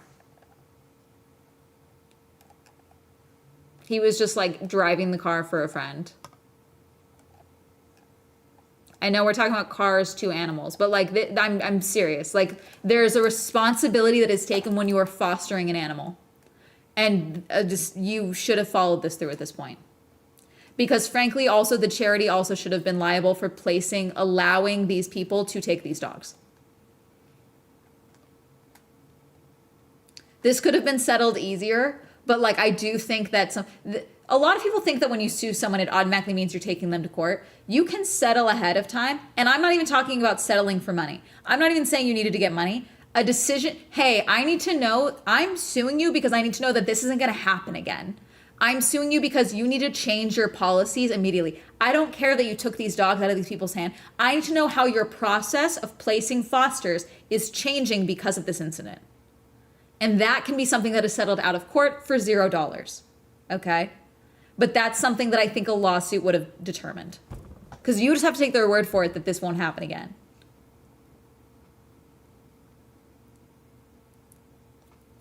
It's not even just that. It's not even just these people, though. Because what was it just anyone who signs up to, were home visits done? Did you see them interact with these animals? Did you think, oh, they have a good-natured German Shepherd, therefore they can deal with these very anxious and rambunctious Malinois? Like, yeah, we talked about that earlier. You know, like there's things that need to happen, and I don't know if that's going to happen.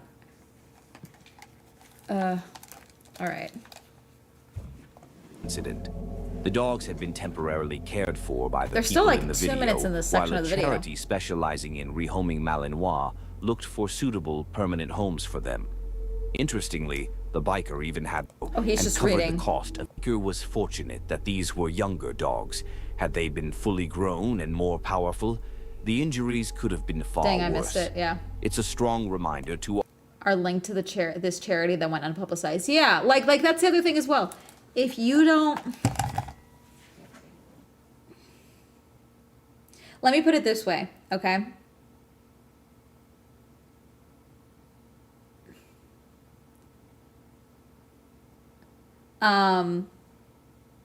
When Kobe Bryant and his daughter passed away, okay, his wife sued the company. Okay. For, I believe, for wrongful death and for mishandling of the helicopter and things like that. Okay, if I remember correctly. I don't know what happened with that. But at the time, there was a lot of people that was like, oh, thank God she did it, because a lot of these families may not have the funds to follow through with a lawsuit and actually go through with this. Because something like that, it can be very expensive. If I tomorrow, okay, you guys don't want me to be in a plane. Okay, well, maybe you do. You don't want me to be in a plane, okay, that does a barrel roll or the wing comes off or we safely land, but like there was an emergency landing or some shit. Okay, you guys don't want me in an air, the plane crash that happened with the collision, okay, which was like a freak thing that happened simultaneously. Okay, I'm suing fucking everybody so that the people that are also on the flight that don't have the money to sue, they can just jump in on the lawsuit. Okay, I'll get that ball rolling. Okay, but sometimes you need the person to get the ball rolling, because there's a lot of people that, like this dude, probably don't want to deal with the hassle of a lawsuit. Okay, they don't know what it entails. They've never dealt with a lawsuit. They don't know. They just know that lawsuits are expensive because that's what they tell us, to make everyone subservient and not actually go through the lawsuit, so that you let the horrible shit of capitalism happen to you. Okay. They try to get, you want to settle out of court, you want to do this, you want to give up the ability to do arbitration. I don't care if I signed over an ability to do arbitration. If I find out that you did something illegal on a plane and it ended up with me being in mortal peril for even a fraction of a second, I'm owning your fucking airline. Okay? Like that's, and you need someone like, you need the Karen. Sometimes you got to be a Karen for the greater good. Okay? I am willing to be the Karen for the greater good. Okay? Dude, you should have been the Karen for the greater good, because you have no idea how many other placements. For all you know, this charity has placed someone with a foster that ended up ending with that dog passing away. Okay? The biting of a child. You know, you don't know because you didn't escalate it. And sometimes you need to for the sake of things getting better. Okay?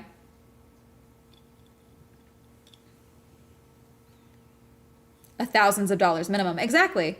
Sacrificial Karen. Strategical Karen deployment. Exactly. Karen for good. Okay? Sometimes you need that. Okay? Always stay aware of dogs in outdoor areas, and for dog owners to They didn't even see, you could, I'm so sorry. On his video, you could not see those fuck-ass dogs. And I'm calling them fuck-ass dogs because they should not have been off leash. She was wearing a high-vis vest and he was wearing a high-vis jacket. Okay? But he could not see those dogs until they were coming at him around the corner. cautious about where and when they let dogs off leash, especially if there's any chance other people might come by, because, let's be honest, just imagine if, instead of the uploader, it had been a little kid. In that case, those dogs could have caused serious harm. Amanda is a content creator who shares videos about her van life, traveling to different places, camping in various locations, and enjoying those experiences with friends. Most of the time, everything goes smoothly and her trips look fun and relaxing. However, this time something very different happened, something that made them feel unsafe enough to call the police. She was camped in an area with other people nearby, and over the previous in that moment, 4 they were days, fuck-ass dogs, a man yes. had shown up once who seemed suspicious, before eventually leaving. But on that particular morning, around 7 a.m., and oops, we're in a creepypasta. Yeah. God, maybe that's a good prank I'll do to you guys one day. Where I'll like record something and I'll send it over to Wilderness Whispers like, hey, can you scare the shit out of my stream? And like include a video clip. Like if I send you something, will you include it? Maybe that's what I'll do one day. When she stepped outside, she witnessed a situation unfolding that immediately raised concern. Everyone's trying to kill me, with no exception, no matter what I do to Cam. I don't have a life, I cannot love, I have no purpose, kill me. I'm sorry, this is such a son, I don't have time for this. I don't know about all that type of pose. Such a grandpa pose. Son, what are we doing? I don't know about all that. I'm so sorry. This is a tangent. But he put his hands on his hips and that's all I could think of.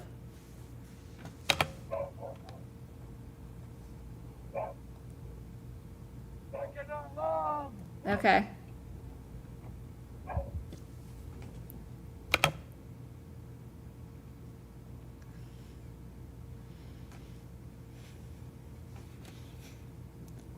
Notice, I need the first girl to come and see this.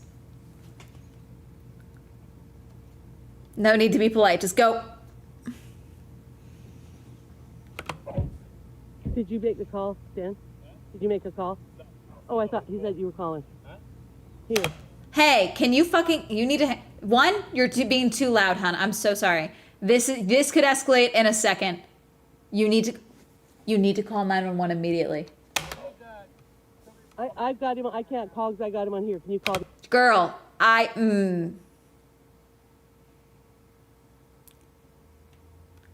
See, also, I'm so sorry. I'm not going to travel with anyone who can't pick up on a vibe immediately. I'm so sorry. I really don't tolerate it. I really don't. If I say you need to call and this situation is unfolding, you should pick up on the context clues, okay? If we're both native English speakers, okay? You need to make a call right now. You should know what I'm saying without me having to spell it out for you in this instance. If we're both witnessing the same thing. It's a level of self-preservation and reading a fucking situation. I need you to figure it out. Stop filming and call. No, because if this escalates, you need evidence. He needs to handle it. Someone else. She's doing the right thing in this moment. Sometimes you need to be the one to document shit. Okay?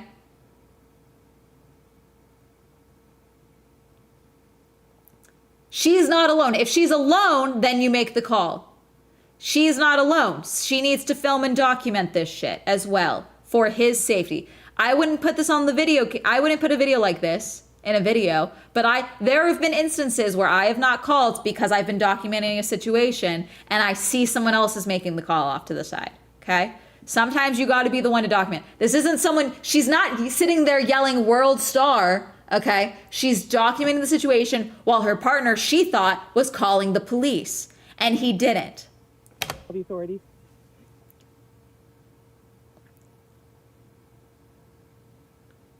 Did it mute? Hold on. Right now, show me.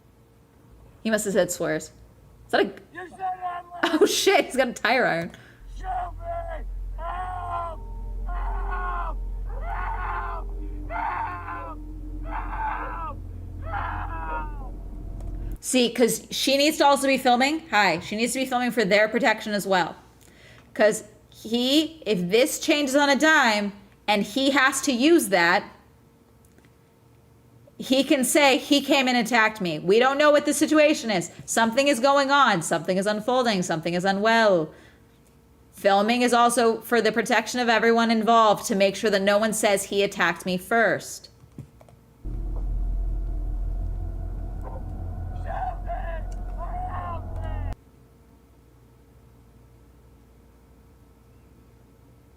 No, that's not Stan. This is not Stan, I don't think. I think these two dudes, I think this is their thing. I think these guys are together, traveling together. And this is a random dude. I think they're at like a campsite in the desert or something. I don't think that's her Stan. Eventually called the police, but by the time authorities arrived, the man was already gone. The police then began Stan, see, this is why we don't wait. searching the area in an attempt to locate him, but there was no immediate sign of his whereabouts. No, he's definitely somewhere. He's wearing all black. He's not dressed for the fucking desert. He's around here somewhere. Hey, I think he's unwell. I think he's having an episode. You need to locate him for his own safety. If he doesn't have a pack or anything, they need to fucking hey, we couldn't find him immediately. Not good enough. You need to go find him. Now, the two men handled the situation well by de-escalating and keeping I'm so sorry. Pulling out a tire iron is not de-escalating. First guy was de-escalating. This guy's not fucking de-escalating. the interaction under control, while also trying to avoid escalating things further. Okay, Amanda so wilderness, that's two fucking different. They're de-escalating while also trying to stop things from escalating further. That's two different sentences that you just said that contradict each other, because also you're showing someone with a tire iron. mentioned that they did have firearms on them, and that if the man had gotten any closer or become aggressive, they would have had to act in self-defense. I did think he was pulling out a gun on him. That's what I thought he was reaching for. I thought he was reaching for the pocket. Said he pulled out the tire iron. I was like, damn, that was some restraint. It's good that the men were the first to step in and Yeah, because is that a gun back there? I can't tell from this way. communicate with him. That likely that helped a hip keep holster? the situation from spiraling. But it also raises an important thought. Imagine if it had been only women in that situation, left to deal with someone acting that unpredictably. That would have been much more difficult. See, I have dealt with people like this. Unfortunately, this is the standard person on drugs living in a tent in Los Angeles and in Orange County. I grew up around people like this. I've never had to encounter them in the desert when I've been camping, okay? But I have encountered them in day-to-day life.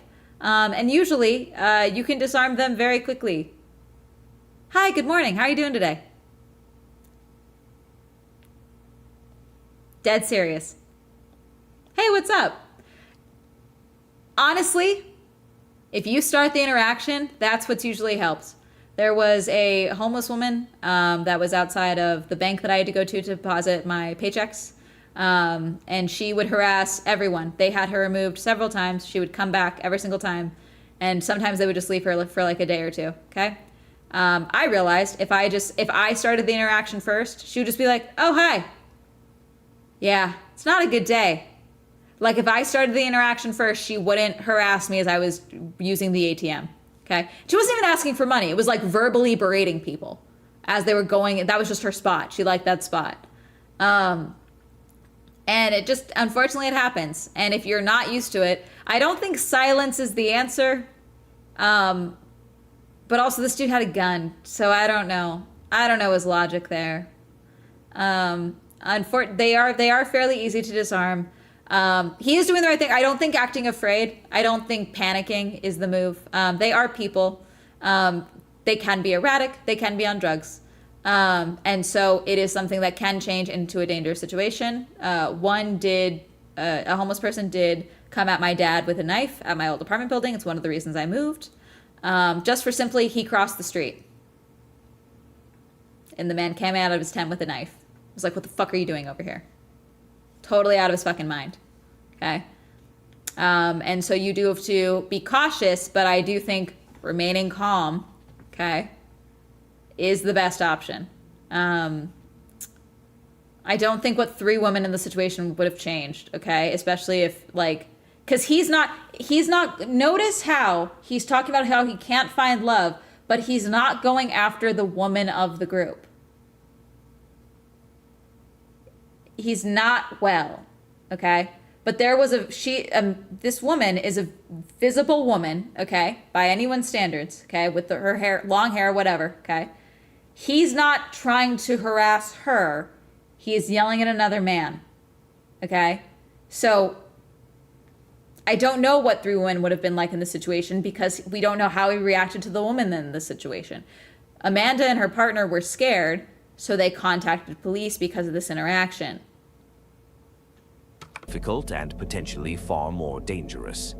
Amanda has expressed her concern about these kinds of encounters, especially when she's out. I think they're going to happen a lot more, you know, like the same way with the last, we're going to have a homeless crisis. We are having one, okay? We're going to continue with the way that interest rates are, with the cost of living, with the layoffs. Unemployment's so fucking high right now. People are not going to be able to pay their rent. And when everything is awful, drugs start looking real good. Instances like this are going to continue, and they're going to ramp up. He's not being aggressive besides yelling, at least. Yeah, like he's keeping his distance. Like it's definitely, I would, again, that's why I was like, oh, that was a bad idea to and her saying very clearly you need to call the police, because especially when someone's in a haze, like let's just assume based off the behavior that this is some type of drug haze, some type of episode. Keywords, authorities, police, gun, weapon, get the keys, things like that can like random, like that someone subconsciously could be like, uh-oh, something's coming for me, I'm in trouble, could extremely escalate a situation. Treating like a disease or pest instead of people, it's going to shift in more and more negative directions. Yeah. 100%, you know? So I think multiple things went wrong in this video. And like, unfortunately, that's a learned behavior. You know, like I grew up around these people, so like I handle them in a much more measured way than a lot of my friends that have come from other states do, because they've never had to grow up around homeless people, whereas I did, you know? So it's like, I'm like, hey, we're both one horrible life situation away from, we're closer to them than we are to fucking Elon Musk. There is a statistical high probability we could end up like this person one day. We can end up disabled one day, we can end up homeless. We are more likely to end up disabled or homeless, or both, than we are to end up like Elon Musk. That's your fucking comrade right there, okay? And I know it's scary, but we gotta address it accordingly, you know?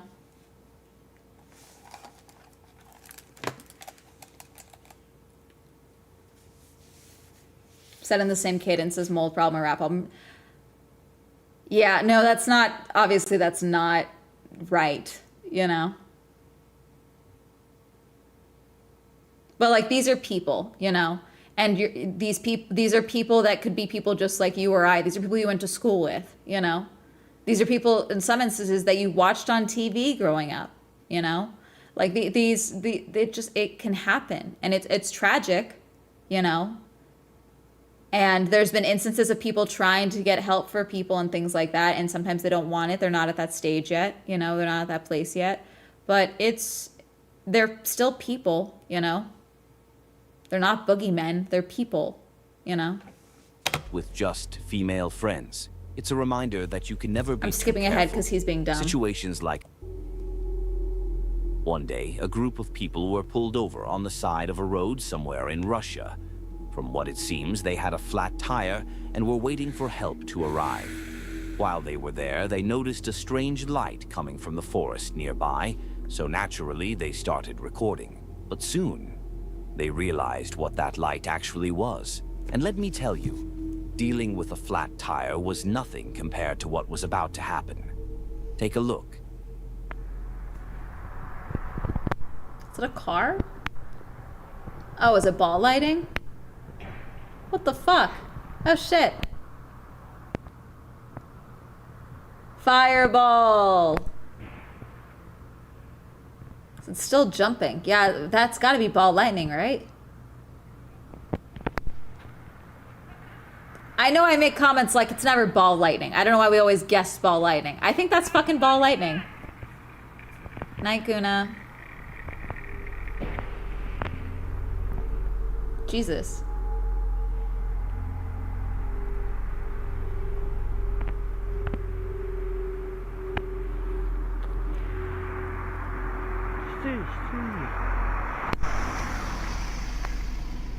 The fireball was later explained online as a rare phenomenon known as ball lightning, also called centella globular. It's an unusual atmospheric electrical event that appears as a floating, glowing sphere of energy, usually during or after thunderstorms. It's so rare that many people don't even believe it exists, mainly because there aren't many clear videos of it out there. But this clip feels different. It looks very natural, even when it makes contact with the car. Oh yeah, it actually hit the car and set it on fire. Yeah, we see it. Just imagine being in that guy's place. First, Molotov cocktails? No, that was a fireball from the jump. It's very weird. Because of a flat tire, and then out of nowhere, your car catches fire because of a floating ball of electricity. I don't know. It's where it could be AI. Honestly, at that I don't know. point, it might be easier to tell the insurance company a dragon attacked you. Eleanor is a girl who loves nature and often shares videos of her camping trips, hikes, and all kinds of outdoor adventures. In this particular video, everything was supposed to be calm and relaxing, just a simple hike to explore a beautiful location. But it ended up being a lot creepier than she expected. Beautiful grey evening. in the middle of Dartmoor. God, it's almost I wanna 10 stay p.m. and This can't keep fucking happening. How is it almost 10 p.m. already? Okay, this is the last video. evening hike, and I was looking on my All Trails app for somewhere really nice on Dartmoor. I also wanted to check out the area I'm in for the possibility of doing a wild camp on a tour somewhere, because I've never actually done one like properly before in the actual wild. And Dartmoor, yeah, Dartmoor would be very interesting to say the least. Whilst I was checking out my All Trails app, I came across this place. And it's an old mining quarry, which is literally, now I'm not too sure if it's this one or there. Beautiful hike with old buildings and stuff like that. Getting a bit boggy, but I think we've seen this worth one. it. After hiking I think we've seen this. Yeah, we've seen this. really unsettling. Because if She was hearing stuff. That's right. All right, someone that's is it. out there, She like heard people, but there was no evidence that anyone was actually watching her.